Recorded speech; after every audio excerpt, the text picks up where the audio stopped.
ਵਾਹਿਗੁਰੂ ਜੀ ਕਾ ਖਾਲਸਾ ਵਾਹਿਗੁਰੂ ਜੀ ਕੀ ਫਤਿਹ। अस्सलाम वालेकुम आदाब बर्ज वहां ਤੁਹਾਡੀ ਹੋਸਟ ਨੀਲਮ ਖੁਰਦ ਮੈਂ ਟੀਵੀ 4 ਦੇ ਸਾਰੇ ਦਰਸ਼ਕਾਂ ਤੇ ਸਰੋਤਿਆਂ ਨੂੰ ਜੀ ਆਇਆਂ ਕਹਿੰਦੀ ਆ ਪ੍ਰੋਗਰਾਮ ਸੱਚਾ ਸੱਚ ਵਿੱਚ ਜਿਹੜੇ ਇਸ ਪ੍ਰੋਗਰਾਮ ਨਾਲ ਦੇਸ਼ਾਂ ਵਿਦੇਸ਼ਾਂ ਤੋਂ ਜੁੜ ਚੁੱਕੇ ਨੇ। ਖਾਲਸਾ ਅਫੇਅਰ ਸੈਂਟਰ ਦੇ ਸੰਚਾਲਕ ਡਾਕਟਰ ਅਮਰਜੀਤ ਸਿੰਘ ਜੀ ਮੇਰੇ ਨਾਲ ਮੌਜੂਦ ਨੇ। ਆਓ ਉਹਨਾਂ ਨਾਲ ਗੱਲਬਾਤ ਕਰਕੇ ਅੱਜ ਦੇ ਅਹਿਮ ਇਸ਼ੂਜ਼ ਪਰ ਉਹਨਾਂ ਤੋਂ ਉਹਨਾਂ ਦਾ ਤਜ਼ੀਆ ਜਾਣਦੇ ਹਾਂ। ਜੀ ਡਾਕਟਰ ਸਾਹਿਬ ਵਾਹਿਗੁਰੂ ਜੀ ਕਾ ਖਾਲਸਾ ਵਾਹਿਗੁਰੂ ਜੀ ਕੀ ਫਤਿਹ। हाँ जी नीलम कौर जी ਤੁਹਾਨੂੰ ਵੀ ਤੇ ਦੁਨੀਆ ਭਰ ਚ ਬੈਠੇ ਸਾਡੇ ਬਹੁਤ ਹੀ ਪਿਆਰੇ ਸੋਹਣੇ ਸਿਆਣੇ ਟੀਵੀ 84 ਦੇ ਵਿਊਅਰਸ ਨੂੰ ਵੀ ਵਾਹਿਗੁਰੂ ਜੀ ਕਾ ਖਾਲਸਾ ਵਾਹਿਗੁਰੂ ਜੀ ਕੀ ਫਤਿਹ। ਸਾਡੇ ਬਹੁਤ ਹੀ ਪਿਆਰੇ ਮੁਸਲਮਾਨ ਭੈਣਾਂ ਭਰਾਵਾਂ ਨੂੰ ਅਸਲਾਮ ਅਲੈਕਮ।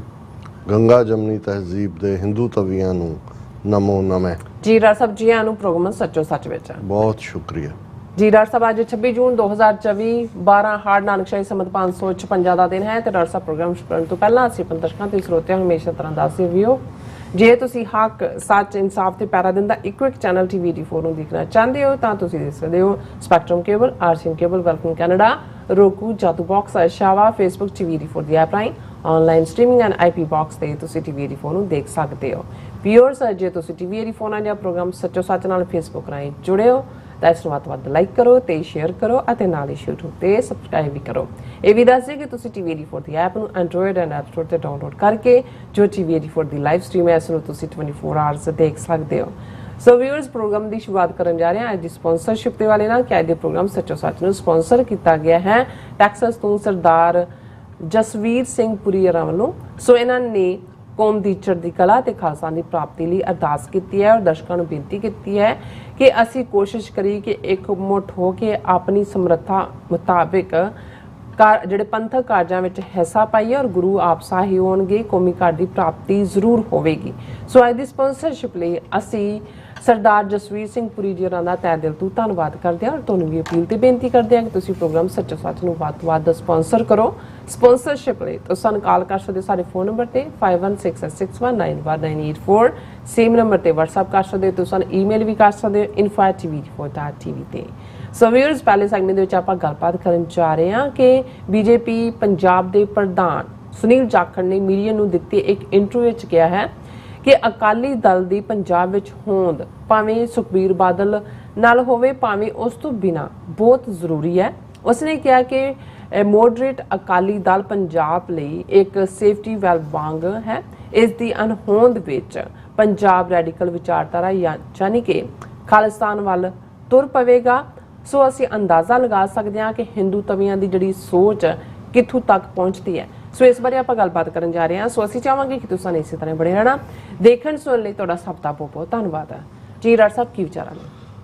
ਸਭ ਤੋਂ ਪਹਿਲਾਂ ਤਾਂ ਅੱਜ ਦੇ ਪ੍ਰੋਗਰਾਮ ਨੂੰ ਸਪਾਂਸਰ ਕਰਨ ਲਈ ਅਸੀਂ ਡਾਲਸ ਟੈਕਸਸ ਤੋਂ ਆਪਣੇ ਵੀਰ ਜਸਵੀਰ ਸਿੰਘ ਪੁਰੀ ਜੀ ਉਹਨਾਂ ਦਾ ਸ਼ੁਕਰੀਆ ਅਦਾ ਕਰਦੇ ਹਾਂ ਜੀ। ਬਹੁਤ ਹੀ ਪਿਆਰੇ ਗੁਰਸਿੱਖ ਨੇ, ਬਹੁਤ ਪੁਰਾਣਾ ਇਹਨਾਂ ਦਾ ਪੰਥਕ ਪਰਿਵਾਰ ਜਿਹੜਾ ਪਿੱਛੇ ਵੀ ਜਿੱਥੋਂ ਨਾਲ ਇਹਨਾਂ ਦਾ ਸੰਬੰਧ ਹੈ ਡੇਰਾ ਬਾਬਾ ਨਾਨਕ ਔਰ ਉਸ ਖਿੱਤੇ ਨਾਲ ਔਰ ਡਾਲਸ 'ਚ ਵੀ ਹਮੇਸ਼ਾ ਹਰ ਪੰਥਕ ਐਕਟੀਵਿਟੀ ਦੇ ਵਿੱਚ ਮੋਹਰੀ ਰੋਲ ਅਦਾ ਕਰਦੇ ਨੇ। ਸਾਡੇ ਨਾਲ ਉਹਨਾਂ ਦੀ ਹਮੇਸ਼ਾ ਇੱਕ ਬੌਂਡਿੰਗ ਰਹੀ ਹੈ ਪਹਿਲੇ ਦਿਨ ਤੋਂ ਹੀ ਜਦੋਂ ਮਿਲੇ। ਹੁਣ ਵੀ ਜਦੋਂ ਡਾਲਸ ਵਿਜ਼ਿਟ ਸੀ ਸਾਡੀ ਜੂਨ ਦੇ ਦੂਸਰੇ ਹਫਤੇ ਔਰ ਜਿੱਥੇ ਉਹ ਹਰ ਮੀਟਿੰਗ ਦੇ ਵਿੱਚ ਆਏ ਜਿਹੜੀ ਬੇਸ਼ੱਕ ਅਸੀਂ ਭਾਈ ਗੋਬਿੰਦਰ ਸਿੰਘ ਹੋਰਾਂ ਦੇ ਘਰ ਕੀਤੀ ਜਾਂ ਉਸ ਤੋਂ ਇਲਾਵਾ ਗੁਰਦੁਆਰਾ ਸਾਹਿਬ ਔਰ ਹਰ ਥਾਂ 'ਤੇ ਉੱਥੇ ਉਹ ਉਹਨਾਂ ਮੋਹਰੀ ਰੋਲ ਵਾਲਿਆਂ 'ਚ ਹੁੰਦੇ ਨੇ ਜਿਹੜੇ ਖੁੱਲ੍ਹ ਦਿਲੀ ਨਾਲ ਟੀਵੀ 84 ਨੂੰ ਜਿਹੜਾ ਉਹ ਆਪਣਾ ਦਸਵੰਧ ਭੇਟ ਕਰਦੇ ਨੇ। ਸੋ ਉਹਨਾਂ ਨੇ ਜਿਹੜਾ ਮੈਸੇਜ ਵੀ ਦਿੱਤਾ ਉਹ ਇਕਮੁੱਠਤਾ ਦਾ ਹੈ ਕਿਉਂਕਿ ਜਿੱਥੇ ਪੰਥ ਦਾ ਪਿਆਰ ਹੈ ਉੱਥੇ ਕੋਈ ਧੜੇਬਾਜ਼ੀ ਜਾਂ ਇੱਕ ਜਿਹਨੂੰ ਵਨ ਅਪਮੈਨਸ਼ਿਪ ਕਹਿੰਦੇ ਨੇ ਉਸ ਦੀ ਕੋਈ ਥਾਂ ਨਹੀਂ ਬਚਦੀ। ਉਹਦੇ 'ਚ ਤਾਂ ਇਹੀ ਹੁੰਦਾ ਹੈ ਔਰ ਅਸੀਂ ਦੇਖਦੇ ਹਾਂ ਕਿ ਬਹੁਤ ਵਾਰ ਜਿਹੜੇ ਝਗੜੇ ਨੇ ਜੇ ਅਸੀਂ ਗੁਰਦੁਆਰਿਆਂ ਦੀਆਂ ਮੈਨੇਜਮੈਂਟਸ ਲਈਏ ਜਾਂ ਜਦੋਂ ਜਥੇਬੰਦੀਆਂ ਈਵਨ ਇੱਥੋਂ ਦੇ ਜੰਮੇ ਪਲੇ ਬੱਚਿਆਂ 'ਚ ਵੀ ਮੈਂ ਇਹ ਦੇਖਦਾ ਵੀ ਪਤਾ ਨਹੀਂ ਇਹ ਕੀ ਬਿਮਾਰੀ ਹੈ ਕਿ ਕੋਈ ਐਸਾ ਚੱਲ ਰਿਹਾ ਕੋਈ ਵਾਇਰਸ ਪਈ ਹੋਈ ਹੈ ਵਿੱਚ ਕਿ ਅਲਟੀਮੇਟਲੀ ਜਿਹੜੇ ਕੰਮ ਕਰਨ ਵਾਲੇ ਲੋਕ ਵੀ ਨੇ ਉਹ ਵੀ ਇੱਕ ਸਟੇਜ ਦੇ ਉੱਤੇ ਆ ਕੇ ਇੱਕ ਦੂਸਰੇ ਦੇ ਨਾਲ ਜਿਹੜਾ ਕੰਪੀਟੀਸ਼ਨ 'ਚ ਆ ਜਾਂਦੇ ਨੇ ਜਾਂ ਈਰਖਾ 'ਚ ਆ ਜਾਂਦੇ ਨੇ ਜਾਂ ਜਿੱਥੇ ਕੋਈ ਸਮੂਥ ਕੰਮ ਚੱਲ ਰਿਹਾ ਹੁੰਦਾ ਇੱਕ ਤਬਕੇ ਦੀ ਪ੍ਰੋਬਲਮ ਹੀ ਇਹ ਹੁੰਦੀ ਹੈ ਕਿ ਵੀ ਇਹ ਚੱਲ ਕਿਉਂ ਰਿਹਾ ਉਹਨਾਂ ਨੇ ਉਸ ਦੇ ਵਿੱਚ ਕੋਈ ਨਾ ਕੁਛ ਨੁਕਸ ਕੱਢਣੇ ਹੁੰਦੇ ਨੇ ਔਰ ਇਹ ਵੀ ਨਹੀਂ ਹੈ ਕਿ ਵੀ ਉਹਨਾਂ ਨੇ ਕੋਈ ਆਪਣਾ ਰੋਲ ਅਦਾ ਕਰਨਾ ਹੁੰਦਾ। ਲੇਕਿਨ ਕੁਝ ਪਰਸਨੈਲਿਟੀਜ਼ ਐਸੀਆਂ ਹੁੰਦੀਆਂ ਨੇ ਕਿ ਜਿਹੜੀਆਂ ਹਰ ਸਿਸਟਮ ਦੇ ਵਿੱਚ ਰਹਿੰਦਿਆਂ ਉਸ ਦੀ ਸਟਰੈਂਥ ਬਣ ਜਾਂਦੀਆਂ। ਉਹਨਾਂ ਦਾ ਹੁੰਦਾ ਹੈ ਕਿ ਵੀ ਨਹੀਂ, ਕੰਮ ਹੋਣਾ ਚਾਹੀਦਾ, ਕੋਈ ਕਰੇ, ਔਰ ਹਰ ਕੰਮ ਕਰਨ ਵਾਲੇ ਦੀ ਉਹ ਸ਼ਲਾਘਾ ਕਰਦੇ ਨੇ। ਸੋ ਜਸਵੀਰ ਸਿੰਘ ਪੁਰੀ ਇਸ ਕਿਸਮ ਦੀ ਬੜੀ ਪਿਆਰੀ ਸ਼ਖਸੀਅਤ ਨੇ ਔਰ ਅਸੀਂ ਉਹਨਾਂ ਦਾ ਸ਼ੁਕਰੀਆ ਵੀ ਅਦਾ ਕਰਦੇ ਹਾਂ ਔਰ ਉਹਨਾਂ ਦਾ ਮੈਸੇਜ ਵੀ ਜਿਹੜਾ ਇੱਕ ਮੁੱਠਤਾ ਦਾ ਹੈ ਔਰ ਖਾਸ ਤੌਰ ਤੇ ਕੌਮੀ ਖਾਲਿਸਤਾਨ ਦੇ ਲਈ ਜਿਹੜੀ ਉਹਨਾਂ ਦੀ ਤਾਂਘ ਹੈ, ਗੁਰੂ ਚਰਨਾਂ 'ਚ ਅਰਦਾਸ ਹੈ ਔਰ ਹਰ ਇੱਕ ਦਾ ਜੋ ਰੋਲ ਇਸ ਦੇ ਵਿੱਚ ਬਣਦਾ ਹੈ। ਜਦੋਂ ਅਸੀਂ ਤਨ ਮਨ ਧਨ ਦੇ ਨਾਲ ਕਹਿੰਦੇ ਹਾਂ ਤਾਂ ਕੁਛ ਉਹ ਨੇ ਜਿਨ੍ਹਾਂ ਨੇ ਆਪਣੀ ਜ਼ਿੰਦਗੀ ਇਸ ਪਾਸੇ ਲਾਈ, ਕੁਰਬਾਨ ਹੋਏ, ਸ਼ਹੀਦੀਆਂ ਪਾਈਆਂ। ਕੁਛ ਨੇ ਜਿਹੜੇ ਅੱਜ ਵੀ ਖੜੇ ਨੇ, ਜੇਲ੍ਹਾਂ 'ਚ ਬੰਦ ਨੇ ਜਾਂ ਪੰਜਾਬ ਦੇ ਵਿੱਚ ਦਿਨ ਰਾਤ ਇੱਕ ਕਰਕੇ ਵੀ ਜਿਹੜਾ ਉਹ ਇਸ ਦੇ ਲਈ ਕੰਮ ਕਰਦੇ ਨੇ। ਕੁਛ ਉਹ ਨੇ ਜਿਹੜੇ ਮਨ ਕਰਕੇ ਗੁਰੂ ਚਰਨਾਂ 'ਚ ਅਰਦਾਸ ਕਰਦੇ ਨੇ, ਜੁੜੇ ਹੋਏ ਨੇ। ਹਰ ਪੰਥਕ ਚੜ੍ਹਦੀ ਕਲਾ ਦੀ ਖਬਰ ਉਹਨਾਂ ਨੂੰ ਉਤਸ਼ਾਹ ਦਿੰਦੀ ਹੈ। ਕੋਈ ਵੀ ਕਮਜ਼ੋਰ ਗੱਲ ਉਦਾਸ ਕਰਦੀ ਹੈ, ਉਹ ਮਨ ਕਰਕੇ ਉੱਥੇ ਜੁੜੇ ਹੋਏ ਨੇ। ਲੇਕਿਨ ਮੈਂ ਸਮਝਦਾ ਹਾਂ ਵੀ ਅਮਰੀਕਾ 'ਚ ਆ ਕੇ ਜਾਂ ਕੈਨੇਡਾ 'ਚ ਆ ਕੇ ਘੱਟੋ ਘੱਟ ਕੋਈ ਇਹ ਨਹੀਂ ਕਹਿ ਸਕਦਾ ਕਿ ਮੈਂ ਧਨ ਵੱਲੋਂ ਮਦਦ ਨਹੀਂ ਕਰ ਸਕਦਾ। ਇਹ ਠੀਕ ਹੈ, ਕੋਈ ਜ਼ਿਆਦਾ ਕਰ ਸਕਦਾ, ਕੋਈ ਘੱਟ ਕਰ ਸਕਦਾ। ਵੈਸੇ ਵੀ ਗੁਰੂ ਦਾ ਸਾਡੇ ਲਈ ਇਹ ਮੈਂਡੇਟਰੀ ਫਰਮਾਨ ਹੈ, ਜਿਹੜਾ ਲਾਜ਼ਮ ਹੈ ਕਿ ਦਸਵੰਧ ਕੱਢਣਾ। ਤੇ ਜੇ ਮੈਂ ਸਮਝਦਾ ਕਿ ਵੀ ਲਿਟਰਲੀ ਜਿਹਨੂੰ ਕਹਿੰਦੇ ਨੇ ਕਿ ਵੀ ਬਿਲਕੁਲ ਅਸੀਂ ਇਹ ਦੇਖ ਕੇ ਵੀ ਸਾਡੀ ਕਮਾਈ ਕਿੰਨੀ ਹੈ, ਉਹਦਾ 10ਵਾਂ ਹਿੱਸਾ ਅਸੀਂ ਕੱਢਣਾ ਹੀ ਕੱਢਣਾ। ਜੇ ਹਰ ਸਿੱਖ, ਜੇ ਅਸੀਂ 35 ਮਿਲੀਅਨ ਅੱਜ ਦੁਨੀਆ ਭਰ 'ਚ ਵਸਦੇ ਹਾਂ ਤੇ ਜੇ ਉਹਨਾਂ ਦੇ ਵਿੱਚ 15 ਮਿਲੀਅਨ ਵੀ ਕਮਾਊ ਨੇ ਤੇ ਉਹ ਆਪਣੇ ਦਸਵੰਧ ਨੂੰ ਜਿਹੜਾ ਗੁਰੂ ਦਾ ਫਰਮਾਨ ਹੈ ਉਸ ਦੇ ਉੱਤੇ ਅਮਲ ਕਰਨ। ਤੇ ਮੈਂ ਸਮਝਦਾ ਵੀ ਇੱਕ ਟੀਵੀ ਚੈਨਲ ਕੀ ਜਾਂ ਕੋਈ ਹੋਰ ਕੰਮ ਕੀ, ਤੁਸੀਂ ਦੁਨੀਆ ਦੀ ਇੱਕ ਹਕੂਮਤ ਵਾਂਗ ਇੱਕ ਫੁੱਲ ਫਲੈਜਡ ਸਟੇਟ ਜਿਹੜੀ ਹੈ ਵਿਦਆਊਟ ਸਟੇਟ, ਅਜੇ ਸਾਡੇ ਕੋਲ ਸਟੇਟ ਨਹੀਂ ਹੈ ਪਰ ਉਸ ਤੋਂ ਬਿਨਾਂ ਅਸੀਂ ਇੱਕ ਪੂਰਾ ਐਮਪਾਇਰ ਖੜਾ ਕਰ ਸਕਦੇ ਹਾਂ। ਪਰ ਠੀਕ ਹੈ, ਗੁਰਦੁਆਰਿਆਂ ਲਈ ਸਾਡੀ ਬਹੁਤ ਅਪਰੰਪਾਰ ਸ਼ਰਧਾ ਹੈ, ਹੋਣੀ ਵੀ ਚਾਹੀਦੀ ਹੈ। ਗੁਰੂ ਦਾ ਘਰ ਬਹੁਤ ਸੋਹਣੇ ਹੋਣੇ ਚਾਹੀਦੇ ਨੇ, ਪਰ ਉਹੀ ਆਪਣੇ ਆਪ ਦੇ ਵਿੱਚ ਜਿਹੜਾ ਸਾਡੇ ਦਸਵੰਧ ਦੇ ਨਾਲ ਜੁੜਿਆ ਹੋਇਆ ਪਾਰਟ ਨਹੀਂ ਹੋਣਾ ਚਾਹੀਦਾ। ਕਿਉਂਕਿ ਈਵਨ ਜੇ ਤੁਸੀਂ ਗੁਰਦੁਆਰੇ ਦੀ ਡੈਫੀਨੇਸ਼ਨ ਵੀ ਦੇਖੋ, ਮੈਂ ਅੱਗੇ ਭਾਈ ਕਾਹਨ ਸਿੰਘ ਨਾਭਾ ਨੇ ਇਹ ਬਿਆਨ ਕੀਤੀ ਸੀ ਕਿ ਬਈ ਗੁਰਦੁਆਰਾ ਕੀ ਹੈ। ਉਹ ਸਾਡੇ ਲਈ ਅਕਾਲ ਪੁਰਖ ਨਾਲ ਜੁੜਨ ਦਾ, ਸੰਗਤ ਦਾ, ਇਬਾਦਤ ਦਾ ਥਾਂ ਹੈ। ਫਿਰ ਜਿਹਦੇ ਕੋਲ ਭੋਜਨ ਨਹੀਂ ਹੈ ਉਸ ਦੇ ਲਈ ਉਹ ਲੰਗਰ ਖਾਨਾ ਹੈ, ਉਸ ਦੇ ਲਈ ਉਹ ਫੂਡ ਹੈ, ਲੋੜਵੰਦ ਲਈ ਕੱਪੜੇ ਨੇ। ਫਿਰ ਜਿਹੜਾ ਵਿਦਿਆ ਦੇ ਲਈ ਉਹ ਇੱਕ ਕੇਂਦਰ ਹੈ। ਇਹੀ ਕਾਰਨ ਹੈ ਕਿ ਪੁਰਾਣੇ ਵੇਲੇ 'ਚ ਵੀ ਜਿਹਨੂੰ ਅਸੀਂ ਧਰਮਸਾਲ ਕਹਿੰਦੇ ਸੀ, ਉਸ ਦੇ ਵਿੱਚ ਹੀ ਗੁਰਮੁਖੀ ਵਿਦਿਆ ਔਰ ਦੂਸਰੀ ਵਿਦਿਆ ਦਾ ਪ੍ਰਬੰਧ ਹੁੰਦਾ ਸੀ। ਫਿਰ ਭਾਈ ਸਾਹਿਬ ਕਹਿੰਦੇ ਨੇ ਕਿ ਔਸ਼ਧ ਖਾਨਾ ਵੀ ਆਏ ਔਰ ਪੁਰਾਣੇ ਵੇਲੇ ਵੀ, ਹੁਣ ਤਾਂ ਚਲੋ ਵੱਡੇ ਗੁਰਦੁਆਰਿਆਂ ਨੇ ਕੁਝ ਹਸਪੀਟਲ ਬਣਾ ਲਏ ਜਾਂ ਦੂਜੇ ਉਹ ਵੀ ਕਮਰਸ਼ੀਅਲ ਜਿਹੇ ਬਣ ਗਏ ਨੇ। ਲੇਕਿਨ ਇਹ ਵੀ ਹੁੰਦਾ ਸੀ ਕਿ ਪੁਰਾਣੇ ਵੇਲੇ ਜਿਹੜੇ ਫਕੀਰ ਸਾਧੂ ਦੂਸਰੇ ਆਉਂਦੇ ਸੀ, ਉਹ ਮੈਂ ਖਾਸ ਤੌਰ ਤੇ ਸੇਵਾ ਪੰਥੀਆਂ ਨੂੰ ਦੇਖਿਆ ਹੋਇਆ, ਉਹ ਬਹੁਤ ਸਾਰੇ ਜਿਹੜੀ ਆਯੁਰਵੈਦਿਕ ਮੈਡੀਸਨ ਹੈ ਉਸ ਬਾਰੇ ਜਾਣੂ ਹੁੰਦੇ ਸੀ ਔਰ ਉਹਨਾਂ ਦੇ ਲਈ ਉਹ ਦਵਾ ਬੂਟੀ ਉਹਨੂੰ ਕਹਿੰਦੇ ਸੀ ਕਿ ਬਈ ਉਹ ਵੀ ਕਰ ਦਿੰਦੇ ਸੀ ਕਿ ਬਈ ਉਹਦੀ ਲੋੜ ਵੀ ਪੂਰੀ ਹੋਏ। ਚਲੋ ਅੱਜ ਸਾਡੇ ਕੋਲ ਸਾਧਨ ਨੇ, ਅਸੀਂ state of the art hospital afford ਕਰ ਸਕਦੇ ਹਾਂ। ਫਿਰ ਜਿਹੜਾ ਲਾਸਟ ਹੈ ਮਹਿਫੂਜ਼ ਕਿਲੇ, ਕਿ ਵੀ ਇਹ ਸਾਡਾ ਮਹਿਫੂਜ਼ ਕਿਲਾ ਹੈ, ਉੱਤੇ ਸਾਡਾ ਝੁਲਦਾ ਨਿਸ਼ਾਨ ਸਾਹਿਬ ਔਰ ਗੁਰਦੁਆਰਾ ਉਸ ਕਿਲੇ ਵਾਂਗ ਹੈ ਜਿੱਥੇ ਕੋਈ ਵੀ ਜਿਹੜਾ ਜਿਸ ਨੂੰ ਖਤਰਾ ਹੈ, ਭਾਵੇਂ ਕੋਈ ਅਬਲਾ ਇਸਤਰੀ ਹੈ, ਕਿਸੇ ਹੋਰ ਨਾਲ ਧੱਕਾ ਹੋ ਰਿਹਾ, ਉਹ ਆ ਕੇ ਗੁਰਦੁਆਰੇ ਦੇ ਵਿੱਚ ਜਿਹੜਾ ਉਹ ਸ਼ਰਨ ਲੈਂਦਾ। ਤੇ ਫਿਰ ਜਿਹੜੇ ਗੁਰਦੁਆਰੇ ਵਾਲੇ ਨੇ ਯਾਨੀ ਕਿ ਸਿੱਖ ਕੌਮ, ਉਹਨਾਂ ਦਾ ਫਰਜ਼ ਹੈ ਕਿ ਉਸ ਦੀ ਹਿਫਾਜ਼ਤ ਕਰੇ ਔਰ ਉਸ ਨੂੰ ਸੁਰੱਖਿਆ ਦੇ ਔਰ ਜੇ ਉਸ ਦੇ ਲਈ ਲੜ ਮਰਨ ਤੱਕ ਵੀ ਆਉਂਦਾ ਹੋਏ।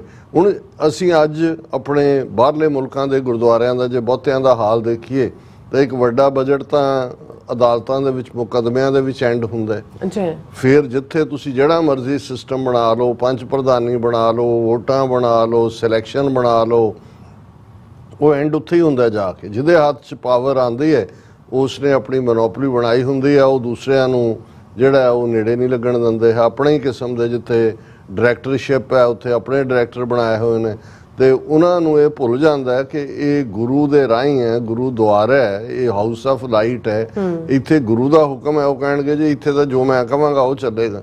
ਸੋ ਉਹ ਖੁਦ ਹੀ ਜਿਹੜੇ ਨੇ ਬਹੁਤ ਵਾਰੀ ਬਹੁਤ ਥਾਵਾਂ ਦੇ ਉੱਤੇ ਜਿਹੜੀ ਮੈਨੇਜਮੈਂਟ ਹੈ ਉਹਨਾਂ ਦਾ ਵਿਹਾਰ ਇਸ ਕਿਸਮ ਦਾ ਹੁੰਦਾ ਹੈ ਕਿ ਵੀ ਉਹ ਉਸ ਦੇ ਨਾਲ ਰਿਪਲਸ਼ਨ ਹੁੰਦੀ ਹੈ। ਔਰ ਇਹ ਵੀ ਇੱਕ ਵੱਡਾ ਕਾਰਨ ਹੈ ਕਿ ਸਾਡੀ ਯੰਗਰ ਜਨਰੇਸ਼ਨ ਵੈਸੇ ਵੀ ਜਿਹੜੀ ਦੁਨੀਆ ਦੇ ਵਿੱਚ ਇੱਕ ਨਾਸਤਿਕਤਾ ਦੀ ਲਹਿਰ ਚੱਲੀ ਹੋਈ ਹੈ ਜਾਂ ਮੈਟੀਰੀਅਲਿਜ਼ਮ ਦੀ ਲਹਿਰ ਚੱਲੀ ਹੋਈ ਹੈ, ਇੱਕ ਵੱਡਾ ਤਬਕਾ ਨਾਸਤਿਕ ਹੁੰਦਾ ਜਾਂਦਾ ਹੈ, ਉਹ ਸਾਰੇ ਹੀ ਸਮਾਜਾਂ ਦੇ ਵਿੱਚ ਹੈ। ਲੇਕਿਨ ਸਿੱਖ ਦਾ ਤਾਂ ਸਫ਼ਰ ਹੀ ਇੱਕ ਓਂਕਾਰ ਤੋਂ ਸ਼ੁਰੂ ਹੁੰਦਾ ਹੈ ਕਿ ਭਾਈ ਇੱਕ ਵਾਹਿਗੁਰੂ ਹੈ। ਮਤਲਬ ਇਹ ਹੈ ਵੀ ਜੇ ਇਸ ਤੇ ਵਿਸ਼ਵਾਸ ਹੈ ਤੇ ਅੱਗੇ ਤੁਰੋ, ਨਹੀਂ ਤਾਂ ਬਾਕੀ ਤਾਂ ਸਾਰਾ ਉਸ ਰੱਬ ਦੀ ਗੱਲ ਹੀ ਹੈ। ਹੁਣ ਅਸੀਂ ਇਹ ਦੇਖ ਰਹੇ ਹਾਂ ਵੀ ਕਿਉਂਕਿ ਜਿਨ੍ਹਾਂ ਗੁਰਦੁਆਰਿਆਂ ਚੋਂ ਸਾਡੀ ਮੋਟੀਵੇਸ਼ਨ, ਸਾਡਾ ਜਿਹੜਾ ਉਹ ਉਤਸ਼ਾਹ ਨਿਕਲਣਾ ਚਾਹੀਦਾ ਸੀ ਯੰਗਰ ਜਨਰੇਸ਼ਨ ਦੇ ਲਈ, ਉਹ ਵੈਲਕਮਿੰਗ ਨਹੀਂ ਨੇ। ਨਤੀਜਾ ਜੇ ਕੋਈ ਅਸੀਂ ਦੇਖਦੇ ਹਾਂ ਕਿ ਫਿਰ ਉਹ ਇੱਕ ਲਾਈਕ ਸਿਟਿੰਗ ਡਕਸ ਬਣਦੇ ਜਾਂਦੇ ਨੇ। ਪੰਜਾਬ ਦੇ ਵਿੱਚ ਵੀ ਅਸੀਂ ਇਹ ਹਾਲਤ, ਸ਼੍ਰੋਮਣੀ ਕਮੇਟੀ ਹੋਏ, ਹਰਿਆਣਾ ਕਮੇਟੀ, ਦੂਜੇ ਉਹ ਆਪਣਾ ਉਹਨਾਂ ਨੇ ਉਹ ਵੋਟਾਂ ਦੇ ਸਿਸਟਮ ਨੇ ਔਰ ਸਰਕਾਰੀ ਦਖਲਅੰਦਾਜ਼ੀ ਨੇ ਉਹਨਾਂ ਨੂੰ ਤਾਂ ਸਰਕਾਰੀ ਅਦਾਰੇ ਹੀ ਬਣਾ ਕੇ ਧਰ ਦਿੱਤਾ ਹੈ। ਉੱਥੇ ਵੀ ਦੂਸਰੇ ਜਿਹੜੇ ਨੇ ਉਹ ਸ਼ਿਕਾਰ ਕਰ ਰਹੇ ਨੇ। ਕੋਈ ਈਸਾਈ ਆ ਗਿਆ, ਕੋਈ ਆਸ਼ੂਤੋਸ਼ ਆ ਗਿਆ, ਕੋਈ ਸੌਦਾ ਸਾਧ ਆ ਗਿਆ, ਕੋਈ ਹੋਰ ਜਿਹੜੇ ਨੇ, ਕੋਈ ਯੋਗਾ ਦੇ ਨਾਂ ਥੱਲੇ ਆ ਗਏ, ਕੋਈ ਹੋਰ ਆ ਗਏ। ਔਰ ਉਹ ਬਾਬੇ ਯੂਪੀ ਬਿਹਾਰ ਦੇ ਜਿਹੜੇ ਭਈਏ ਖਤਰਨਾਕ ਜੇ, ਕਿਸੇ ਨੇ ਉਹ ਪੀਲੇ ਜਿਹੇ ਕੱਪੜੇ ਪਾ ਕੇ ਸਾਰਾ ਮੂੰਹ ਰੰਗਿਆ ਹੋਇਆ, ਉਹਦੇ ਨਾਲ ਲਾ ਲਾ ਕੇ ਤਿਲਕ, ਤੇ ਦੂਜੇ ਉਹਨਾਂ ਦੇ ਪੈਰਾਂ 'ਚ ਜਾ ਕੇ ਬੈਠ ਰਹੇ ਹੁੰਦੇ ਨੇ। ਜੇ ਨਿਹੰਗ ਸਿੰਘ ਆ ਗਏ ਸਤਿਕਾਰ ਕਰਨ ਤੇ ਫਲਾਣਾ ਪ੍ਰਚਾਰਕ ਆ ਗਿਆ ਤੇ ਢਿਮਕਾ ਪ੍ਰਚਾਰਕ ਆ ਗਿਆ। ਸੋ ਇਹਦਾ ਇੱਕ ਵੱਡਾ ਕਾਰਨ ਕਿ ਵੀ ਇਹ ਸਾਡੀ ਜਿਹੜੀ ਉਦਾਸੀਨਤਾ ਵੀ ਹੈ ਯੰਗਰ ਜਨਰੇਸ਼ਨ ਦੀ। ਔਰ ਇਹੀ ਯੰਗਰ ਜਿਨ੍ਹਾਂ ਨੂੰ ਜੇ ਤੁਸੀਂ ਯੂਥ ਕੈਂਪ ਜਾਂ ਸੈਮੀਨਾਰ ਜਾਂ ਦੂਸਰਿਆਂ ਜਿੱਥੇ ਉਹਨਾਂ ਨੂੰ ਪਾਰਟਿਸਿਪੇਸ਼ਨ ਦਾ ਮੌਕਾ ਮਿਲਦਾ, ਤੁਸੀਂ ਦੇਖਦੇ ਹੋ ਕਿ ਵੱਡੀ ਗਿਣਤੀ ਦੇ ਵਿੱਚ ਆਉਂਦੇ ਵੀ ਨੇ, ਉਹਨਾਂ ਦੀ ਦਿਲਚਸਪੀ ਵੀ ਹੈ। ਔਰ ਉਹਨਾਂ 'ਚੋਂ ਹੀ ਜੇ ਮੈਂ ਇਹ ਕਹਾਂ ਕਿ ਅਮਰੀਕਾ 'ਚ ਜਾਂ ਕੈਨੇਡਾ 'ਚ ਜਿਹੜੇ ਬਹੁਤੇ ਐਕਟਿਵਿਸਟ ਨਿਕਲੇ ਨੇ ਜਿਨ੍ਹਾਂ ਨੇ ਅੱਡ-ਅੱਡ ਫਿਰ ਜਥੇਬੰਦੀਆਂ ਰਾਹੀਂ, ਭਾਵੇਂ ਉਹ ਹਿਊਮੈਨੀਟੇਰੀਅਨ ਹੈ ਜਾਂ ਹਿਊਮਨ ਡਿਵੈਲਪਮੈਂਟ ਹੈ ਜਾਂ ਪੋਲੀਟੀਕਲ ਹੈ ਜਾਂ ਕੋਈ ਹੋਰ NGO ਹੈ ਜਾਂ ਗੁਰਮਤ ਪੰਜਾਬੀ ਸਕੂਲ ਨੇ, ਉਹਦਾ ਵਿੱਚ ਵੱਡਾ ਰੋਲ ਜਿਹੜਾ ਹੈ ਉਹਨਾਂ ਕੈਂਪਾਂ ਦਾ ਹੈ। ਸੋ ਇਹ ਸਾਨੂੰ ਦੇਖਣਾ ਹੋਏਗਾ ਕਿ ਹਰ ਵਕਤ ਦੇ ਬਦਲਦੇ ਵਕਤ ਦੇ ਨਾਲ ਕੁਝ ਮਾਡਲ ਬਦਲਦੇ ਨੇ, ਉਹ ਸਾਨੂੰ ਉਹਨਾਂ ਵੱਲ ਧਿਆਨ ਦੇਣਾ ਹੋਏਗਾ। ਪਰ ਹੁਣ ਮੈਂ ਮੁੜਦਾ ਅਸਲ ਟੌਪਿਕ ਦੇ ਵੱਲ। ਕੱਲ ਜਿਹੜੀ ਸਾਡੀ ਓਪਨਿੰਗ ਸੈਗਮੈਂਟ ਦੀ ਗੁਫ਼ਤਗੂ ਸੀ, ਜ਼ਾਹਰ ਹੈ ਅਕਾਲੀ ਦਲ ਵਰਟੀਕਲ ਦੋ ਹਿੱਸਿਆਂ 'ਚ ਗਿਆ। ਇੱਕ ਪਾਸੇ 60-65 ਲੀਡਰ ਜਿਹੜੇ ਕੱਲ ਤੱਕ ਪ੍ਰਕਾਸ਼ ਸਿੰਘ ਬਾਦਲ ਤੇ ਫਿਰ ਸੁਖਬੀਰ ਸਿੰਘ ਬਾਦਲ ਦੇ ਬਰਾਤੀਏ ਸੀ। ਲਾੜਾ ਤਾਂ ਪਹਿਲਾਂ ਪ੍ਰਕਾਸ਼ ਸਿੰਘ ਬਾਦਲ ਸੀ, ਫਿਰ ਸੁਖਬੀਰ ਬਾਦਲ ਸੀ। ਹੁਣ ਉਹ ਕਹਿੰਦੇ ਨਾ, ਇਹ ਅਸੀਂ ਗਲਤ ਲਾੜੇ ਦੇ ਬਰਾਤ ਚਲੇ ਗਏ, ਹੁਣ ਅਸੀਂ ਕੋਈ ਨਵਾਂ ਲਾੜਾ ਲੱਭ ਰਹੇ ਹਾਂ, ਨਵਾਂ ਪ੍ਰਧਾਨ ਲੱਭਾਂਗੇ ਔਰ ਅਸੀਂ ਰੀਸਟੋਰ ਕਰਾਂਗੇ, ਅਸੀਂ ਇਹ ਡਿਕਟੇਟਰਸ਼ਿਪ ਹੋ ਗਈ, ਅਸੀਂ ਫਲਾਣਾ ਹੋ ਗਿਆ, ਢਿਮਕਾ ਹੋ ਗਿਆ। ਸੋ ਚਲੋ ਅਸੀਂ ਤਾਂ ਇੱਕ ਵੱਡੇ ਕੌਂਟੈਕਸਟ 'ਚ 104 ਸਾਲ ਪੁਰਾਣੀ ਅਕਾਲੀ ਦਲ ਦੀ ਜਿਹੜੀ ਸੁਨਹਿਰੀ ਹਿਸਟਰੀ ਹੈ ਉਸ ਨੂੰ ਵੀ ਬਿਆਨਿਆ, ਕਿੱਥੇ ਕਿੱਥੇ ਕਰੈਕ ਆਏ, ਕਿੱਥੋਂ ਕੀ ਹੋਇਆ, ਉਸ ਨੂੰ ਸਾਡੇ ਦਰਸ਼ਕਾਂ ਵੱਲੋਂ ਪਸੰਦ ਵੀ ਕੀਤਾ ਗਿਆ। ਕਿਉਂਕਿ ਬਹੁਤ ਵਾਰ ਇਹ ਹੁੰਦਾ ਹੈ ਕਿ ਵੀ ਜਦੋਂ ਤੁਸੀਂ ਇੱਕ ਸਿੰਗਲ ਸ਼ਾਟ ਦੇ ਵਿੱਚ ਅੱਧੇ ਘੰਟੇ ਦੇ ਵਿੱਚ ਇੱਕ ਸੈਂਚਰੀ ਨੂੰ ਬਿਆਨਦੇ ਹੋ ਤੇ ਹਰ ਇੱਕ ਜਿਹੜੇ ਮਿਸਿੰਗ ਲਿੰਕ ਹੁੰਦੇ ਨੇ। ਹਾਲਾਂ ਮੈਂ ਜਦੋਂ ਪਿਛਲੇ ਦਿਨਾਂ 'ਚ ਸਰੀ 'ਚ ਸੀ ਤੇ ਸਾਡੇ ਵੀਰ ਨੇ ਡਾਕਟਰ ਬਲਜਿੰਦਰ ਸਿੰਘ, ਉਹਨਾਂ ਨੇ ਬੜੀ ਪੁਰਾਣੀ ਗੱਲ ਮੈਨੂੰ ਵੀ ਯਾਦ ਭੁੱਲੀ ਹੋਈ ਸੀ। ਉਹਨਾਂ ਨੇ 1992-93 ਦੀ ਗੱਲ ਸੁਣਾਈ। ਕਹਿੰਦੇ ਡਾਕਟਰ ਸਾਹਿਬ ਮੈਨੂੰ ਨਹੀਂ ਇਹ ਗੱਲ ਭੁੱਲੀ, ਕਹਿੰਦੇ ਵੀ ਮੈਂ ਸਾਰੇ ਬੈਠੇ ਸੀ, ਤੁਹਾਨੂੰ ਪੁੱਛਿਆ ਸੀ ਕਿ ਵੀ ਤੁਸੀਂ ਦੱਸੋ ਕਿ ਵੀ ਕਿਹੜੀਆਂ ਕਿਤਾਬਾਂ ਇਤਿਹਾਸ ਦੀਆਂ ਪੜ੍ਹੀਆਂ ਜਾਣ ਜਿਨ੍ਹਾਂ ਦੇ ਨਾਲ ਜਿਹੜਾ ਸਾਨੂੰ ਜਾਣਕਾਰੀ ਹੋਏ ਸਿੱਖ ਇਤਿਹਾਸ ਬਾਰੇ। ਤੇ ਕਹਿੰਦੇ ਵੀ ਤੁਸੀਂ ਇਹ ਕਿਹਾ ਸੀ ਕਿ ਵੀ ਕਿਤਾਬਾਂ 'ਚ ਤਾਂ ਚਲੋ ਬਥੇਰੇ ਇਸ ਕਿਸਮ ਦੇ ਉਦੋਂ ਵੀ ਲਿਖਦੇ ਰਹੇ ਨੇ, ਅੱਜ ਵੀ ਲਿਖਦੇ ਨੇ, ਵੀ ਇਹ ਤਾਂ ਇਤਿਹਾਸ 'ਚ ਤੁਸੀਂ ਕਿਤੇ ਰੁਕੇ ਰਾਤ, ਤੁਹਾਡੀਆਂ ਅੱਖਾਂ ਸਾਹਮਣੇ ਕੋਈ ਵਰਕਾ ਗੁਜ਼ਰਿਆ, ਕੋਈ ਪੁਰਾਣੀ ਲਿਖਤ ਗੁਜ਼ਰੀ, ਤੁਸੀਂ ਕਿਤੇ ਨਜ਼ਰ ਮਾਰੀ, ਉਦੋਂ ਅਜੇ ਇਹ ਸੋਸ਼ਲ ਮੀਡੀਆ ਜਾਂ ਵਿਕੀਪੀਡੀਆ ਤੇ ਫਲਾਣੇ ਨਹੀਂ ਸੀ ਆਏ। ਤੇ ਉਹ ਸਾਰਾ ਇਵੇਂ ਹੀ ਇਕੱਠਾ ਹੁੰਦਾ। ਤਾਂ ਮੈਂ ਕਿਹਾ ਵੀ ਕੋਈ ਵੀ ਪ੍ਰਮਾਣਿਕ ਤੁਸੀਂ ਉਹ ਗੱਲ ਨਹੀਂ ਕਹਿ ਸਕਦੇ ਜੀ ਇਸ ਦੇ ਵਿੱਚ ਤੁਸੀਂ ਇਹ ਪੜ੍ਹ ਲਓ। ਹਾਲਾਂ ਉਹਨਾਂ ਨੂੰ ਮੈਂ ਸੁਜੈਸਟ ਕੀਤਾ, ਕਰਮ ਸਿੰਘ ਹਿਸਟੋਰੀਅਨ, ਡਾਕਟਰ ਗੰਡਾ ਸਿੰਘ, ਦੂਸਰੇ ਜਾਂ ਹੁਣ ਦੇ ਪੀਰੀਅਡ 'ਚ ਪਤਵੰਤ ਸਿੰਘ, ਉਸ ਤੋਂ ਪਹਿਲਾਂ ਖੁਸ਼ਵੰਤ ਸਿੰਘ ਹਿਸਟਰੀ ਆਫ, ਪਰ ਮੈਂ ਕਿਹਾ ਵੀ ਸਾਰੇ ਨਾਮ ਮੁਕੰਮਲ ਨੇ ਕਿਉਂਕਿ ਉਹਨਾਂ ਨੇ ਇੱਕ ਜਿਸ ਆਸਪੈਕਟ ਨੂੰ ਚੁਣਿਆ ਉਹਨਾਂ ਦੇ ਆਪਣੇ ਖੋਪੇ ਲੱਗੇ ਹੋਏ ਨੇ। ਉਹਨਾਂ ਨੇ ਉਹਨਾਂ ਖੋਪਿਆਂ ਦੀ ਜਿਹੜਾ ਲਾਈਟ ਦੇ ਵਿੱਚ ਇਤਿਹਾਸ ਨੂੰ ਦੇਖਣ ਦੀ ਕੋਸ਼ਿਸ਼ ਕੀਤੀ। ਔਰ ਇਸੇ ਤਰ੍ਹਾਂ ਜਦੋਂ ਅਸੀਂ ਗੁਰਮਤ ਦੇ ਰਸਤੇ ਦੇ ਧਾਰਨੀ ਭਾਈ ਗੁਰਦਾਸ ਜੀ ਤੋਂ ਲੈ ਕੇ ਸਰ ਕਪੂਰ ਸਿੰਘ ਤੱਕ ਜਿਹੜੇ ਸਕਾਲਰਲੀ ਦੇਖਾਂਗੇ, ਉਹਨਾਂ ਦਾ ਨੁਕਤਾ ਨਿਗਾਹ ਇੱਕ ਸ਼ਰਧਾਵਾਨ ਗੁਰਸਿੱਖ ਵਾਂਗ ਉਹਨਾਂ ਨੇ ਹਰ ਸਿਚੁਏਸ਼ਨ ਨੂੰ ਦੇਖਿਆ। ਉਹ ਸ਼ਾਇਦ ਜਿਹੜੇ ਮੁਖਤਾਰਾ ਇਤਿਹਾਸਕਾਰ ਨੇ ਉਹ ਤਾਂ ਸਬੂਤ ਮੰਗਦੇ ਨੇ, ਤੇ ਜੇ ਤੁਸੀਂ ਇਕੱਲੇ ਡਾਟਾਬੇਸਡ ਇਤਿਹਾਸ ਦੀ ਗੱਲ ਕਰੋ ਤਾਂ ਡੈਡ ਡਾਟਾ ਹੁੰਦਾ ਹੈ, ਉਹਦੇ 'ਚ ਕੋਈ ਦਿਲਚਸਪੀ ਨਹੀਂ ਹੁੰਦੀ ਕਿਸੇ ਦੀ। ਇਹੀ ਕਾਰਨ ਹੈ ਕਿ ਉਹ ਗ੍ਰੀਕ ਮਾਈਥੋਲੋਜੀ ਹੋਏ ਜਾਂ ਬਿਬਲੀਕਲ ਸਟੋਰੀਜ਼ ਹੋਣ ਜਾਂ ਹਿੰਦੂ ਮਾਈਥੋਲੋਜੀ ਹੋਏ ਜਾਂ ਬੁੱਧ ਧਰਮ ਨੇ ਵੀ ਇਸ ਕਿਸਮ ਦਾ ਕੁਛ ਸਿਰਜਿਆ, ਉਹ ਲੋਕਾਂ ਨੂੰ ਜ਼ਿਆਦਾ ਫੈਸੀਨੇਟ ਕਰਦੇ ਆ। ਹਾਲਾਂ ਮਾਈਥੋਲੋਜੀ ਜਾਂ ਮਿਥਿਹਾਸ ਜਾਂ ਉਹਨਾਂ ਕਹਾਣੀਆਂ ਦੇ ਵਿੱਚ ਜਿਹੜਾ ਗ੍ਰੇਨ ਆਫ ਟਰੂਥ ਹੁੰਦਾ ਉਹਦੇ ਸ਼ਾਇਦ 1% ਹੁੰਦਾ ਹੈ, ਫੈਂਟੈਸੀ ਹੁੰਦੀ ਹੈ, ਉਸ ਨੂੰ ਤੁਸੀਂ ਜਿਹੜਾ ਕੁਝ ਬਿਲਡ ਕਰਨ ਦੀ ਕੋਸ਼ਿਸ਼ ਕਰਦੇ ਹੋ, ਲੇਕਿਨ ਅਲਟੀਮੇਟਲੀ ਉਹੀ ਜ਼ਿਆਦਾ। ਇਹੀ ਕਾਰਨ ਹੈ ਕਿ ਜਿਹੜਾ ਅੱਜ ਵੀ ਜੇ ਹਿੰਦੂ ਥਾਟ ਵੀ ਦੇਖੀਏ, ਜਿਹੜਾ ਉਹਨਾਂ ਦਾ ਵੇਦਾਂ ਸ਼ਾਸਤਰਾਂ ਸਿਮਰਤੀਆਂ ਦਾ ਸੀ ਹਿੰਦੂ ਧਰਮ, ਉਹਨੂੰ ਤਾਂ ਅੱਜ ਵੀ ਬਹੁਤ ਥੋੜੇ ਲੋਕ ਮੰਨਣ ਵਾਲੇ ਨੇ। ਆਰੀਆ ਸਮਾਜ ਵੀ ਗਾਇਬ ਹੋ ਗਿਆ, ਦੂਜੇ ਵੀ ਕਿਹੜਾ ਹਿੰਦੂ ਧਰਮ ਜਿਹੜਾ ਉਹ ਪਪੂਲਰ ਹੋ ਕੇ ਸਿਆਸੀ ਤੌਰ ਤੇ ਵੀ ਵੇਚਿਆ ਜਾ ਰਿਹਾ ਹੈ ਤੇ ਧਾਰਮਿਕ ਤੌਰ ਤੇ ਵੀ, ਉਹ ਮਾਈਥੋਲੋਜੀ ਮਿਥਿਹਾਸ। ਜਿਹੜਾ ਰਾਮਚੰਦਰ ਬਾਲਮੀਕ ਨੇ ਸਿਰਜਿਆ ਸੰਸਕ੍ਰਿਤ ਦੇ ਵਿੱਚ, ਉਹ ਤੁਹਾਨੂੰ ਬਾਲਮੀਕ ਰਾਮਾਇਣ ਨਹੀਂ ਲੱਭਦੀ। ਜਿਹੜਾ 14ਵੀਂ 15ਵੀਂ 16ਵੀਂ ਸਦੀ 'ਚ ਗੋਸਵਾਮੀ ਤੁਲਸੀਦਾਸ ਨੇ ਜਿਹਨੂੰ ਇਮੈਜਿਨ ਕੀਤਾ, ਉਹਨੇ ਹੀ ਹਨੂਮਾਨ ਚਾਲੀਸਾ ਵੀ ਲਿਖਿਆ, ਉਹਨੇ ਹੀ ਰਾਮਚਰਿਤਮਾਨਸ ਵੀ ਲਿਖਿਆ। ਅੱਜ ਉਹੀ ਰਾਮ ਆਏਂਗੇ, ਆ ਗਏ ਰਾਮ, ਅਯੁੱਧਿਆ ਬਣ ਗਿਆ, ਇੱਕ ਥਾਂ ਬਣ ਗਈ, ਰਾਮਾਇਣ ਗ੍ਰੰਥ ਬਣ ਗਿਆ ਜਿਹੜਾ 5-6 ਸਦੀਆਂ ਪੁਰਾਣਾ। ਹਾਲਾਂ ਜੇ ਤੁਸੀਂ ਵੇਦਾਂ ਨੂੰ ਦੇਖੋ 3500 ਸਾਲ ਪੁਰਾਣੇ ਨੇ, ਲੇਕਿਨ ਜਿਹੜਾ ਵਿਕਿਆ ਸੌਦਾ ਉਹ ਮਿਥਿਹਾਸ ਵਾਲਾ ਵਿਕਿਆ, ਔਰ ਉਹਦੇ ਤੇ ਬੇਸਡ ਸੀਰੀਅਲ ਬਣ ਗਏ, ਪੋਲੀਟੀਕਲ ਗ੍ਰੀਟਿੰਗ ਬਣ ਗਈ, ਜੈ ਸ਼੍ਰੀ ਰਾਮ ਬਣ ਗਏ। ਔਰ ਇਹ ਸਾਰੇ ਉਸ ਤੋਂ ਪਹਿਲਾਂ ਕੋਈ ਵੀ ਨਹੀਂ ਸੀ, ਜਿਵੇਂ ਰਾਮ ਤੋਂ ਪਹਿਲਾਂ ਕੋਈ ਦੁਨੀਆ 'ਚ ਆਇਆ ਹੀ ਨਹੀਂ ਸੀ।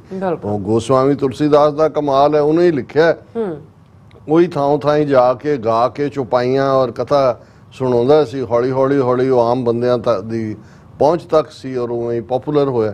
ਸੋ ਇਹ ਵੀ ਇੱਕ ਪਾਰਟ ਹੈ ਕਿ ਵੀ ਅਸੀਂ ਜਿੱਥੇ ਸਾਡੇ ਕੋਲ ਤਾਂ 5.5 ਸਦੀਆਂ ਦਾ ਉਹ ਵਕਤ ਹੈ ਜਿਹਦੇ ਸਾਡੇ ਕੋਲ ਸਬੂਤ ਨੇ, ਇਤਿਹਾਸ ਦੇ ਵੱਡੇ ਪਾਤਰ ਜਿਹੜੇ ਨੇ ਉਹ ਸਾਡੇ ਵਿਚਕਾਰ ਰਹੇ। ਸਭ ਤੋਂ ਵੱਡੀ ਗੱਲ ਗੁਰੂ ਗ੍ਰੰਥ ਸਾਹਿਬ ਦੇ ਰੂਪ 'ਚ ਉਹ ਖਜ਼ਾਨਾ ਜਿਹੜਾ ਗੁਰੂ ਅਰਜਨ ਸਾਹਿਬ ਨੇ ਆਪਣੀ ਸੁਪਰਵਿਜ਼ਨ ਦੇ ਥੱਲੇ ਲਿਖਾਇਆ ਔਰ ਕੋਈ ਰਲਾ ਨਹੀਂ ਹੋਣ ਦਿੱਤਾ। ਔਰ ਉਸ ਤੋਂ ਪਹਿਲਾਂ ਗੁਰੂ ਅਮਰਦਾਸ ਜੀ ਨੇ ਸੱਚੀ ਬਾਣੀ ਔਰ ਕੱਚੀ ਬਾਣੀ ਇਸ ਨੂੰ ਡਿਸਟਿੰਗੁਇਸ਼ ਕੀਤਾ।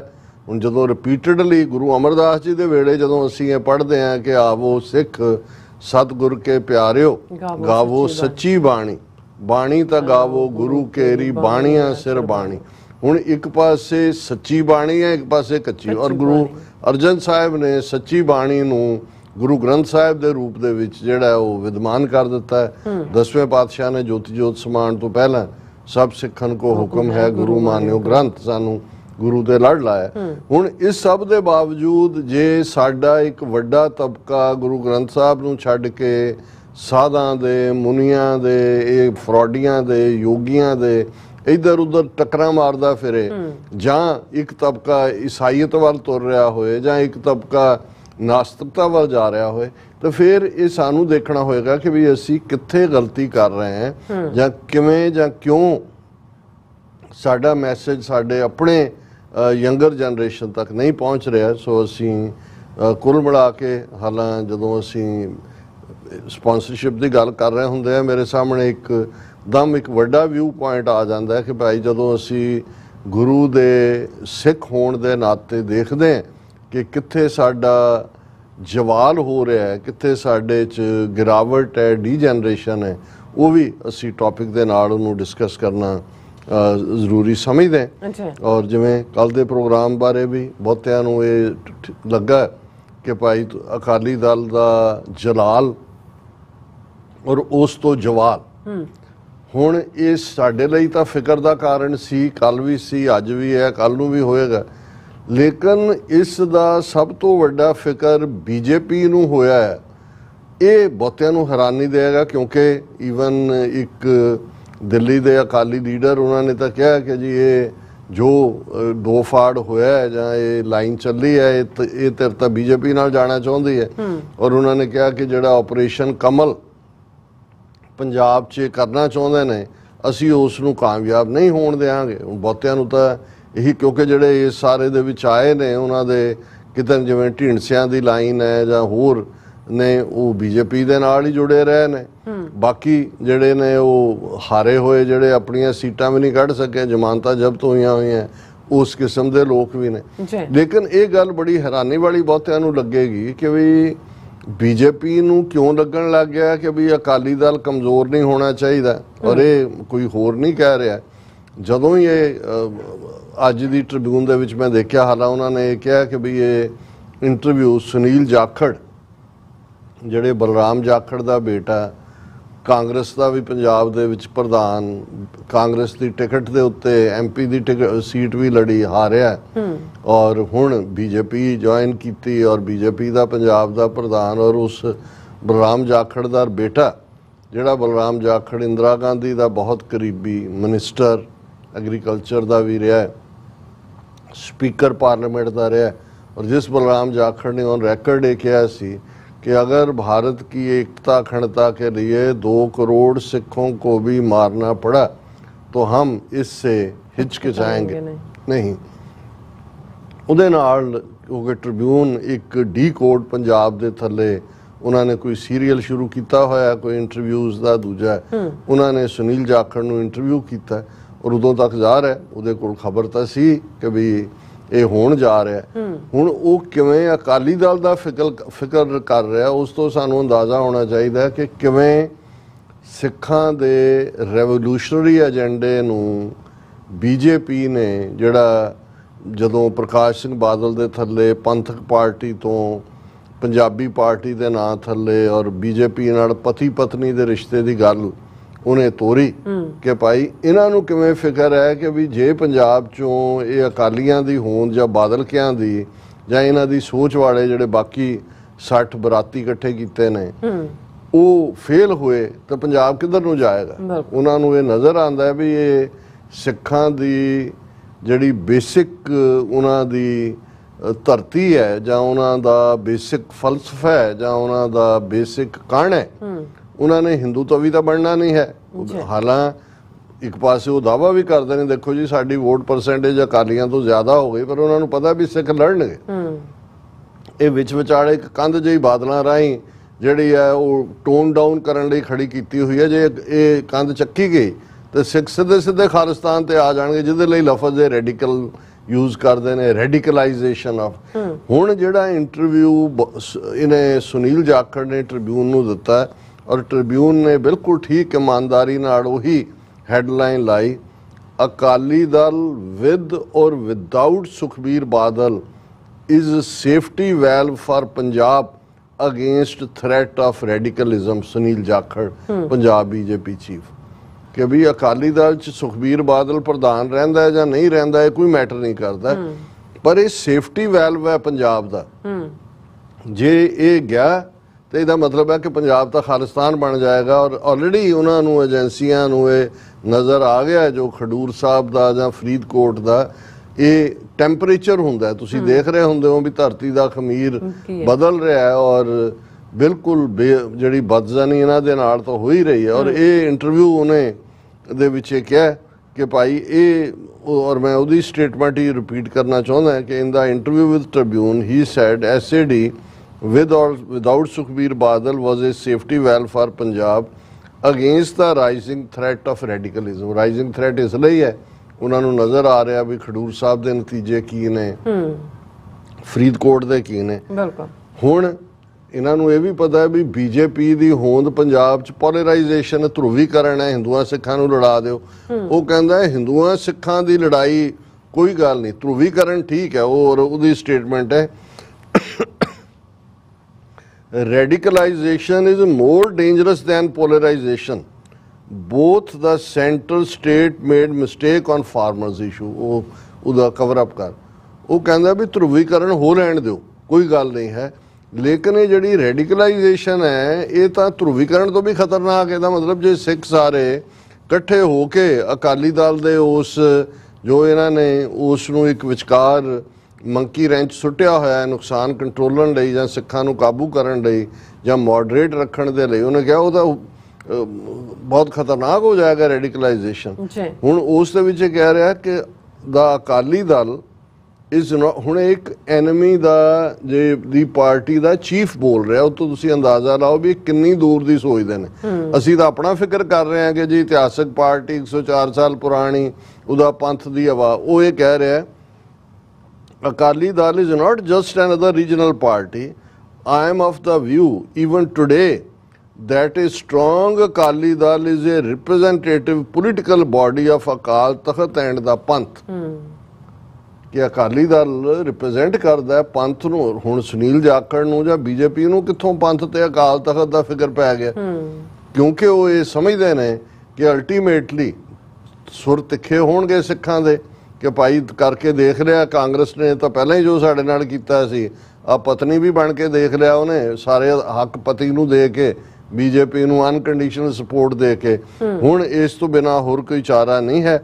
ਔਰ ਇਹ ਉਹਨੇ ਕਿਹਾ ਕਿ ਵੀ ਇਹ ਜਿਹੜਾ we have parted ways and contested elections against each other. ਉਹਨੇ ਕਿਹਾ ਜੀ ਹੁਣ ਪਤਾ ਨਹੀਂ ਅਸੀਂ ਇਕੱਠੇ ਹੋਣਾ ਹੈ ਕਿ ਨਹੀਂ, ਕਿਉਂਕਿ ਅਸੀਂ ਆਪਣੇ ਰਾਹ ਤਿਆਰ ਕੀਤੇ ਨੇ। I cannot look into the future, but a strong political representation of the Panth is a must. A moderate party, which the Akali Dal is required. ਉਹਨੇ ਕਿਹਾ ਜੀ ਇਹ ਮੋਡਰੇਟ ਰਹਿਣਾ ਚਾਹੀਦਾ ਹੈ, ਸਿੱਖਾਂ ਨੂੰ ਇਹ ਮੰਕੀ ਰੈਂਚ ਦੇ ਨਾਲ ਕਾਬੂ ਕਰਕੇ ਰੱਖੋ, ਅਦਰਵਾਈਜ਼ ਇਹ ਗੱਲ ਜਿਹੜੀ ਹੈ ਕਿਸੇ ਹੋਰ ਪਾਸੇ ਚਲੀ ਜਾਏਗੀ। ਹੁਣ ਜਦੋਂ ਕਿਸੇ ਸਰਦਾਰ ਕਪੂਰ ਸਿੰਘ ਹੋਰਾਂ ਨੇ ਸਾਚੀ ਸਾਖੀ 'ਚ ਕਿਸੇ ਨੂੰ ਕੋਟ ਕੀਤਾ ਹੈ ਮੁਸਲਿਮ ਸਕਾਲਰ ਨੂੰ 20ਵੀਂ ਸਦੀ ਦੀ ਬਿਗਨਿੰਗ 'ਚ, ਉਹਨੇ ਸਿੱਖਾਂ ਬਾਰੇ ਉਹਨਾਂ ਨੇ ਕਿਹਾ ਸੀ ਕਿ ਵੀ ਹਿੰਦੂ ਕੋਈ ਵੀ ਗੱਲ ਕਰਨ ਤੋਂ 100 ਸਾਲ ਪਹਿਲਾਂ ਸੋਚਦਾ ਕਿ ਇਹਦੇ ਕੀ ਇੰਪੈਕਟ ਹੋਣਗੇ। ਮੁਸਲਮਾਨ ਜਿਹੜਾ ਹੈ ਉਹ ਐਨ ਮੌਕੇ ਦੇ ਆ ਕੇ ਉੱਤੇ ਸੋਚਦਾ ਹੈ ਕਿ ਵੀ ਉਹਦੇ ਫਾਇਦੇ 'ਚ ਕੀ ਹੋਏਗਾ। ਤੇ ਕਹਿੰਦਾ ਵੀ ਸਿੱਖ ਜਿਹੜਾ ਉਹ ਜਦੋਂ ਵਕਤ ਲੰਘ ਜਾਂਦਾ ਉਸ ਤੋਂ ਬਾਅਦ ਉਹ ਦੇਖਦਾ ਕਿ ਬਈ ਇਹ ਹਾਲਾਤਾਂ ਨੇ ਸਾਨੂੰ ਕੀ ਕਰਤਾ। ਉਹਨਾਂ ਨੇ ਕਿਹਾ ਵੀ ਇਹ ਗੱਲ ਭਾਵੇਂ ਸਾਨੂੰ ਚੁੱਭੀ, ਉਹਨਾਂ ਨੇ ਉਹ ਸਰਕੂਲੇਟ ਕੀਤਾ ਹੋਏਗਾ ਕਿਤੇ, ਮੈਨੂੰ ਹੁਣ ਯਾਦ ਨਹੀਂ ਹੈ ਕਿ ਉਹਨੂੰ ਫਜ਼ਲੁਰ ਰਹਿਮਾਨ ਕੇ ਕਿਸੇ ਨੂੰ ਕੋਟ ਕੀਤਾ ਹੋਇਆ ਉਸ ਵੇਲੇ ਦਾ ਚੰਗਾ, ਪਰ ਉਹਨਾਂ ਨੇ ਸਰ ਕਪੂਰ ਸਿੰਘ ਉਹਨਾਂ ਨੇ ਕਿਹਾ ਕਿ ਵੀ ਇਹ ਜੇ ਅਸੀਂ ਦੇਖੀਏ ਤਾਂ ਇਹ ਗੱਲ ਗਲਤ ਨਹੀਂ ਹੈ। ਹੁਣ ਈਵਨ ਮੈਂ ਵੀ ਇਸ ਐਂਗਲ ਤੋਂ ਨਹੀਂ ਅਸੀਂ ਸੋਚਿਆ ਕਿ ਵੀ ਬੀਜੇਪੀ ਦਾ ਚੀਫ ਜਾਂ ਇਹ, ਕਿਉਂਕਿ ਜੋ ਸੁਨੀਲ ਜਾਖੜ ਕਹਿ ਰਿਹਾ ਆਪਣੇ ਤੌਰ ਤੇ ਨਹੀਂ ਕਹਿ ਰਿਹਾ, ਇਹ ਜਿਹਨਾਂ ਏਜੰਸੀਆਂ ਨੇ ਇੱਕ ਪਾਸੇ ਉਹ ਅਕਾਲੀ ਦਲ ਨੂੰ ਇੰਨਾ ਰੱਖਣਾ ਚਾਹੁੰਦੇ ਨੇ ਕਿ ਉਹ ਅੱਡ ਕੋਰਸ ਨਾ ਲਏ ਇਹਨਾਂ ਤੋਂ, ਇਹਨਾਂ ਦੀ ਪਤਨੀ ਬਣ ਕੇ ਭਾਵੇਂ ਉਹ ਛੁੱਟੜੀ ਹੋਏ ਉਹਨੂੰ ਨਾਲ ਰਹੇ, ਪਰ ਇਹ ਵੀ ਨਹੀਂ ਚਾਹੁੰਦੇ ਵੀ ਇਹ ਬਿਲਕੁਲ ਇਸ ਕਿਸਮ ਦਾ ਹੋ ਜਾਏ ਕਿ ਵੀ ਉਹ ਆਪਣਾ ਰਸਤਾ ਅਖਤਿਆਰ ਕਰਨ, ਕਿਉਂਕਿ ਜਿਹੜਾ ਵਿੱਚ ਗੈਪ ਹੈ ਉਹ ਤੇ ਸਿੱਖਾਂ ਨੇ ਜਾਣਾ ਹੀ, ਉਹਨਾਂ ਨੇ ਕਹਿਣਾ ਵੀ ਬਸ ਇਨਫ ਇਜ਼ ਇਨਫ ਹੋ ਗਿਆ। ਉਹ ਖਡੂਰ ਸਾਹਿਬ ਔਰ ਫਰੀਦਕੋਟ ਨੇ ਆਪਣਾ ਮੈਸੇਜ ਦੇ ਦਿੱਤਾ। ਸੋ ਇਹ ਹੈ ਇਹਨਾਂ ਦੀ ਸੋਚ ਕਿ ਕਿਸ ਲੈਵਲ ਦੇ ਉੱਤੇ ਜਾ ਕੇ ਇਹ ਦੇਖ ਰਹੇ ਨੇ, ਤੇ ਸਾਨੂੰ ਵੀ ਇਹ ਦੇਖਣਾ ਹੋਏਗਾ ਕਿ ਵੀ ਅਲਟੀਮੇਟਲੀ ਕਿੰਨੀ ਕੁ ਦੇਰ ਅਸੀਂ ਇਹ ਇਫ ਐਂਡ ਬਟ ਲੇਕਿਨ, ਪਤਾ ਨਹੀਂ ਹੁਣ ਮੈਂ ਕਿੰਨੀ ਵਾਰੀ ਆਪਣੇ ਫਿਕਰਿਆਂ 'ਚ ਲੇਕਿਨ ਕਹਿਣਾ, ਮੈਨੂੰ ਲੱਗਦਾ ਵੀ ਇਹ ਲੇਕਿਨ ਹਟਾਈਏ, ਸਿੱਧੀ ਸਿੱਧੀ ਗੱਲ ਹੋਏ ਕਿ ਭਾਈ ਇਹ ਤਾਂ 40 ਸਾਲ ਪਹਿਲਾਂ ਹੋ ਜਾਣੀ ਚਾਹੀਦੀ ਸੀ। ਜੂਨ ਦੇ ਪਹਿਲੇ ਹਫ਼ਤੇ ਜੇ ਸੱਚਮੁੱਚ ਇਹ Akali Dal as a so called moderate, ਇਹ ਮੰਕੀ ਰੈਂਚ ਨਾ ਹੁੰਦਾ ਵਿਚਾਲੇ ਸੁੱਟਿਆ ਹੋਇਆ ਏਜੰਸੀਆਂ ਦਾ, ਤੇ ਗੱਲ ਤਾਂ ਸਪਸ਼ਟ ਸੀ ਕਿ ਵੀ ਤੁਸੀਂ ਸਾਡੇ ਤੇ ਚੜ੍ਹਾਈ ਕੀਤੀ ਹੈ, ਤੁਸੀਂ ਜਿਹੜੀ ਹੈ ਸਰਵਨਾਸ਼ ਸਿੱਖਾਂ ਦੇ ਦੀ ਜੰਗ, ਸਾਡਾ ਪ੍ਰਾਣ ਪਿਆਰੇ ਹਰਮੰਦਰ ਸਾਹਿਬ ਤੇ ਫੌਜਾਂ ਚੜ੍ਹਾਈਆਂ ਨੇ, ਟੈਂਕਾਂ ਤੋਪਾਂ ਨਾਲ ਆ ਗਏ ਹੋ ਔਰ ਤੁਸੀਂ ਸਾਡੇ ਖਿਲਾਫ ਜੰਗ ਕੀਤੀ ਹੈ। ਹੁਣ ਅਸੀਂ ਸਿੱਧੀ ਲੜਾਈ ਜਿਹੜੀ ਹੈ ਉਹ ਖਾਲਿਸਤਾਨ ਦੀ ਲੜਾਂਗੇ। ਅਕਾਲੀ ਦਲ ਉਹਨੂੰ ਪੀਸਫੁਲ ਢੰਗ ਨਾਲ ਲੜੀ ਜਾਂਦਾ, ਬੇਸ਼ੱਕ ਬਾਕੀਆਂ ਨੇ ਤਾਂ ਡਾਂਗ ਚੁੱਕ ਹੀ ਲਈ ਸੀ ਔਰ ਉਹਨਾਂ ਨੇ ਆਪਣੀ ਰਿਟ ਵੀ ਬਣਾ, ਔਰ ਕਿਵੇਂ ਅਕਾਲੀ ਦਲ ਹਕੂਮਤ ਦੇ ਹੱਕ 'ਚ ਭੁਗਤਿਆ, ਕਿਉਂਕਿ ਇਹ ਮੋਡਰੇਟ ਇਸ ਕਿਸਮ ਦੇ ਰੱਖੇ ਹੋਏ ਨੇ ਔਰ ਬਹੁਤਿਆਂ ਨੂੰ ਇਹ ਲੱਗਦਾ ਵੀ ਸ਼ਾਇਦ ਬਾਦਲ ਔਰ ਦੂਸਰਿਆਂ ਦਾ ਪਾਰਟ ਜਿਹੜਾ ਹੈ ਉਹ ਹਮੇਸ਼ਾ ਹੀ ਇਵੇਂ ਨਹੀਂ ਹੈ। ਜਦੋਂ ਅਸੀਂ 1992-93 ਦੇ ਪੀਰੀਅਡ 'ਚ ਦੇਖਦੇ ਤੇ 1992 ਚ ਜਦੋਂ ਯੂਨਾਈਟਿਡ ਨੇਸ਼ਨਸ ਦਾ ਸੈਕਟਰੀ ਜਨਰਲ ਬੂਟਰੋਸ ਗਾਲੀ ਸੀ, ਇਹ ਦਿੱਲੀ ਗਿਆ ਔਰ ਇਹ ਸਾਰੇ ਅਕਾਲੀ ਲੀਡਰ ਜਿਨ੍ਹਾਂ ਦੇ ਵਿੱਚ ਬਾਦਲ ਜਿਨ੍ਹਾਂ ਨੂੰ ਲੀਡ ਕਰ ਰਿਹਾ ਸੀ ਬੰਗਲਾ ਸਾਹਿਬ ਤੋਂ, ਉਹ ਉਹਨੂੰ ਮੈਮੋਰੈਂਡਮ ਦੇਣ ਜਾ ਰਹੇ ਸੀ ਔਰ ਉਸ ਮੈਮੋਰੈਂਡਮ ਦੇ ਵਿੱਚ ਰਾਈਟ ਆਫ ਸੈਲਫ ਡਿਟਰਮੀਨੇਸ਼ਨ ਸੀ, ਸਵੈ ਆਜ਼ਾਦੀ ਦਾ ਹੱਕ ਜਿਹੜਾ ਅੱਜ ਅਸੀਂ ਖਾਲਿਸਤਾਨ ਰੈਫਰੈਂਡਮ ਦੇ ਨਾਲ ਮੰਗ ਰਹੇ। ਸੋ ਇਹ ਕਿਉਂਕਿ ਏਜੰਸੀਆਂ ਘੁਮਾਉਂਦੀਆਂ ਰਹੀਆਂ ਨੇ, ਜਦੋਂ ਇਹਨਾਂ ਨੂੰ ਲੱਗਾ ਕਿ ਬਈ ਇਸ ਵੇਲੇ ਰਾਈਟ ਆਫ ਸੈਲਫ ਡਿਟਰਮੀਨੇਸ਼ਨ ਜਾਂ ਖਾਲਿਸਤਾਨ ਦੀ ਮੂਵਮੈਂਟ ਪੰਜਾਬ ਦੇ ਵਿੱਚ ਤਾਂ ਪੂਰੀ ਜੁਝਾਰੂ ਲਹਿਰ ਦੀ ਬੱਲੇ ਬੱਲੇ ਸੀ, ਸੋ ਉਦੋਂ ਇਹ ਜੁਝਾਰੂਆਂ ਦੇ ਭੋਗਾਂ ਤੇ ਵੀ ਜਾਣਾ, ਉਸ ਕਿਸਮ ਦੇ ਬਿਆਨਬਾਜ਼ੀ ਵੀ ਕਰਨੀ। ਪਰ ਹੁਣ ਉਹਨਾਂ ਨੂੰ ਇਹ ਲੱਗਣ ਲੱਗ ਗਿਆ ਸੀ ਕਿ ਭਾਈ ਅਸੀਂ ਆਪਣੇ ਪਰਿਵਾਰਕ ਇੰਟਰਸਟ ਸਿਕਿਉਰ ਕਰੀਏ। ਬਾਦਲ ਨੇ, ਜਿਵੇਂ ਅਸੀਂ ਕੱਲ੍ਹ ਗੱਲ ਕੀਤੀ ਸੀ ਕਿ ਕਿਵੇਂ ਉਸ ਨੇ ਇਸ ਦਾ ਪੂਰਾ ਪਰਿਵਾਰੀਕਰਨ ਕੀਤਾ, ਉਹ ਭਾਵੇਂ ਉਹਦਾ ਸੁਖਬੀਰ ਬਾਦਲ ਹੈ, ਹਰਸਿਮਰਤ ਹੈ, ਮਜੀਠੀਆ ਹੈ, ਆਦੇਸ਼ ਪ੍ਰਤਾਪ, ਤੁਸੀਂ ਆਲਾ ਦੁਆਲਾ ਦੇਖੋ, ਇਵੇਂ ਲੱਗਾ ਕਿ ਵੀ ਇਹ ਕੁੜਮਾਂ ਦੀ ਪਾਰਟੀ ਬਣ ਕੇ ਰਹਿ ਗਿਆ।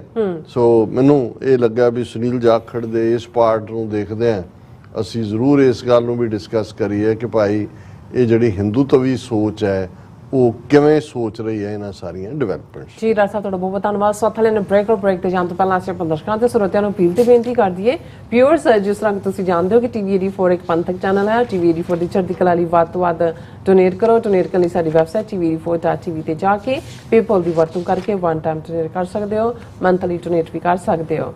ਤੁਸੀਂ ਟੀਵੀ 84 ਦੇ ਨਾਮ ਤੇ ਚੈੱਕ ਬਣਾ ਕੇ ਸਾਨੂੰ ਮੇਲ ਵੀ ਕਰ ਸਕਦੇ ਹੋ ਸਾਡੇ ਇਸ ਪਤੇ ਤੇ 36-01 37th Avenue, Long Island City, New York 11101 USA, ਜਾਂ ਫਿਰ ਤੁਸੀਂ ਸਾਨੂੰ ਫੋਨ ਰਾਹੀਂ ਵੀ ਸੰਪਰਕ ਕਰ ਸਕਦੇ ਹੋ 5166619584। ਤੁਸੀਂ ਸਾਨੂੰ ਈਮੇਲ ਵੀ ਕਰ ਸਕਦੇ ਹੋ info@tv84.tv ਤੇ। ਅਸੀਂ ਤੁਹਾਡੇ ਤਹਿ ਦਿਲ ਤੋਂ ਸ਼ੁਕਰਗੁਜ਼ਾਰ ਹੋਵਾਂਗੇ। ਸੋ ਇੱਥੇ ਲੈਣੇ ਬ੍ਰੇਕ। ਵਿਊਅਰਸ, ਤੁਸੀਂ ਇਸ ਤਰ੍ਹਾਂ ਬਣੇ ਰਹਿਣਾ। ਮਿਲਦੇ ਹਾਂ ਛੋਟੇ ਜਿਹੇ ਵਕਫੇ ਤੋਂ ਬਾਅਦ।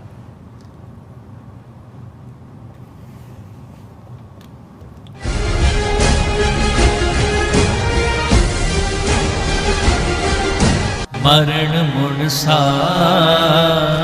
ਸੂਰਿਆ ਹੱਕ ਹੈ। 40 ਸਾਲ ਸ਼ਹੀਦਾਂ ਦੇ ਨਾਲ ਸੰਤ ਜਰਨੈਲ ਸਿੰਘ ਭਿੰਡਰਾਂਵਾਲੇ ਅਤੇ 1984 ਦੇ ਘੱਲੂਘਾਰੇ ਦੇ ਸ਼ਹੀਦਾਂ ਦੀ ਯਾਦ ਵਿੱਚ ਗੁਰਮਤਿ ਸਮਾਗਮ ਆਉਂਦੇ ਐਤਵਾਰ 30 ਜੂਨ 2024 ਨੂੰ ਗੁਰਦੁਆਰਾ ਦਸ਼ਮੇਸ਼ ਦਰਬਾਰ ਟਲੈਰੀ ਕੈਲੀਫੋਰਨੀਆ ਵਿਖੇ ਹੋਣ ਜਾ ਰਹੇ ਹਨ। ਮੌਜੂਦਾ ਪੰਥਕ ਹਾਲਾਤਾਂ ਅਤੇ ਭਵਿੱਖ ਦੀ ਕੌਮੀ ਰਣਨੀਤੀ ਬਾਰੇ ਡਾਕਟਰ ਅਮਰਜੀਤ ਸਿੰਘ, ਬੂਟਾ ਸਿੰਘ ਖੜੌਦ, ਮੁਖਤਿਆਰ ਸਿੰਘ ਮੁਖੀ, ਭਾਈ ਤਰਲੋਚਨ ਸਿੰਘ ਅਤੇ ਪਵਨ ਸਿੰਘ ਖਾਲਸਾ ਸਮੇਤ ਹੋਰ ਬੁਲਾਰਿਆਂ ਵੱਲੋਂ ਸੰਗਤ ਨਾਲ ਵਿਚਾਰਾਂ ਦੀ ਸਾਂਝ ਪਾਈ ਜਾਵੇਗੀ। ਸ਼ਹੀਦ ਪਰਿਵਾਰਾਂ ਦਾ 골ਡ ਮੈਡਲ ਨਾਲ ਸਨਮਾਨ ਕੀਤਾ ਜਾਵੇਗਾ। ਆਪ ਸਭ ਨੂੰ ਇਸ ਸਮਾਗਮ ਵਿੱਚ ਪਹੁੰਚਣ ਲਈ ਬੇਨਤੀ ਕੀਤੀ ਜਾਂਦੀ ਹੈ। ਵਧੇਰੇ ਜਾਣਕਾਰੀ ਲਈ ਆਪ ਹੇਠ ਦਿੱਤੇ ਨੰਬਰ ਤੇ ਸੰਪਰਕ ਕਰ ਸਕਦੇ ਹੋ। ਮਰਨ ਮੁਰਸਾ ਸੂਰਿਆ ਹੱਕ ਹੈ। ਗੁਰੂ ਪਿਆਰੀ ਸਾਧ ਸੰਗਤ ਜੀਓ, ਵਾਹਿਗੁਰੂ ਜੀ ਕਾ ਖਾਲਸਾ, ਵਾਹਿਗੁਰੂ ਜੀ ਕੀ ਫਤਿਹ। ਟਰਾਈ ਸਟੇਟ ਦੇ ਕੇਂਦਰੀ ਅਸਥਾਨ Gurdwara Sahib Sikh culture society Richmond Hill, New York ਵਿਖੇ Baba Banda Singh Bahadur international Sikh society of New York ਦੇ ਸਮੁੱਚੇ ਸੇਵਾਦਾਰਾਂ ਵੱਲੋਂ ਮਹਾਨ ਸ਼ਹੀਦ ਸਿੱਖ ਕੌਮ ਦੇ ਪਹਿਲੇ ਬਾਦਸ਼ਾਹ ਬਾਬਾ ਬੰਦਾ ਸਿੰਘ ਬਹਾਦਰ ਤਿੰਨਾਂ ਦਾ ਮਹਾਨ ਸ਼ਹੀਦੀ ਦਿਹਾੜਾ ਅਤੇ ਉਹਨਾਂ ਨਾਲ ਸ਼ਹੀਦ ਹੋਣ ਵਾਲੇ ਸਮੂਹ ਸ਼ਹੀਦਾਂ ਦੀ ਸ਼ਹਾਦਤ ਨੂੰ ਨਤਮਸਤਕ ਹੁੰਦਿਆਂ ਹੋਇਆਂ ਗੁਰਦੁਆਰਾ ਸਾਹਿਬ ਵਿਖੇ ਵਿਸ਼ੇਸ਼ ਪ੍ਰੋਗਰਾਮ 28, 29 ਅਤੇ 30 ਜੂਨ ਨੂੰ ਮਨਾਏ ਜਾ ਰਹੇ ਹਨ। 28 ਜੂਨ ਦਿਨ ਸ਼ੁੱਕਰਵਾਰ ਨੂੰ ਸਵੇਰੇ 10 ਵਜੇ ਅਖੰਡ ਪਾਠ ਸਾਹਿਬ ਆਰੰਭ ਹੋਣਗੇ, ਜਿਨ੍ਹਾਂ ਦੇ ਭੋਗ ਐਤਵਾਰ 30 ਜੂਨ ਨੂੰ ਸਵੇਰੇ 9:30 ਵਜੇ ਪੈਣਗੇ। 29 ਜੂਨ ਦਿਨ ਸ਼ਨੀਵਾਰ ਨੂੰ ਦਿਨ ਦੇ ਸਮੇਂ 1 ਵਜੇ ਤੋਂ ਮਹਾਨ ਇੱਕ ਸੈਮੀਨਾਰ ਵੀ ਉਲੀਕਿਆ ਗਿਆ ਹੈ, ਜਿਸ ਵਿੱਚ ਭਾਈ ਸਾਹਿਬ ਭਾਈ ਸੁਖਪ੍ਰੀਤ ਸਿੰਘ ਉਦੋਕੇ, ਭਾਈ ਹਰਿੰਦਰ ਸਿੰਘ ਟੈਕਸਸ ਵਾਲੇ ਅਤੇ ਇਹਨਾਂ ਤੋਂ ਇਲਾਵਾ ਹੋਰ ਵੀ ਵਿਦਵਾਨ ਜਨ ਗੁਰੂ ਚਰਨਾਂ ਵਿੱਚ ਹਾਜ਼ਰੀਆਂ ਭਰਨਗੇ। ਸਮੁੱਚੀਆਂ ਸੰਗਤਾਂ ਨੂੰ ਬੇਨਤੀ ਹੈ, ਪਰਿਵਾਰਾਂ ਬੱਚਿਆਂ ਸਮੇਤ ਹਾਜ਼ਰੀਆਂ ਭਰ ਕੇ ਸਤਿਗੁਰੂ ਸੱਚੇ ਪਾਤਸ਼ਾਹ ਦੀਆਂ ਬਖਸ਼ਿਸ਼ਾਂ ਅਤੇ ਮਹਾਨ ਸ਼ਹੀਦਾਂ ਦੀਆਂ ਅਸੀਸਾਂ ਪ੍ਰਾਪਤ ਕਰੋ ਜੀ। ਵਾਹਿਗੁਰੂ ਜੀ ਕਾ ਖਾਲਸਾ, ਵਾਹਿਗੁਰੂ ਜੀ ਕੀ ਫਤਿਹ।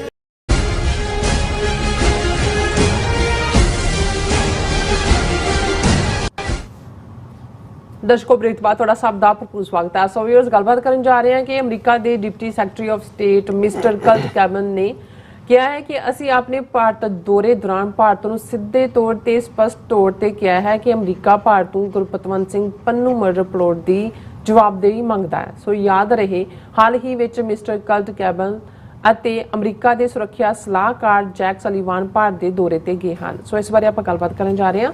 ਸੋ ਅਸੀਂ ਚਾਹਾਂਗੇ ਕਿ ਤੁਸੀਂ ਇਸੇ ਤਰ੍ਹਾਂ ਬੜੇ ਰਹਿਣਾ, ਦੇਖਣ ਸੁਣ ਲਈ ਲਿਖਣ ਲਈ ਤੁਹਾਡਾ ਸਭ ਦਾ ਬਹੁਤ ਬਹੁਤ ਧੰਨਵਾਦ। ਜੀ ਡਾਕਟਰ ਸਾਹਿਬ, ਕੀ ਕਹਿਣਾ ਚਾਹੋਗੇ? ਦੇਖੋ, ਇਸ ਖਬਰ ਤੇ ਟਿੱਪਣੀ ਕਰਨ ਤੋਂ ਪਹਿਲਾਂ ਅਸੀਂ ਦੱਸਦੇ ਹੀ ਹੈ ਕਿ ਅੱਜ ਅਮਰੀਕਾ ਦੇ secretary of state Antony Blinken, ਉਹਨਾਂ ਨੇ 69 ਪੇਜ ਦੀ 69 ਪੇਜਿਸ ਦੀ ਰਿਪੋਰਟ ਇੰਡੀਆ ਬਾਰੇ, India 2023 international religious freedom report ਇਹ ਰਿਲੀਜ਼ ਕੀਤੀ ਹੈ। ਸਾਡੇ ਕੋਲ ਇਸ ਦੀ ਕਾਪੀ ਹੈ। ਮੈਂ ਆਲਮੋਸਟ ਸਾਰੇ 69 ਪੇਜਾਂ ਨੂੰ ਗੋ ਥਰੂ ਕੀਤਾ ਪਰ ਕਿਉਂਕਿ ਇਸ ਦੇ ਵਿੱਚ ਬਹੁਤ ਸਾਰਾ ਡਾਟਾ ਜਿਹੜਾ ਸਟੇਟ ਵਾਈਜ਼ ਵੀ ਦਿੱਤਾ ਹੋਇਆ ਹੈ, ਕ੍ਰਿਸਚੀਅਨਸ ਦੇ ਉੱਤੇ ਫੋਕਸਡ ਹੈ ਜ਼ਿਆਦਾ, ਕਿਉਂਕਿ ਜਦੋਂ ਇੰਟਰਨੈਸ਼ਨਲ ਰਿਲੀਜੀਅਸ ਫਰੀडम ਦੀ ਗੱਲ ਕਰਦੇ ਨੇ ਤਾਂ ਮਨੀਪੁਰ ਤੋਂ ਲੈ ਕੇ ਉਹਨਾਂ ਸਾਰੀਆਂ ਸਟੇਟਸ ਤੱਕ ਉੱਥੇ ਕੀ ਮਾਈਨੋਰਟੀਜ਼ ਨਾਲ ਹੋ ਰਿਹਾ ਪ੍ਰੋਮੀਨੈਂਟਲੀ। ਹਾਲਾਂਕਿ ਸਿੱਖਾਂ ਦਾ ਜ਼ਿਕਰ 2-3 ਕੰਟੈਕਸਟ ਦੇ ਵਿੱਚ ਹੈ। ਜਿਹੜੇ ਇੰਟਰਸਟ ਰੱਖਦੇ ਨੇ ਇਸ ਰਿਪੋਰਟ ਨੂੰ ਇਨ ਓਰੀਜਨਲ ਉਹਨਾਂ ਦੇ ਸਟੇਟ ਡਿਪਾਰਟਮੈਂਟ ਦੇ ਵੈਬਸਾਈਟ ਤੇ ਜਾ ਕੇ ਦੇਖ ਸਕਦੇ ਨੇ। ਪਰ ਜਿਹੜੀ ਖਾਸ ਤੌਰ ਤੇ ਉਹਨਾਂ ਦਾ ਇਸ ਦੇ ਉੱਤੇ ਫੋਕਸ ਮੇਨ ਇਹੀ ਹੈ ਕਿ ਭਾਰਤ ਦੇ ਵਿੱਚ ਮਾਈਨੋਰਿਟੀਜ਼ ਦਾ, ਜਿਸ ਦੇ ਵਿੱਚ ਮੁਸਲਮਾਨ, ਈਸਾਈ, ਸਿੱਖ, ਪਾਰਸੀ, ਬੋਧੀ, ਜੈਨੀ, ਉਹਨਾਂ ਦਾ ਬਹੁਤ ਮਾੜਾ ਹਾਲ ਹੈ। ਔਰ ਇਹ ਉਹਨਾਂ ਨੇ ਇਸ ਦੇ ਉੱਤੇ ਖਾਸ ਤੌਰ ਤੇ, ਜਦੋਂ ਅਸੀਂ ਕੱਲ੍ਹ ਵੀ ਗੱਲ ਕੀਤੀ ਸੀ ਕਿ ਪਾਕਿਸਤਾਨ ਨੇ ਜਿਹੜਾ ਉਹ ਸਿੱਖ ਮੈਰਿਜ ਐਕਟ ਪਾਸ ਕੀਤਾ ਔਰ ਇਹਦੇ ਤੇ ਮੈਂ ਕਮੈਂਟ ਕੀਤਾ ਸੀ ਕਿ ਸਿੱਖਾਂ ਨੂੰ ਗਵਰਨ ਕੀਤਾ ਜਾਂਦਾ ਹਿੰਦੂ ਮੈਰਿਜ ਐਕਟ ਦੇ ਥੱਲੇ। ਹਾਲਾਂਕਿ ਪਿੱਛੇ ਜੇ ਕੁਛ ਇਹਨਾਂ ਨੇ ਸਪੈਸ਼ਲ ਮੈਰਿਜ ਐਕਟ ਦੇ ਥੱਲੇ ਉਸ ਨੂੰ ਰਜਿਸਟਰ ਕਰਨ ਦਾ ਪ੍ਰੋਵੀਜ਼ਨ ਸਿੱਖਾਂ ਦੇ ਲਈ ਕੱਢਿਆ ਸੀ, ਪਰ ਮੈਨੂੰ ਇਹ ਪੜ੍ਹ ਕੇ ਹੋਰ ਵੀ ਕਲੈਰਿਟੀ ਹੋਈ ਇਹਨਾਂ ਦੀ ਰਿਪੋਰਟ ਨੂੰ ਕਿ ਵੀ ਇਹ ਉਹਨਾਂ ਨੇ ਮੈਂਸ਼ਨ ਕੀਤਾ ਵੀ ਕਿਵੇਂ ਹਰ ਧਰਮ ਦਾ ਆਪਣਾ ਜਿਹੜਾ ਉਹਨਾਂ ਦੇ ਪਰਸਨਲ ਲਾਅ ਨੇ, ਜਿਸ ਨੂੰ ਹੁਣ ਖ਼ਤਮ ਕਰਨ ਦੇ ਲਈ ਯੂਨੀਫਾਰਮ ਜਿਹੜਾ ਇਹ ਸਿਵਲ ਕੋਡ ਲਿਆਉਣਾ ਚਾਹੁੰਦੇ ਨੇ, ਇੱਕ ਲਾਅ, ਉਹਦੇ 'ਚ ਉਹਨਾਂ ਨੇ ਕਿਹਾ ਕਿ ਵੀ ਇਹ ਜਿਹੜਾ ਹੈ ਦਾ ਕੰਸਟੀਟਿਊਸ਼ਨ ਸਟਿਪੂਲੇਟ ਹੈ state shell endeavour to create, ਜਿਹੜਾ ਹੁਣ ਯੂਨੀਫਾਰਮ ਸਿਵਲ ਕੋਡ ਲਾਉਣਾ ਚਾਹੁੰਦੇ ਨੇ। ਪਰ ਆਲਰੇਡੀ ਪਰਸਨਲ ਲਾਜ਼ ਜਿਹੜੇ ਨੇ ਉਹ ਐਗਜ਼ਿਸਟ ਕਰਦੇ ਨੇ। ਐਗਜ਼ਾਮਪਲਸ ਇਨਕਲੂਡ ਕਿ ਵੀ ਇੱਕ ਪਾਸੇ ਹਿੰਦੂਆਂ ਦਾ ਹਿੰਦੂ ਮੈਰਿਜ ਐਕਟ ਹੈ, Parsi marriage and divorce act ਹੈ, ਇੰਡੀਅਨ ਕ੍ਰਿਸਚੀਅਨ ਮੈਰਿਜਸ ਐਕਟ ਹੈ। ਔਰ ਉਹਨਾਂ ਨੇ ਕਿਹਾ ਕਿ ਵੀ ਇਹ ਜਿਹੜੇ ਨੇ, ਔਰ ਇਸਲਾਮਿਕ ਆਪਣਾ ਸ਼ਰਾ ਉਹਨਾਂ ਦਾ ਤਾਂ ਹੈ ਹੀ ਹੈ, ਇਸਲਾਮਿਕ ਜਿਹੜਾ ਮੁਸਲਿਮ ਪਰਸਨਲ ਲਾਅ ਹੈ, ਇਹ 98% ਲੋਕ ਇਹਦੇ ਥੱਲੇ ਗਵਰਨ ਹੁੰਦੇ ਨੇ। ਪਰ ਹੁਣ ਇਹਨੂੰ ਯੂਨੀਫਾਰਮ ਸਿਵਲ ਕੋਡ ਦੇ ਥੱਲੇ ਲਿਆ ਕੇ ਇਹ ਉਸ ਸਾਰੇ ਪਰਸਨਲ ਲਾਅ ਜਿਹੜੇ ਨੇ ਉਹਨਾਂ ਨੂੰ ਖ਼ਤਮ ਕਰਨਾ ਚਾਹੁੰਦੇ ਨੇ। ਔਰ ਉਹਨੇ ਕਿਹਾ ਵੀ ਸਿੱਖਾਂ ਬਾਰੇ ਤਾਂ ਹੁਣ ਜਿਹੜਾ ਹਿੰਦੂ ਮੈਰਿਜ ਐਕਟ ਥੱਲੇ ਗਵਰਨ ਹੁੰਦੇ ਨੇ, ਪਰ ਉਹਨਾਂ ਨੇ ਕਿਹਾ ਕਿ ਬਈ ਦਾ ਲਾਅ ਇੱਕ ਉਹਨਾਂ ਨੇ ਸਪੈਸ਼ਲ ਜਿਹੜਾ ਮੈਰਿਜ ਰਜਿਸਟ੍ਰੇਸ਼ਨ ਐਕਟ ਬਣਾਇਆ, the law recognizes the registration of Sikh marriages but does not include divorce provisions for Sikhs. Divorce and other Sikh personal status matters fall under Hindu codes. ਕਿ ਵੀ ਜੇ ਉਹਨਾਂ ਨੇ ਤੁਹਾਨੂੰ ਇੱਕ ਥੋੜਾ ਜਿਹਾ ਗਾਜਰ ਇੱਕ ਦਿੱਤੀ ਵੀ ਤਾਂ ਤੁਹਾਡਾ ਸਾਰੇ ਦੀ ਸਾਰੀ ਦੁਕਾਨ ਆਪਣੇ ਪਲਾਟ 'ਚ ਰੱਖ ਲਈ। ਉਹਨਾਂ ਨੇ ਕਿਹਾ ਕਿ ਵੀ ਉਹਨਾਂ ਨੇ ਸਿੱਖ ਮੈਰਿਜ ਮੰਨ ਲਿਆ ਵੀ ਸਿੱਖ ਅੱਡ ਧਰਮ ਹੈ, ਤੁਸੀਂ ਰਜਿਸਟਰ ਕਰਾ ਲਓ, but doesn't include divorce provisions for Sikhs. Divorce and other Sikh personal status matters fall under Hindu codes. Under the law, any person, irrespective of religion, may seek divorce in civil court. ਜੋ ਤੁਹਾਡੇ personal law ਦਾ ਉਹਨਾਂ ਨੇ ਤੁਹਾਨੂੰ right ਨਹੀਂ ਦਿੱਤਾ ਹੈ। ਔਰ ਇਹ ਇਹਦੇ 'ਚ ਹੋਰ ਬਹੁਤ ਸਾਰਾ ਪਾਰਟ ਹੈ ਕਿ ਭਾਈ ਕਿਵੇਂ ਕਿੱਥੇ ਕਿੱਥੇ ਪੂਰਾ ਕੇਸਾਂ ਦੇ, ਹੁਣ ਜਦੋਂ ਅਸੀਂ 69 ਪੇਜ ਦੀ ਰਿਪੋਰਟ ਦੀ ਗੱਲ ਕਰਦੇ ਹਾਂ ਤਾਂ ਤੁਸੀਂ ਅੰਦਾਜ਼ਾ ਲਾਓ ਕਿ ਵੀ ਕਿੰਨੀ ਜਿਹੜਾ ਉਹਨਾਂ ਨੇ ਡੀਟੇਲਡ ਡਾਟਾ ਦਿੱਤਾ ਹੋਏਗਾ। ਪਰ ਮੈਂ ਸਮੇਂ ਵੱਲ ਦੇਖਦੇ ਇੰਨਾ ਹੀ ਪੁਆਇੰਟ ਆਊਟ ਕਰਨਾ ਚਾਹੁੰਦਾ ਕਿ ਜੇ ਅਸੀਂ ਇਹਦੀ ਟਾਈਮਿੰਗ ਦੇਖੀਏ ਕਿ ਇੱਕ ਪਾਸੇ ਅਮਰੀਕਾ ਦਾ deputy secretary of state mister Kurt M Campbell, ਜਿਹੜਾ ਜੇਕ ਸਲੀਵਾਨ ਦੇ ਨਾਲ ਜਿਹੜਾ ਪਿਛਲੇ ਦਿਨਾਂ 'ਚ ਜਦੋਂ 14 ਜੂਨ ਨੂੰ ਨਿਖਿਲ ਗੁਪਤਾ ਚੈੱਕ ਰਿਪਬਲਿਕ ਤੋਂ ਐਕਸਟ੍ਰਾਡਾਈਟ ਕਰਕੇ ਇੱਥੇ ਲਿਆਂਦਾ ਜਾਂਦਾ ਹੈ, ਉਸ ਤੋਂ ਫੌਰਨ ਬਾਅਦ ਇਹ ਜਾਂਦੇ ਨੇ। ਔਰ ਅੱਜ ਜਿਹੜੀ ਗੱਲ deputy secretary of state Kurt M Campbell ਨੇ ਇਨਰ ਮੀਡੀਆ ਨੂੰ ਕਹੀ, ਉਹਦੀ ਮੈਂ ਗੱਲ ਕਰਾਂਗਾ। ਪਰ ਉਸ ਦੀ ਸਟੇਟਮੈਂਟ ਬਿਲਕੁਲ ਕਲੀਅਰ ਹੈ ਵੀ ਅਸੀਂ ਇੰਡੀਆ ਨੂੰ ਵਿਦ ਕਲੈਰਿਟੀ ਉਹਦੀ ਅਕਾਊਂਟੇਬਿਲਿਟੀ ਜਿਹੜੀ ਹੈ ਉਹ ਜਵਾਬਦੇਹੀ ਉਸ ਨੂੰ ਅਸੀਂ ਨਿਸ਼ਚਿਤ ਬਣਾ ਰਹੇ ਜੀ ਪਰ ਐਨ ਇਸੇ ਮੌਕੇ ਤੇ ਐਂਟਨੀ ਬਲਿੰਕਨ ਦਾ international religious freedom report India ਬਾਰੇ ਡੀਟੇਲਡ 69 ਪੇਜ ਰਿਲੀਜ਼ ਕਰਨਾ ਦਿਸ ਇਜ਼ ਸਮਥਿੰਗ ਕਿਉਂਕਿ ਹੁਣ ਇੱਕ ਐਕਟਿਵਿਸਟ ਹੋਣ ਦੇ ਨਾਤੇ 4 ਦਹਾਕਿਆਂ ਤੋਂ ਜ਼ਿਆਦਾ ਥੋੜੀ ਬਹੁਤ ਮੀਡੀਆ ਦੇ ਨਾਲ ਵਾਸਤਾ ਹੋਣ ਕਰਕੇ ਉਹਨਾਂ ਦਾ ਨੋਜ਼ ਫॉर ਨਿਊਜ਼ ਸੁਣ ਕੇ ਪਤਾ ਲੱਗ ਜਾਂਦਾ ਵੀ ਖਬਰ ਕਿੱਥੇ ਹੈ ਜੀ ਔਰ when it comes to India ਔਰ ਚਲੋ ਥੋੜਾ ਬਹੁਤ ਅਮਰੀਕਾ 'ਚ ਵੀ ਜਿਹੜਾ ਅਮਰੀਕਨ ਸਿਸਟਮ ਨੂੰ ਵਾਸ਼ਿੰਗਟਨ DC 18-19 ਸਾਲ ਰਹਿਣ ਕਰਕੇ ਬੈਲਟਵੇ ਦੇ ਅੰਦਰ ਕੀ ਚੱਲਦਾ ਹੈ ਇਹ ਜਿਹੜੇ ਕੁਝ ਸਾਨੂੰ ਕੋਇਨਸੀਡੈਂਸ ਲੱਗ ਰਹੇ ਹੁੰਦੇ ਨਹੀਂ ਕੋਇਨਸੀਡੈਂਸ ਇਹ ਇੱਕ ਤਰੀਕੇ ਦੇ ਨਾਲ ਮੈਸੇਜ ਦੇਣਾ ਹੁੰਦਾ ਹੈ ਕਿਉਂਕਿ ਉਹਨਾਂ ਨੇ ਜਦੋਂ ਫਿਰ ਵਾਗਾਂ ਖਿੱਚਣੀਆਂ ਨੇ ਉਦੋਂ ਉਹਦੇ ਲਈ ਗਰਾਊਂਡ ਤਿਆਰ ਕਰ ਰਹੀ ਹੁੰਦੀ ਹੈ ਸੋ ਮੈਨੂੰ ਇਹ ਲੱਗਾ ਕਿ ਵੀ ਇਹ ਜਿਹੜੀ ਇੰਟਰਨੈਸ਼ਨਲ ਰਿਲੀਜੀਅਸ ਫਰੀडम ਰਿਪੋਰਟ ਹੈ ਜਿਹਦੇ ਭਾਰਤ ਨੂੰ ਪੂਰੇ ਰਗੜੇ ਦਿੱਤੇ ਹੋਏ ਨੇ ਕਿ ਉੱਥੇ ਕੀ ਚੱਲ ਰਿਹਾ ਹੈ ਕਿਵੇਂ ਲੋਕਾਂ ਦੇ ਮੁੱਢਲੇ ਹੱਕ ਕਿਵੇਂ ਪਰਸੀਕਿਊਸ਼ਨ ਕਿਵੇਂ ਭੀੜਾਂ ਇਕੱਠੀਆਂ ਹੋ ਕੇ ਜਿਹੜੀਆਂ ਨੇ ਉਹ ਲਿੰਚਿੰਗ ਕਰਦੀਆਂ ਨੇ ਕਿਵੇਂ ਚਰਚ ਸਾੜੇ ਜਾ ਰਹੇ ਨੇ ਕਿਵੇਂ ਅਦਾਲਤਾਂ ਬਿਲਕੁਲ ਮੂਕ ਦਰਸ਼ਕ ਬਣੀਆਂ ਹੋਈਆਂ ਕਿਵੇਂ ਮੋਦੀ ਜਿਹੜਾ ਉਹ ਇੱਕ ਅੱਧੀ ਸੈਕਰਡ ਹਾਰਟ ਸਕੂਲ 'ਚ ਚਲਾ ਗਿਆ ਜਾਂ ਅਦਰਵਾਈਜ਼ ਕਰ ਲਿਆ ਪਰ ਉਹ ਖੁੱਲੀ ਛੁੱਟੀ ਹੈ ਜਿਹੜਾ ਘੱਟ ਗਿਣਤੀਆਂ ਦੇ ਉੱਤੇ ਹਮਲਿਆਂ ਦੀ ਸੋ ਇਹ ਮੈਸੇਜ ਵੀ ਉਹਨਾਂ ਨੇ ਨਾਲ ਦੀ ਨਾਲ ਦਿੱਤਾ ਔਰ ਜਿਹੜੀ ਸਟੇਟਮੈਂਟ ਡਿਪਟੀ ਸੈਕਟਰੀ ਨੇ ਦਿੱਤੀ ਹੈ ਜਿਹੜਾ ਜੇਕ ਸਲੀਵਾਨ ਔਰ deputy secretary of state mister Kurt Campbell Bharat ਗਏ ਸੀ ਪਹਿਲਾਂ ਮੈਂ ਜਿਹੜੀ PTI ਇੰਡੀਆ ਦੀ ਨਿਊਜ਼ ਏਜੰਸੀ ਹੈ ਉਸਨੇ ਜਿਹੜੀ ਇਹਦੀ ਹੈਡਲਾਈਨ ਬਣਾਈ ਉਹ ਆਪਣੇ ਆਪ 'ਚ ਹੀ ਦੱਸਦੀ ਹੈ ਕਿ ਵੀ ਕਿਵੇਂ ਸਟਰਨਲੀ ਅਮਰੀਕਾ ਇੰਡੀਆ ਦੇ ਨਾਲ ਇਸ ਜੋ ਉਹਨਾਂ ਨੇ ਇੱਥੇ ਕਰਤੂਤ ਕਰਨੀ ਚਾਹੀ ਮਰਡਰ ਪਲਾਟ ਉਹ ਡੀਲ ਕਰ ਰਿਹਾ Gurpatwant Pannu murder plot US made it clear to India that it seeks accountability says top American official ਇਹ PTI ਦੀ ਹੈਡਲਾਈਨ ਹੈ ਕਿ ਭਾਈ ਭਾਰਤ ਨੂੰ ਸਪਸ਼ਟ ਕਰ ਫਿਰ ਗਿਆ US Deputy Secretary of State Kurt Campbell says the US raised the issue directly at most senior level of Indian government ਹੁਣ most serious level ਕੀ ਹੈ ਮੋਦੀ ਕਿਉਂਕਿ ਦੋਨੋਂ ਹੀ ਜੈਕ ਸਲੀਵਾਨ ਔਰ ਮਿਸਟਰ ਕੈਂਬਲ ਅਜੀਤ ਡੋਵਲ ਨੂੰ ਮਿਲੇ S ਜੈਸ਼ੰਕਰ ਨੂੰ ਮਿਲੇ ਔਰ ਮੋਦੀ ਨੂੰ ਮਿਲੇ ਉਹਨਾਂ ਨੇ ਕਿਹਾ ਕਿ ਬਈ US made it clear to India ਬਿਲਕੁਲ ਕੋਈ ਇਫ ਐਂਡ ਬਟ ਨਹੀਂ ਹੈ that it seeks accountability ਕਿ ਬਈ ਇਹਦੀ ਜਵਾਬਦੇਹੀ ਹੋਣੀ ਚਾਹੀਦੀ ਹੈ ਹੁਣ ਇਹ ਮੈਂ PTI ਨੂੰ ਪਾਸੇ ਰੱਖਦਾ ਔਰ ਦੂਸਰਾ ਜਿਹੜਾ ਫੋਰਨ ਅਫੇਅਰਸ ਦੇ ਉੱਤੇ ਚੰਗੀ ਰਿਪੋਰਟਿੰਗ ਦਾ ਹਿੰਦੂ ਦੀ ਹੁੰਦੀ ਹੈ ਵੀ ਮੈਂ ਇਹ ਦੇਖਿਆ ਵੀ ਇਹ ਤਾਂ ਭਾਰਤੀ ਨਿਊਜ਼ ਏਜੰਸੀ ਤਾਂ ਘਬਰਾਈ ਹੋਈ ਹੈ ਕਿ ਵੀ ਇਹ ਬਣ ਕੀ ਰਿਹਾ ਪਰ ਉਹਨਾਂ ਨੇ ਕੀ ਦਿੱਤਾ ਇਹ ਦਿਨਕਰ ਪੈਰੀ ਦੀ ਰਿਪੋਰਟਿੰਗ ਹੈ ਉਹਦੇ 'ਚ ਹੈਡਲਾਈਨ ਉਹਨਾਂ ਨੇ ਥੋੜੀ ਜਿਹੀ ਉਹਨੂੰ ਟੋਨ ਡਾਊਨ ਕੀਤਾ ਪਰ ਜਿਹੜੀ ਇਹਦੀ ਕਵਰੇਜ ਆ ਉਹਦੇ 'ਚੋਂ ਇਹ ਬਿਲਕੁਲ ਕਲੀਅਰ ਹੈ ਕਿ ਅਮਰੀਕਾ ਨੇ ਇੰਡੀਆ ਨੂੰ ਕੀ ਮੈਸੇਜ ਦਿੱਤਾ ਹੈ India is looking at potential institutional reforms US official ਇਹਦਾ ਮਤਲਬ ਹੈ ਉਹਨਾਂ ਨੇ ਕਿਹਾ ਜੀ ਅਸੀਂ ਇਨਕੁਆਇਰੀ ਕੀਤੀ ਗਲਤੀ ਤਾਂ ਹੋ ਗਈ ਹੁਣ ਅਸੀਂ ਦੇਖ ਰਹੇ ਹਾਂ ਵੀ ਇਹਨੂੰ ਅਸੀਂ ਦੁਬਾਰਾ ਨਹੀਂ ਕਰਾਂਗੇ ਉਹਨੂੰ ਅਸੀਂ ਰਿਫਾਰਮ ਕਰਾਂਗੇ ਦੂਜਾ ਪਰ ਨਾਲ ਦੀ ਨਾਲ ਉਹਨੇ ਕਿਹਾ ਕਿ deputy secretary of state Kurt Campbell says the US has sought accountability from the Indian government on the Pannu issue and has consistently asked for updates on the committee investigating ਹੋਣਾ ਸ਼ਾਇਦ ਕਿ ਵੀ ਜਿਹੜੀ ਤੁਸੀਂ ਕਮੇਟੀ ਬਣਾਈ ਸੀ ਨਵੰਬਰ ਦੇ ਮਹੀਨੇ ਕਿ ਜੀ ਇਹ ਜਿਹੜਾ ਪੜਲਾਟ ਹੈ ਤਾਂ ਕੀ ਹੋਇਆ ਉਹਦੀ ਕੀ ਰਿਪੋਰਟ ਹੈ ਔਰ ਤੁਹਾਡੀ ਅਕਾਊਂਟੇਬਿਲਿਟੀ ਕੀ ਹੈ ਔਰ ਇਹ ਕਹਿ ਲਿਆ ਕਿ ਵੀ ਇੰਡੀਆ ਨੂੰ ਉਹਨਾਂ ਨੇ ਬੜਾ ਕਲੀਅਰਲੀ ਜਿਹੜਾ ਇਹ ਮੈਸੇਜ ਦਿੱਤਾ ਹੈ ਔਰ ਮੈਂ ਇੱਕ ਪੈਰਾਗ੍ਰਾਫ ਜਿਹੜਾ ਮਿਸਟਰ ਕਰਟ ਕੈਂਬਲ ਦੀ ਸਟੇਟਮੈਂਟ ਦਾ ਹੈ ਕੀ ਉਹਨੇ ਕਿਹਾ we have had constructive dialogue with India on this topic ਉਹਨੂੰ ਜਦੋਂ ਸਵਾਲ ਪੁੱਛਿਆ ਗਿਆ ਕਿ ਗੁਰਪਤਵੰਤ ਪੰਨੂ ਮਰਡਰ ਪਲਾਟ ਬਾਰੇ ਤੁਸੀਂ ਇੰਡੀਆ ਗਏ ਸੀਗਾ ਉਹਨੇ ਕਿਹਾ we have had constructive dialogue with India on this topic and they have been responsive to our concerns ਕਿ ਅਸੀਂ ਇਸ਼ੂ ਚੁੱਕਿਆ ਉਹਨਾਂ ਨੇ ਰਿਸਪੌਂਸ ਕੀਤਾ we made clear that we seek accountability from the government of India ਅਸੀਂ ਕਿਹਾ ਵੀ ਇਹ ਜਵਾਬਦੇਹੀ ਹੈ ਤੁਹਾਡੀ and we have consistently asked for updates on the Indian committee ਵੀ ਅਪਡੇਟ ਦਿਓ ਤੁਹਾਡੀ ਰਿਪੋਰਟ ਕੀ ਬਣੀ We raised this issue directly with the Indian government at the most senior levels.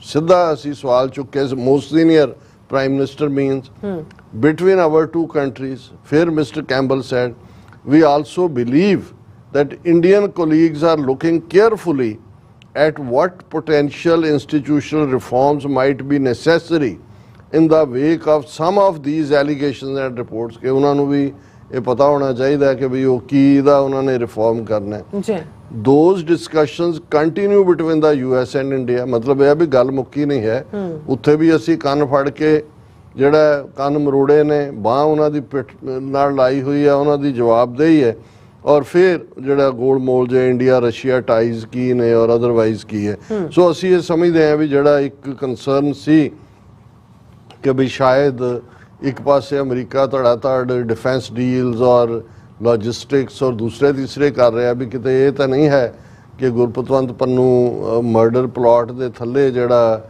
India the transnational repression the ਭੱਦਾ crime ਹੈ ਉਸ ਨੂੰ back burner ਤੇ ਨਹੀਂ ਰੱਖਿਆ ਹੁਣ this is coming firm the horse mouth ਜੇ ਤਾਂ ਕੋਈ ਵਾਈਟ ਹਾਊਸ ਦਾ ਸਪੋਕਸਮੈਨ ਕਹਿ ਦੇ ਸਟੇਟ ਡਿਪਾਰਟਮੈਂਟ ਦਾ ਕਹਿ ਦੇ ਇਹ ਡਿਪਟੀ ਸੈਕਟਰੀ ਆਫ ਸਟੇਟ ਛੋਟਾ ਅਹੁਦਾ ਨਹੀਂ ਹੁੰਦਾ ਔਰ ਖੁਦ ਕਿਉਂਕਿ ਵਿਜ਼ਿਟ ਕੀਤਾ ਹੈ ਔਰ ਖੁਦ ਉਹਨਾਂ ਨੇ ਕਿਹਾ ਵੀ ਅਸੀਂ clearly at the higher level ਯਾਨੀ ਮੋਦੀ ਨੂੰ ਔਰ ਨਾਲ ਦੀ ਨਾਲ ਉਹਨਾਂ ਨੇ ਇਹਨਾਂ ਸਾਰਿਆਂ ਨੂੰ ਇਹ ਜਿਹੜਾ ਹੈ ਪੋਟੈਂਸ਼ੀਅਲ ਰਿਫਾਰਮ ਇਨ ਦਾ ਇੰਸਟੀਟਿਊਸ਼ਨ ਮਤਲਬ ਇਹ ਹੈ ਕਿ ਬੰਦ ਕਰੋ ਇਹ ਜੋ ਤੁਸੀਂ ਕੰਮ ਫੜਿਆ ਹੋਇਆ ਔਰ ਇਹ ਇੱਕ ਪੋਜ਼ਿਟਿਵ ਸਾਈਨ ਹੈ ਅਮਰੀਕਨ ਵਿਦੇਸ਼ ਨੀਤੀ ਦਾ ਜੀ ਡਾਕਟਰ ਸਾਹਿਬ ਤੁਹਾਡਾ ਬਹੁਤ ਬਹੁਤ ਧੰਨਵਾਦ ਸਾਥ ਲੈਣ ਬ੍ਰੇਕ ਵਿਊਅਰਸ ਤੁਸੀਂ ਇਸੇ ਤਰ੍ਹਾਂ ਬਣੇ ਰਹਿਣਾ ਮਿਲਦੇ ਹਾਂ ਆਫਟਰ ਦਿਸ ਸ਼ਾਰਟ ਬ੍ਰੇਕ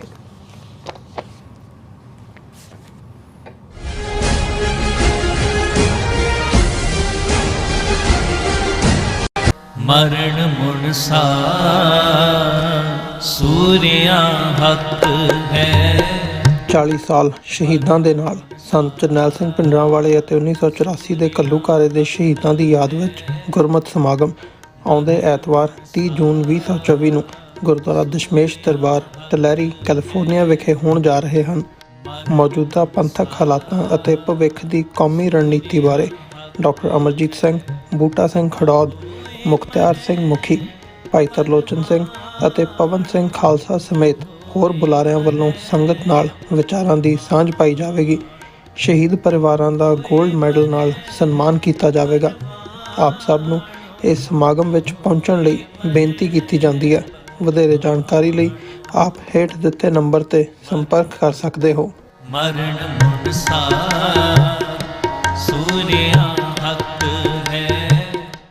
ਗੁਰੂ ਪਿਆਰੀ ਸਾਧ ਸੰਗਤ ਜੀਓ, ਵਾਹਿਗੁਰੂ ਜੀ ਕਾ ਖਾਲਸਾ ਵਾਹਿਗੁਰੂ ਜੀ ਕੀ ਫਤਿਹ।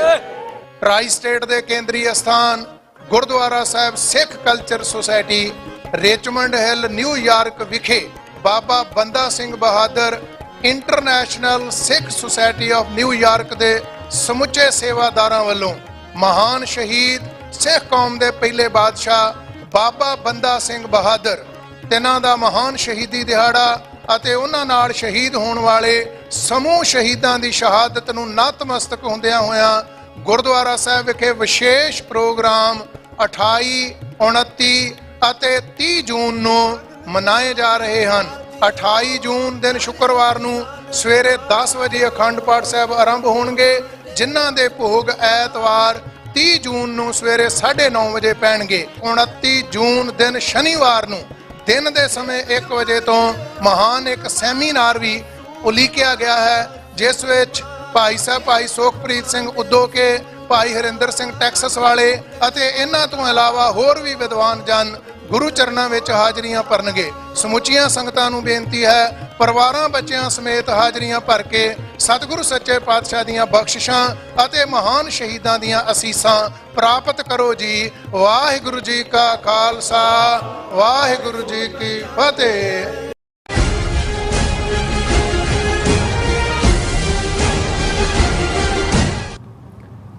Viewers welcome back to programme. So viewers ਗੱਲਬਾਤ ਕਰਾਂਗੇ ਭਾਰਤ ਤੇ ਅਮਰੀਕਾ ਦੇ ਹਵਾਲੇ ਨਾਲ ਕਿ ਅਮਰੀਕਾ ਵੱਲੋਂ ਭਾਰਤ ਦੀ ਬਾਂਹ ਮਰੋੜਨ ਦਾ ਨਤੀਜਾ ਹੈ ਕਿ ਮੋਦੀ ਸਰਕਾਰ ਦੀ ਫੂਕ ਪੂਰੀ ਤਰ੍ਹਾਂ ਨਿਕਲੀ ਹੋਈ ਹੈ ਅਤੇ ਉਹ ਆਪਣੇ ਬਚਾਅ ਲਈ ਰੂਸ ਦੇ ਪੈਰੀ ਪੈ ਗਏ ਹਨ ਔਰ ਮੋਦੀ ਦਾ 8 ਜੁਲਾਈ ਨੂੰ रूस का दौरा तय होया है। सो जाहिर है कि मोदी सरकार की विदेश नीति एक बार फिर रूस के आले दुआले ही घूमती नजर आ रही है।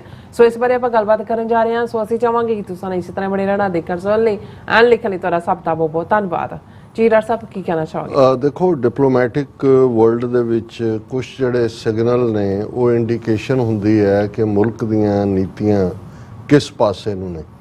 ਆਮ ਤੌਰ ਤੇ ਜਦੋਂ ਕੋਈ ਪ੍ਰਾਈਮ ਮਿਨਿਸਟਰ ਬਣਦਾ ਹੈ ਜਾਂ ਪ੍ਰੈਜ਼ੀਡੈਂਟ ਬਣਦਾ ਹੈ ਔਰ ਫੌਰਨ ਪ੍ਰਾਈਮ ਮਿਨਿਸਟਰ ਔਰ ਪ੍ਰੈਜ਼ੀਡੈਂਟ ਬਣਨ ਤੋਂ ਬਾਅਦ ਸਭ ਤੋਂ ਪਹਿਲਾਂ ਉਹ ਕਿਸ ਮੁਲਕ ਦਾ ਦੌਰਾ ਕਰਦਾ ਹੈ, ਇਸ ਦਾ ਮਤਲਬ ਹੁੰਦਾ ਹੈ ਕਿ ਉਹ ਮੁਲਕ ਸਭ ਤੋਂ ਜ਼ਿਆਦਾ ਅਹਿਮੀਅਤ ਵਾਲਾ ਹੈ। ਹੁਣ ਹਾਲਾਂਕਿ ਜਦੋਂ ਅਸੀਂ ਨੇਪਾਲ ਜਾਂ ਮਾਲਦੀਵਸ ਵਰਗੇ ਜਿਹੜੇ ਨੇਬਰਿੰਗ ਮੁਲਕ ਨੇ ਨਿੱਕੇ ਨਿੱਕੇ ਇੰਡੀਆ ਦੇ, ਉਹਨਾਂ ਦੀਆਂ ਚੋਣਾਂ ਜਾਂ ਉਹਨਾਂ ਦੇ ਪ੍ਰਾਈਮ ਮਿਨਿਸਟਰ ਜਾਂ ਉਹਨਾਂ ਦੇ ਪ੍ਰੈਜ਼ੀਡੈਂਟਸ ਦੀ ਗੱਲ ਦੇਖਦੇ ਸੀ ਕਿ ਵੀ ਹੋਣ ਤੋਂ ਬਾਅਦ ਉਹ ਪਹਿਲਾ ਦੌਰਾ ਇੰਡੀਆ ਦਾ ਕਰਦੇ ਸੀ, ਇਹ ਦੱਸਣ ਦੇ ਲਈ ਕਿ ਭਾਈ ਅਸੀਂ ਇੰਡੀਆ ਦੀ ਸਰਦਾਰੀ ਕਬੂਲਦੇ ਹਾਂ ਔਰ ਬਾਕੀ ਪਾਸੇ ਹੋਰ ਹੁੰਦਾ। ਪਰ ਜਦੋਂ ਨੇਪਾਲ ਇੰਡੀਆ ਦੀ ਚੁੰਗਲ ਚੋਂ ਨਿਕਲਿਆ ਤੇ ਉਸ ਦੇ ਪ੍ਰਾਈਮ ਮਿਨਿਸਟਰ ਨੇ ਪਹਿਲਾ ਚੀਨ ਦਾ ਦੌਰਾ ਕੀਤਾ, ਮਿਸਟਰ ਆਇਲੀ ਨੇ, ਔਰ ਉਦੋਂ ਬਹੁਤ ਇਸ ਦੀ ਚਰਚਾ ਹੋਈ ਕਿ ਵੀ ਇਹ ਆਰਬਿਟ ਚੋਂ ਨਿਕਲ ਗਿਆ। ਹੁਣੇ ਕੁਝ ਸਮਾਂ ਪਹਿਲਾਂ ਮਾਲਦੀਵਸ ਦਾ ਪ੍ਰੈਜ਼ੀਡੈਂਟ ਜਿਹੜਾ ਪ੍ਰੋ ਇੰਡੀਆ ਪ੍ਰੈਜ਼ੀਡੈਂਟ ਨੂੰ ਹਰਾ ਕੇ ਪ੍ਰੈਜ਼ੀਡੈਂਟ ਬਣਿਆ, ਉਹਨੇ ਪਹਿਲਾ ਦੌਰਾ ਚਾਈਨਾ ਦਾ ਕੀਤਾ ਔਰ ਹਾਲਾਂ ਹੁਣ ਮੋਦੀ ਦੇ ਸਹੁੰ ਚੁੱਕ ਵੇਲੇ ਉਹ ਆਇਆ, ਲੇਕਿਨ ਦੌਰਾ ਉਹਨੇ ਬਣਨ ਤੋਂ ਬਾਅਦ ਔਰ ਉਹਦੇ 'ਚ ਇਹ ਆਇਆ ਕਿ ਵੀ ਮਾਲਦੀਵਸ ਨਿਕਲ ਗਿਆ ਔਰ ਕਦਾ ਨਿਕਲਿਆ ਹੀ ਨਹੀਂ। ਉਹਨਾਂ ਨੇ ਇੰਡੀਆ ਦੇ ਉੱਥੋਂ ਹੈਲੀਕਾਪਟਰ ਵਗੈਰਾ ਦੇ ਨਾਂ ਥੱਲੇ ਜੋ ਉਹਨਾਂ ਨੇ ਆਪਣੇ ਇੰਟੈਲੀਜੈਂਸ ਵਾਲੇ ਭੇਜੇ ਸੀ, ਉਹ ਪਹਿਲਾਂ ਯੂਨੀਫਾਰਮਡ ਸੀ, ਫਿਰ ਸਿਵਲ 'ਚ ਭੇਜੋ, ਸਭ ਉੱਥੋਂ ਚੁਕਾ ਦਿੱਤੇ। ਸੋ ਇਹ ਮੈਟਰ ਕਰਦਾ ਹੁੰਦਾ ਹੈ। ਜਿਵੇਂ ਪਾਕਿਸਤਾਨ ਦਾ ਜਦੋਂ ਵੀ ਕੋਈ ਪ੍ਰੈਜ਼ੀਡੈਂਟ ਜਾਂ ਪ੍ਰਾਈਮ ਮਿਨਿਸਟਰ ਜਿਹੜਾ ਬਣਦਾ, ਪ੍ਰਾਈਮ ਮਿਨਿਸਟਰ ਖਾਸ ਤੌਰ 'ਤੇ ਕਿਉਂਕਿ ਡੈਮੋਕ੍ਰੈਟਿਕ ਸਿਸਟਮ ਹੈ, ਸੋ ਸਭ ਤੋਂ ਪਹਿਲਾਂ ਸਾਊਦੀ ਅਰੇਬੀਆ ਜਾਂਦਾ, ਫਿਰ ਚੀਨ ਦੇ ਨਾਲ ਜੁੜਿਆ ਹੁੰਦਾ ਕਿਉਂਕਿ ਸਾਊਦੀ ਅਰੇਬੀਆ ਬਰਾਦਰ ਹੈ ਮਜ਼ਹਬੀ ਤੌਰ ਦੇ ਉੱਤੇ, ਔਰ ਚਾਈਨਾ ਨੂੰ ਇਹ ਮੈਸੇਜ ਹੁੰਦਾ ਹੈ ਕਿ ਭਾਈ ਸਾਡੀ ਦੋਸਤੀ ਸਮੁੰਦਰ ਤੋਂ ਗਹਿਰੀ ਤੇ ਪਹਾੜਾਂ ਤੋਂ ਉੱਚੀ। ਇਹ ਮੈਂ ਬੈਕਗਰਾਉਂਡ ਇਸ ਲਈ ਦੇ ਰਿਹਾ ਕਿ ਵੀ ਜਿਹੜਾ ਵਰਤਾਰਾ 2014 ਦੇ ਵਿੱਚ ਜਦੋਂ ਮੋਦੀ ਪ੍ਰਾਈਮ ਮਿਨਿਸਟਰ ਬਣਿਆ ਤੇ ਅਸੀਂ ਤੇਜ਼ੀ ਦੇ ਨਾਲ ਇਹ ਦੇਖਿਆ ਕਿ ਵੀ ਜਿਹੜਾ ਇੱਕ ਤਾਂ ਵੈਸੇ ਵੀ ਜਿਹੜੀ ਬੀਜੇਪੀ ਦੀ ਲਾਈਨ ਜਾਂ ਉਸ ਤੋਂ ਪਹਿਲਾਂ ਭਾਰਤੀ ਜਨਸੰਘ ਦੀ ਰਹੀ ਉਹ ਪੂੰਜੀਵਾਦ ਵਾਲੀ ਰਹੀ, ਪ੍ਰੋ ਅਮਰੀਕਾ ਸੀਗੇ, ਔਰ ਜਿਹੜੀ ਸੋਸ਼ਲਿਸਟ ਰਜੀਮ ਨਹਿਰੂ ਦੀ ਜਾਂ ਬਾਅਦ ਦੇ ਵਿੱਚ ਇੰਦਰਾ ਗਾਂਧੀ, ਇਹ ਸਾਰੇ ਪ੍ਰੋ ਰਸ਼ੀਆ, USSR ਔਰ KGB ਦੇ ਥੱਲੇ ਇਹ ਕੰਮ ਕਰਨ ਵਾਲੇ ਲੋਕ ਸੀ। ਹੁਣ ਇਸ ਸਾਰੇ ਦੇ ਚੱਲਦਿਆਂ ਜਿਹੜਾ ਪਾਰਟ ਅਸੀਂ ਦੇਖ ਰਹੇ ਹਾਂ ਕਿ ਵੀ ਜਿਹੜੀ 10 ਸਾਲ ਇਹਨਾਂ ਦੀ ਵਿਦੇਸ਼ ਨੀਤੀ ਰਹੀ ਕਿ ਵੀ ਇਹਨਾਂ ਨੇ ਰਸ਼ੀਆ ਨਾਲੋਂ ਹੌਲੀ ਹੌਲੀ ਪਾਸਾ, ਰਸ਼ੀਆ ਚਾਈਨਾ ਦੇ ਬਹੁਤ ਨੇੜੇ ਹੋ ਗਿਆ। ਚਾਈਨਾ ਨੇ 2020 ਜਿਹਨਾਂ ਨੂੰ ਗਲਵਾਨ ਦੇ ਵਿੱਚ ਦੱਬ ਲਿਆ, 4000 ਤੋਂ ਜ਼ਿਆਦਾ ਸਕੁਅਰ ਕਿਲੋਮੀਟਰ ਇਹਨਾਂ ਦੀ ਟੈਰੀਟਰੀ ਲੈ ਲਈ, ਔਰ ਫਿਰ ਇਹਨਾਂ ਨੇ ਰਸ਼ੀਆ ਨੂੰ ਵਰਤਿਆ ਚਾਈਨਾ ਨੂੰ ਠੰਡਾ ਕਰਨ ਲਈ। ਦੋਨੋਂ ਵਾਰ ਜਿਹੜੇ ਸੀਜ਼ ਫਾਇਰ ਦੀ ਲਾਈਨ ਆਈ ਉਹ ਉਹਦੇ ਚੋਂ ਨਿਕਲੀ। ਹੁਣ ਅਸੀਂ ਇਹ ਦੇਖ ਰਹੇ ਹਾਂ ਵੀ ਔਰ ਫਿਰ ਪ੍ਰੋ ਅਮਰੀਕਾ ਕੁਆਡ ਦਾ ਹਿੱਸਾ ਬਣਿਆ, ਆਸਟ੍ਰੇਲੀਆ, UK, ਅਮਰੀਕਾ ਔਰ ਇੰਡੀਆ, ਲੌਜਿਸਟਿਕਸ, ਸਾਊਥ ਚਾਈਨਾ ਸੀ ਦੂਜੇ ਤੀਜੇ। ਲੇਕਿਨ 2-2.5 ਸਾਲ ਪਹਿਲਾਂ ਇਹ ਬਦਲਣਾ ਸ਼ੁਰੂ ਹੋ ਗਿਆ ਟ੍ਰੈਂਡ।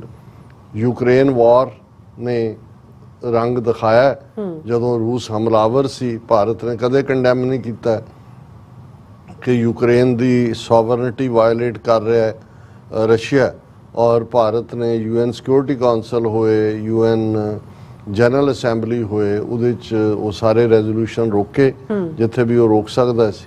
ਔਰ ਇਕੱਲਾ ਇਹੀ ਨਹੀਂ, ਜੇ ਅਮਰੀਕਾ ਨੇ ਔਰ ਨੈਟੋ ਨੇ ਇਕਨੋਮਿਕਲ ਸੈਂਕਸ਼ਨਸ ਲਾਈਆਂ ਰੂਸ ਦੇ ਉੱਤੇ, ਭਾਰਤ ਨੇ 300 ਗੁਣਾ ਜ਼ਿਆਦਾ ਤੇਲ, ਕਰੂਡ ਆਇਲ ਖਰੀਦਿਆ, ਔਰ ਜਿੱਥੇ $2 ਬਿਲੀਅਨ ਦੀ ਟ੍ਰੇਡ ਸੀ ਇੰਡੀਆ ਔਰ ਰਸ਼ੀਆ ਦੇ ਵਿਚਾਲੇ, ਉਹ ਆਲਮੋਸਟ $22 ਬਿਲੀਅਨ ਦੀ ਹੋਈ। ਇਸ ਲਈ ਨਹੀਂ ਕਿ ਉਹਦੀਆਂ ਆਪਣੀਆਂ ਲੋੜਾਂ ਲਈ ਉਹਨੇ ਕਰੂਡ ਆਇਲ ਇੰਨਾ ਖਰੀਦਿਆ, ਉਹਨੂੰ ਰਿਫਾਈਨ ਕਰਕੇ ਵਾਪਸ ਯੂਰਪ ਦੀ ਮਾਰਕੀਟ ਦੇ ਵਿੱਚ ਸੁੱਟਿਆ। ਨਤੀਜੇ ਦੇ ਤੌਰ ਦੇ ਉੱਤੇ ਜਿਹੜੀਆਂ ਸੈਂਕਸ਼ਨ ਸੀ ਉਹ ਫੇਲ ਹੋਈਆਂ। ਰਾਦਰ ਰਸ਼ੀਆ ਦੀ ਇਕਨੋਮੀ ਇਸ 2-2.5 ਸਾਲ ਦੀ ਇਸ ਜੰਗ ਦੇ ਦੌਰਾਨ ਹੋਰ ਬੂਮ ਹੋਈ। ਇਹਨੇ ਅਮਰੀਕਾ ਨੂੰ ਐਂਗਰ ਕੀ, ਕਿਉਂਕਿ ਅਮਰੀਕਾ ਨੇ ਬਹੁਤ ਪੀਰੀਅਡ ਪਹਿਲਾਂ ਤੋਂ ਜੂਨੀਅਰ ਬੁਸ਼ ਦੇ ਸਮਾਂ ਜਦੋਂ ਇੰਡੋ US ਨਿਊਕਲੀਅਰ ਡੀਲ ਹੋਈ ਸੀ ਬੁਸ਼ ਦੇ ਨਾਲ, ਉਸ ਪੀਰੀਅਡ ਦੇ ਵਿੱਚ ਹੀ, ਉਸ ਤੋਂ ਪਹਿਲਾਂ ਈਵਨ ਦੂਸਰੇ ਪੀਰੀਅਡ 'ਚ ਟਰਨ 9/11 ਤੋਂ ਬਾਅਦ ਹੀ ਅਮਰੀਕਾ ਦਾ ਟੁਵਰਡਸ ਇੰਡੀਆ ਸ਼ੁਰੂ ਹੋ ਗਿਆ ਸੀ, ਔਰ ਇੰਡੀਆ ਨੂੰ ਵੀ ਲੱਗਣ ਲੱਗ ਗਿਆ ਸੀ ਕਿ ਰਸ਼ੀਆ ਤਾਂ 3rd ਰੇਟ ਪਾਵਰ ਬਣ ਗਈ ਹੈ, ਤੇ ਉਹ ਵੀ ਹਟ ਕੇ ਇੱਧਰ ਪੂਰਾ ਅਮਰੀਕਾ ਦੇ ਨਾਲ ਉਹ ਸ਼ੁਰੂ ਹੋ ਗਿਆ ਸੀ। ਇਸ ਦੇ ਉੱਤੇ ਪਹਿਲਾਂ ਬ੍ਰੇਕਾਂ ਲੱਗੀਆਂ, ਹੁਣ ਰਿਵਰਸ ਸ਼ੁਰੂ ਹੋ ਗਿਆ। ਔਰ ਇਹ ਖਬਰ ਇਸ ਲਈ ਅਹਿਮੀਅਤ ਵਾਲੀ ਹੈ ਕਿ ਮੋਦੀ ਜਿਹੜਾ ਕਿ ਜਿਹਦੀ ਫੂਕ ਹੁਣ ਨਿਕਲੀ ਹੋਈ ਹੈ, ਡੀਫਲੇਟਡ ਹੈ, ਆਲਰੇਡੀ 240 ਸੀਟਾਂ ਮਿਲੀਆਂ ਨੇ, ਐਬਸੋਲੂਟ ਮੈਜੋਰਿਟੀ ਵੀ ਨਹੀਂ ਹੈ, 400 ਪਾਰ ਤਾਂ ਦੂਰ ਦੀ ਗੱਲ। ਔਰ ਟਰਾਂਸਨੈਸ਼ਨਲ ਰਿਪਰੈਸ਼ਨ ਕ੍ਰਾਈਮ ਦੇ ਵਿੱਚ ਜਿਹੜਾ ਰੰਗੇ ਹੱਥੀਂ ਫੜੇ ਹੋਏ ਨੇ, ਅਮਰੀਕਾ ਨੇ ਜਿਵੇਂ ਬਾਂਹ ਮਰੋੜੀ। ਔਰ ਅਸੀਂ ਹੁਣੇ ਹੀ ਜ਼ਿਕਰ ਕਰਕੇ ਹਟੇ ਕਿ ਕਿਵੇਂ mister Campbell deputy secretary of state ਨੇ ਬਰੀਫ ਕੀਤਾ ਹੈ ਕਿ ਅਸੀਂ ਕਿਵੇਂ India Jake Sullivan national security adviser ਦੇ ਨਾਲ ਗਏ ਔਰ ਸਿੱਧੇ ਤੌਰ ਦੇ ਉੱਤੇ ਵਿਦ ਦਾ ਟੌਪ ਇਹ ਕਿਹਾ ਵੀ ਅਕਾਊਂਟੇਬਿਲਿਟੀ ਔਰ ਇਹ ਤੁਹਾਡਾ ਰਿਫਾਰਮ ਇੰਸਟੀਟਿਊਸ਼ਨਸ ਦਾ, ਔਰ ਇਹ ਦੱਸੋ ਵੀ ਕੀ ਤੁਸੀਂ ਤੁਹਾਡੀ ਕਮੇਟੀ ਨੇ ਕੀ ਕੱਢਿਆ। ਹੁਣ ਇਹਨਾਂ ਹਾਲਾਤਾਂ 'ਚ ਇਹ ਬਹੁਤ ਪੈਣ ਤੁਹਾਨੂੰ ਐਸ ਜੈ ਸ਼ੰਕਰ ਜਦੋਂ ਦਾ ਦੁਬਾਰਾ ਵਿਦੇਸ਼ ਮੰਤਰੀ ਬਣਿਆ ਮੈਨੂੰ ਤਾਂ ਨਜ਼ਰ ਨਹੀਂ ਆਇਆ, ਨਹੀਂ ਤਾਂ ਮੈਂ ਉਹਦਾ ਚਿਹਰਾ ਦੇਖਦੇ ਆ ਕਿ ਭਾਈ ਕੌਨਸਟੀਪੇਟਡ ਹੈ, ਕ੍ਰੋਨਿਕ ਕੌਨਸਟੀਪੇਸ਼ਨ ਹੈ, ਮੂੰਹ ਨੇ ਕਿਵੇਂ ਬਣਾਇਆ ਹੁੰਦਾ ਸੀ ਔਰ ਇਵੇਂ ਕਰ ਰਿਹਾ ਹੁੰਦਾ ਸੀ ਅਸੀਂ ਵਿਸ਼ਵ ਗੁਰੂ ਹੈ ਔਰ ਯੂਰਪ ਨੇ ਇਹ ਕੀਤਾ। ਔਰ ਜਦੋਂ ਉਹਨੂੰ ਇਹ ਕਿਹਾ ਜਾਂਦਾ ਸੀ ਕਿ ਤੁਸੀਂ ਰਸ਼ੀਆ ਦੇ ਨਾਲ ਇਹ ਕਰ ਰਹੇ ਹੋ ਤਾਂ ਉਹਨਾਂ ਨੇ ਕਹਿਣਾ ਕਿ ਜੀ ਇਹ ਸਾਡੀ ਇੰਡੀਪੈਂਡੈਂਟ ਨੀਤੀ ਹੈ, ਅਸੀਂ ਕਿਸੇ ਦੇ ਗੁਲਾਮ ਨਹੀਂ। ਪਰ ਅਚਾਨਕ ਐਸਾ ਕੀ ਹੈ ਕਿ ਵੀ ਇਹਨਾਂ ਦਾ ਉਹ ਸਾਰਾ ਫੂਕ ਤਾਂ ਨਿਕਲੀ ਹੈ। ਔਰ ਇਹ ਜਿਹੜੀਆਂ ਖਬਰਾਂ ਕਿ ਬਈ ਮੋਦੀ ਪਹਿਲਾ ਦੌਰਾ ਜਿਹੜਾ ਪ੍ਰਾਈਮ ਮਿਨਿਸਟਰ ਬਣਨ ਤੋਂ ਬਾਅਦ, ਹਾਲਾਂਕਿ ਅਦਰਵਾਈਜ਼ ਤਾਂ ਕਾਨਫਰੰਸ ਦੇ ਵਿੱਚ ਗਿਆ ਇਟਲੀ 'ਚ, ਉਹ ਦੌਰਾ ਨਹੀਂ ਹੁੰਦਾ, ਤਾਂ ਆਫੀਸ਼ੀਅਲ ਇੱਕ ਰੋਜ਼ਾ ਦੌਰਾ 8 ਜੁਲਾਈ ਨੂੰ ਮੋਦੀ ਰਸ਼ੀਆ ਦਾ ਕਰ ਰਿਹਾ। ਔਰ ਇਹਦੀ ਬਰੀਫਿੰਗ ਉਹਨਾਂ ਦੀ ਆਪਣੀ ਮਿਨਿਸਟਰੀ ਦੇ ਲੈਵਲ ਤੇ ਘੱਟ ਹੋ ਰਹੀ ਹੈ। ਰਸ਼ੀਆ ਦੇ ਫੋਰਨ ਮਿਨਿਸਟਰ ਨੇ ਮੀਡੀਆ ਨੂੰ ਕਿਹਾ 4 ਖਬਰਾਂ ਜੇ ਮੈਂ ਹੈਡਲਾਈਨ ਦੇ ਤੌਰ ਤੇ ਦੇਖਦਾ ਕਿ ਵੀ ਇਸ ਦੇ ਉੱਤੇ ਆਉਂਦਾ Moscow preparing for likely visit by Modi says Putin aide. ਹੁਣ ਪੁਤਿਨ ਦਾ ਏਡ ਇੱਕ ਬਰੀਫ ਕਰ ਰਿਹਾ ਹੈ ਕਿ ਵੀ ਇਹ ਜਿਹੜਾ ਅਸੀਂ ਤਿਆਰੀ ਕਰ ਰਹੇ ਹਾਂ in what could be his first visit since Ukraine war began. ਹੁਣ ਪਿਛਲੇ 2-2.5 ਸਾਲ ਜਦੋਂ ਦੀ ਯੂਕਰੇਨ ਦੀ ਜੰਗ ਹੋਈ ਹੈ ਮੋਦੀ ਗਿਆ ਨਹੀਂ, ਕਿਉਂਕਿ ਇੱਕ ਖੌਫ ਵੀ ਸੀ ਕਿ ਉਹਨੂੰ ਤਾਂ ਆਈਸੋਲੇਟ ਕੀਤਾ ਹੋਇਆ, ਰਸ਼ੀਆ ਦੇ ਖਿਲਾਫ ਸੈਂਕਸ਼ਨਸ ਲੱਗੀਆਂ ਹੋਈਆਂ ਨੇ। ਹੁਣ ਮੋਦੀ ਨੂੰ ਬਣਨ ਤੋਂ ਬਾਅਦ ਪਹਿਲੀ ਵਾਰ prime minister Modi is expected to travel to Moscow in the coming weeks to hold bilateral talks with Russian President Vladimir Putin under the much delayed annual summit mechanism that has been in place since 2000 but suspended for the past 2 years. ਹੁਣ 2000 ਤੋਂ ਜਿਹੜਾ ਵੀ ਇਹਨਾਂ ਨੇ ਕੋਈ decorum ਜਾਂ mechanism Russia ਨਾਲ ਬਣਾਇਆ ਹੋਏਗਾ ਉਹ ਫੋਲੋ ਹੁੰਦਾ ਰਿਹਾ, ਪਰ 2 ਸਾਲ ਤੋਂ ਜਦੋਂ ਤੋਂ ਯੂਕਰੇਨ ਦਾ ਇਹ ਕ੍ਰਾਈਸਿਸ ਚੱਲ ਰਿਹਾ ਹੈ ਇਹ ਡਰਦਿਆਂ ਹੀ ਵੀ ਅਮਰੀਕਾ ਨਾਲ ਨਾਰਾਜ਼ ਹੋ ਜਾਏ ਨਹੀਂ ਸੀ ਗਏ। ਹੁਣ ਉਹ ਆਪਣੀ ਫਸਟ ਵਿਜ਼ਿਟ ਜਿਹੜੀ ਹੈ ਉਹ ਕਰਨ ਜਾ ਰਿਹਾ। ਮੇਨ ਖਬਰ ਇਹ ਹੈ ਹੁਣ ਅਸੀਂ ਜਦੋਂ ਇਹਨੂੰ ਮੀਡੀਆ ਦੇ ਦੂਸਰੇ ਪੱਖ ਤੋਂ ਦੇਖਦੇ ਹਾਂ, ਟ੍ਰਿਬਿਊਨ ਦੇ ਨਾਲ ਉਹਨਾਂ ਦੇ ਜਿਹੜਾ ਫੋਰਨ ਮਿਨਿਸਟਰ ਹੈ ਉਹਨੇ ਇੰਟਰਵਿਊ ਦਿੱਤਾ ਹੈ ਉਹਨੂੰ। Prime minister Narendra Modi Russian president Vladimir Putin likely to ink vision paper to discuss regional ties ਕਿ ਜੀ ਇਹ ਜਦੋਂ ਹੁਣ ਜਾਏਗਾ 8 ਜੁਲਾਈ ਨੂੰ ਔਰ ਉੱਥੇ ਜਾ ਕੇ ਉਹ ਜਿਹੜਾ ਵਿਜ਼ਨ ਪੇਪਰ ਹੈ ਉਹ ਡਿਸਕਸ ਕਰੇਗਾ। ਔਰ ਇਸ ਦੇ ਉੱਤੇ ਈਵਨ ਉਹਨਾਂ ਦੇ ਰਸ਼ੀਅਨ ਕੈਪੀਟਲ 'ਚ ਇੱਕ ਦਿਨ ਦੀ ਉਹਦੀ ਵਿਜ਼ਿਟ ਹੈ, ਇਸ ਨੂੰ ਉਹਨਾਂ ਦੀ ਫੋਰਨ ਮਿਨਿਸਟਰੀ ਬਰੀਫ ਕਰ ਰਹੀ ਹੈ। Exclusive interview the Tribune in the office Russian ministry of foreign affairs in Moscow, Russian point person for south Asia ਜ਼ਮੀਰ ਕਾਬੁਲੋਵ, he said Russia is looking forward to welcoming your Prime Minister Modi. We believe it will be a very important meeting between the two leaders. ਹੁਣੇ ਉਹਨੂੰ brief ਕਰ ਰਿਹਾ Tribune ਨੂੰ।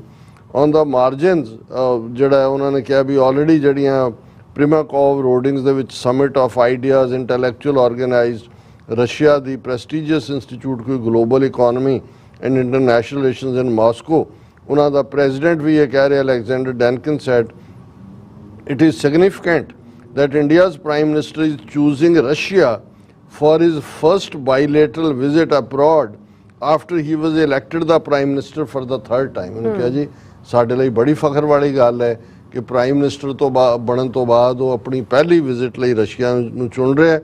ਉਹਨੇ ਕਿਹਾ ਜੀ America ਵੀ ਉਹਨੂੰ ਬੜਾ ਕੀਨਲੀ ਵਾਚ ਕਰੇਗਾ ਕਿਉਂਕਿ ਉਹਨਾਂ ਦਾ ਨੈਸ਼ਨਲ ਸਿਕਿਉਰਿਟੀ ਐਡਵਾਈਜ਼ਰ ਜੇਕ ਸਲੀਵਾਨ ਜਿਹੜਾ ਉਹ ਦਿੱਲੀ 'ਚ ਸੀ ਔਰ ਉਹਦੇ 'ਚ ਉਹਨਾਂ ਨੇ ਇਹ ਦੇਖਿਆ ਕਿ ਭਾਈ ਇਹ ਜਿਹੜਾ ਇੰਡੀਆ ਕਿਤੇ ਰਸ਼ੀਆ ਵੱਲ ਤਾਂ ਨਹੀਂ ਝੁਕ ਰਿਹਾ, ਪਰ ਉਹਨਾਂ ਨੇ ਕਿਹਾ ਜੀ ਈਵਨ ਅਮਰੀਕਨ ਵੀ ਸਮਝਦੇ ਨੇ ਕਿ ਬਈ ਇੰਡੀਆ ਔਰ ਰਸ਼ੀਆ ਦੀ ਰਿਲੇਸ਼ਨਸ਼ਿਪ ਕਿੰਨੀ ਇੰਪੋਰਟੈਂਟ ਹੈ। ਫਿਰ ਇਹ ਸਾਰਾ ਵੀ ਕਿਵੇਂ ਚੀਪ ਰਸ਼ੀਅਨ ਆਇਲ ਉਹਨੇ ਬਾਏ ਕੀਤਾ ਇੰਡੀਆ ਨੇ ਔਰ ਕਿਵੇਂ ਜਿਹੜਾ ਇਹ ਸਾਰਿਆਂ ਨੂੰ ਵੇਚਿਆ।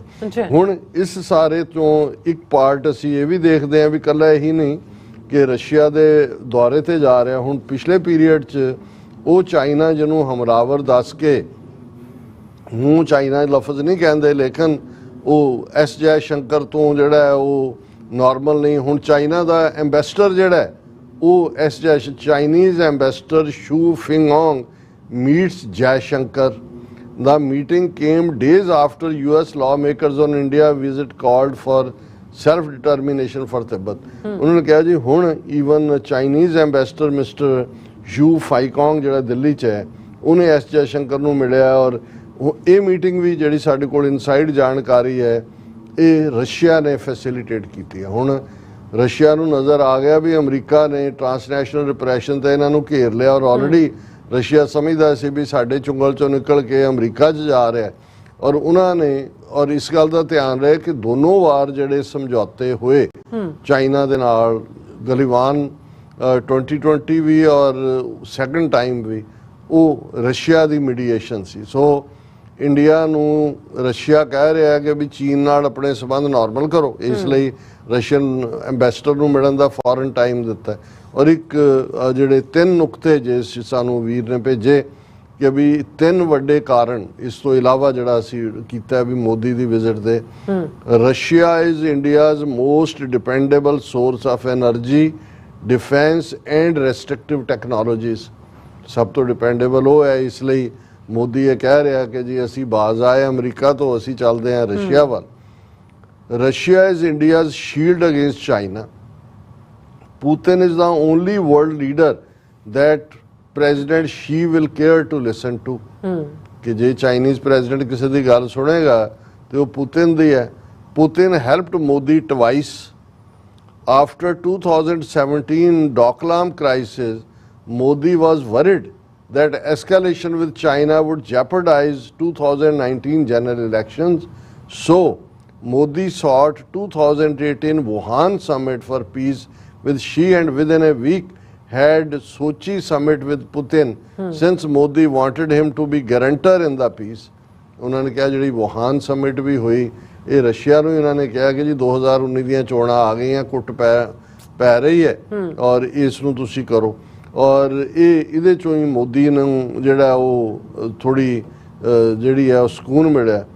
Moreover, after June 2020 Galwan killings, Moscow got India and China to sign September 10th, 2020 joint statement for peace. India ਦਾ ਵੀ ਉੱਥੇ ਗਿਆ S Jaishankar Moscow, Chinese foreign minister ਵੀ। ਸੋ ਚਾਈਨਾ ਦੇ ਉੱਤੇ ਵੀ ਜੇ ਲੀਵਰੇਜ ਹੈ ਤਾਂ ਉਹ ਰਸ਼ੀਆ ਨੂੰ ਹੈ। ਔਰ next Modi India wants to remain in BRICS without normalizing ties with China. Putin can do. हुण ब्रिक्स जिहड़ा है वो ब्राज़ील, रशिया, इंडिया, चाइना और साउथ अफ्रीका ऑलरेडी ब्रिक्स नूं एक्सपैंड कर रहा है चाइना। और क्योंकि जे चाइना दे नाल इन्हां दे सावर रिलेशनशिप है तो चाइना किक आउट भी इन्हां नूं कर सकदा है कि भाई तुसीं इवें कर रहे हो। सो कुल मिला के ये वेरी इंटरस्टिंग कि भी अल्टीमेटली लौट के बुद्धू घर को आए। रशिया वाले तो यही कहते होने ने कि भाई तुहाडी थां यही है, पर असीं इहनूं दिलचस्पी दे नाल देख रहे हैं कि भाई एकदम जिहड़ा भारत दा रशिया वाल फिर झुका है, ये अल्टीमेट सानू तो सूट करता है साडे लई, क्योंकि अमेरिकन साडे तो रशिया नाल असीं अपने अकाउंट सैटल करने ने और इसलिए साडा एक वखरा नज़रिया है। पर यह दस रहा है कि जिन्नी एलीनेशन अमरीका तो भारत की होएगी उन्ना अमरीका लई उस खिते दे विच सिख फैक्टर की इंपॉर्टेंस, पाकिस्तान की इंपॉर्टेंस। और जे बंगलादेश की प्राइम मिनिस्टर शेख हसीना की गल मान लईए कि वो इंडिया, म्यांमार और बंगलादेश की टैरिटरी चों एक क्रिश्चियन मुल्क बनाना चाहता है, वो ईस्ट दे विच ते इधर वैस्ट 3 न्यूक्लीयर पावर्स दे विचकार चाइना, पाकिस्तान और इंडिया एक बफर स्टेट, ये अल्टीमेटली गल उस पासे वल जा रही है। जी राज साहब ਤੁਹਾਡਾ ਬਹੁਤ ਧੰਨਵਾਦ। ਸੋ ਅਥਲੇ ਬ੍ਰੇਕ ਵਿਊਅਰਸ ਤੁਸੀਂ ਇਸੇ ਤਰ੍ਹਾਂ ਬੜੇ ਰਹਿਣਾ, ਮਿਲਦੇ ਹਾਂ ਛੋਟੇ ਜਿਹੇ ਬ੍ਰੇਕ ਬਾਅਦ।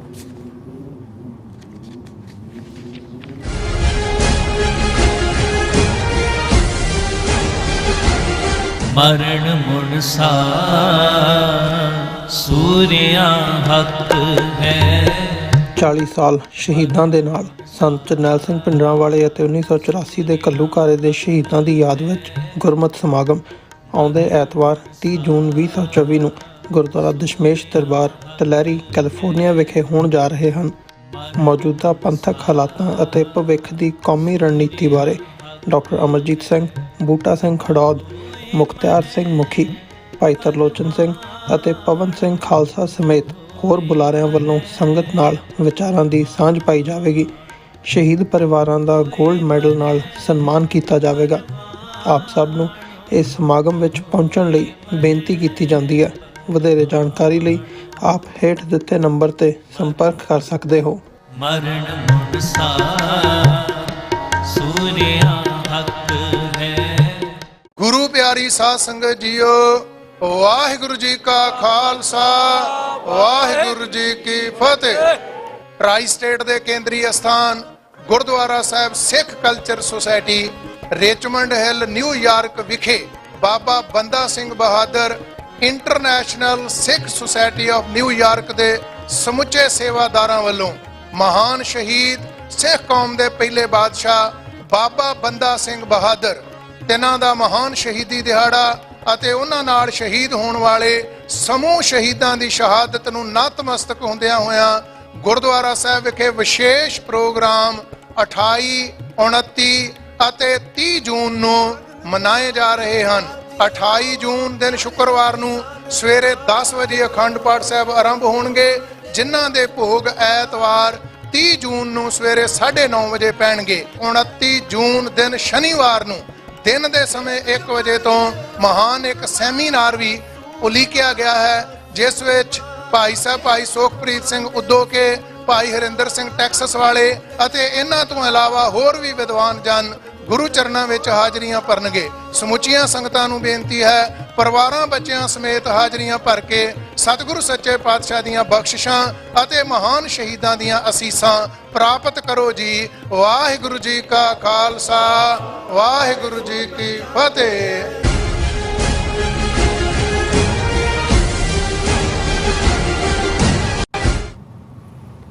Viewers welcome back to programme. So viewers ਗੱਲਬਾਤ ਕਰਨ ਜਾ ਰਹੇ ਹਾਂ ਕਿ ਇੰਟਰਨੈਸ਼ਨਲ ਮੀਡੀਆ ਵਿੱਚ ਅੱਜ ਕੱਲ੍ਹ ਵਿਕੀਲੀਕਸ ਦੇ ਬਾਨੀ ਜੂਲੀਅਨ ਅਸਾਂਜੇ ਦੀ 5 ਸਾਲ 2 ਮਹੀਨੇ ਬਾਅਦ ਰਿਹਾਈ ਹੋ ਕੇ ਉਸਦੇ ਆਪਣੇ ਵਤਨ ਆਸਟ੍ਰੇਲੀਆ ਪਹੁੰਚਣ ਦੀ ਜਿਹੜੀ ਖਬਰ ਹੈ ਉਹ ਛਾਈ ਹੋਈ ਹੈ।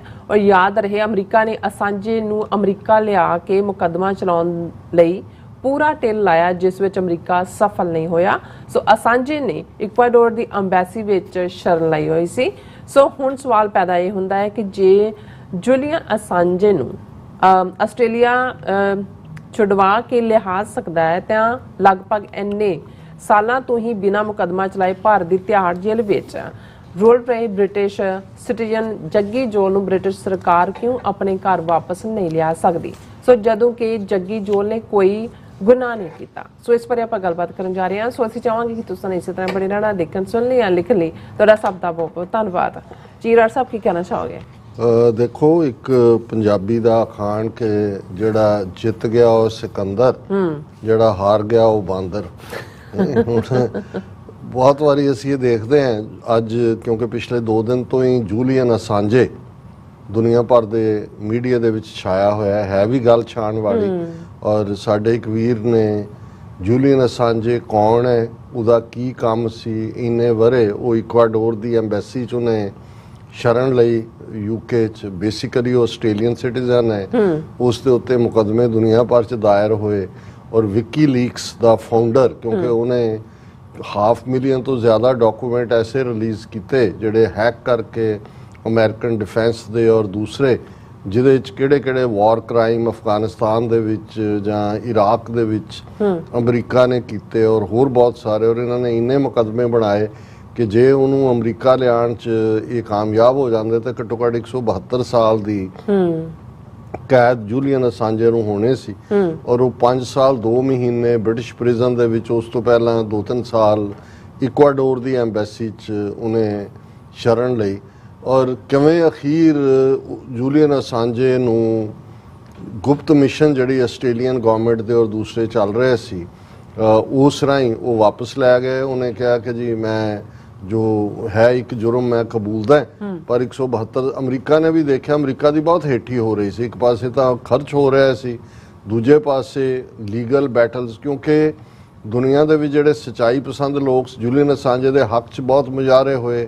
ਐਮਨੈਸਟੀ ਇੰਟਰਨੈਸ਼ਨਲ ਵੀ ਉਹਦੇ ਨਾਲ ਖੜੀ, ਕਿਉਂਕਿ ਉਹ ਇੱਕ ਪੱਤਰਕਾਰ ਸੀ ਜਰਨਲਿਸਟ ਦੇ ਨਾਤੇ, ਪਰ ਉਹਦੇ ਨਾਲ ਇੰਨੀ ਐਕਸਪਰਟ ਟੀਮ ਸੀ ਕਿ ਕਿਵੇਂ ਉਹਨੇ ਸਿਸਟਮ ਨੂੰ ਹੈਕ ਕੀਤਾ, ਉਹਦੇ 'ਚੋਂ ਕੌਨਫੀਡੈਂਸ਼ੀਅਲ ਫਾਈਲਸ ਕੱਢੀਆਂ।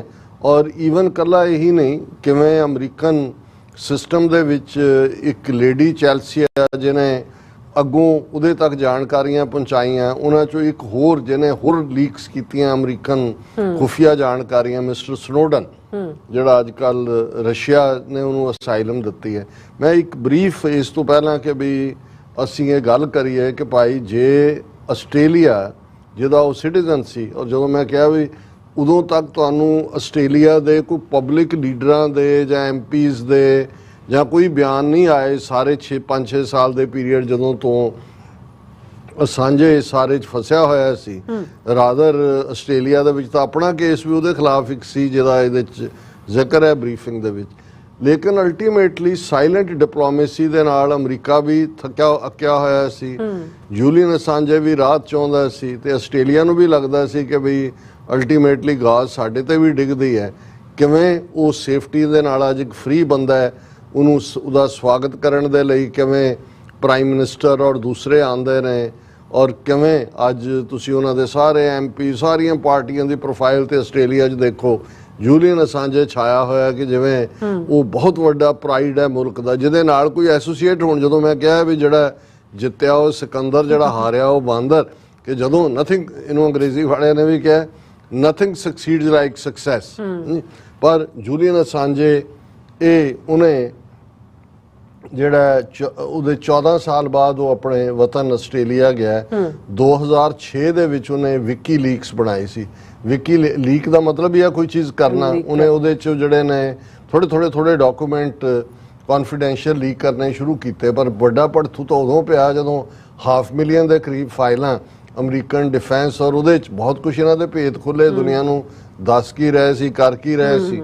ਔਰ ਇਹ ਜਿਹੜਾ ਆਲਮੋਸਟ 4 ਸਾਲ 2007 ਤੋਂ 2010 ਤੱਕ ਉਹ ਅੱਡ-ਅੱਡ ਮੁਲਕਾਂ ਦੇ ਵਿੱਚ ਗਿਆ, ਔਰ ਉਹਦੇ ਨਾਲ ਜਿਹੜੇ ਨੇ ਉਹਦੇ ਫੀਲਡ ਦੇ ਟੈਕਨੀਕਲ ਬਹੁਤ ਤਕੜੇ ਮਾਹਰ ਸੀ। ਇਹੀ ਕਾਰਨ ਸੀ ਕਿ ਹੈਕ ਕਰਨਾ ਡਿਫੈਂਸ ਵੈਬਸਾਈਟਸ ਨੂੰ, ਫੋਰਨ ਅਫੇਅਰਸ ਦੇ ਨੂੰ, ਐਮਬੈਸੀਜ਼ ਦਾ ਜਿਹੜੀਆਂ ਥਰੂ ਜਿਹਨੂੰ ਟੈਲੀਗ੍ਰਾਮ ਕਹਿੰਦੇ ਨੇ, ਜੋ ਉਹਨਾਂ ਦੇ ਮਿਸ਼ਨ ਭੇਜਦੇ ਨੇ।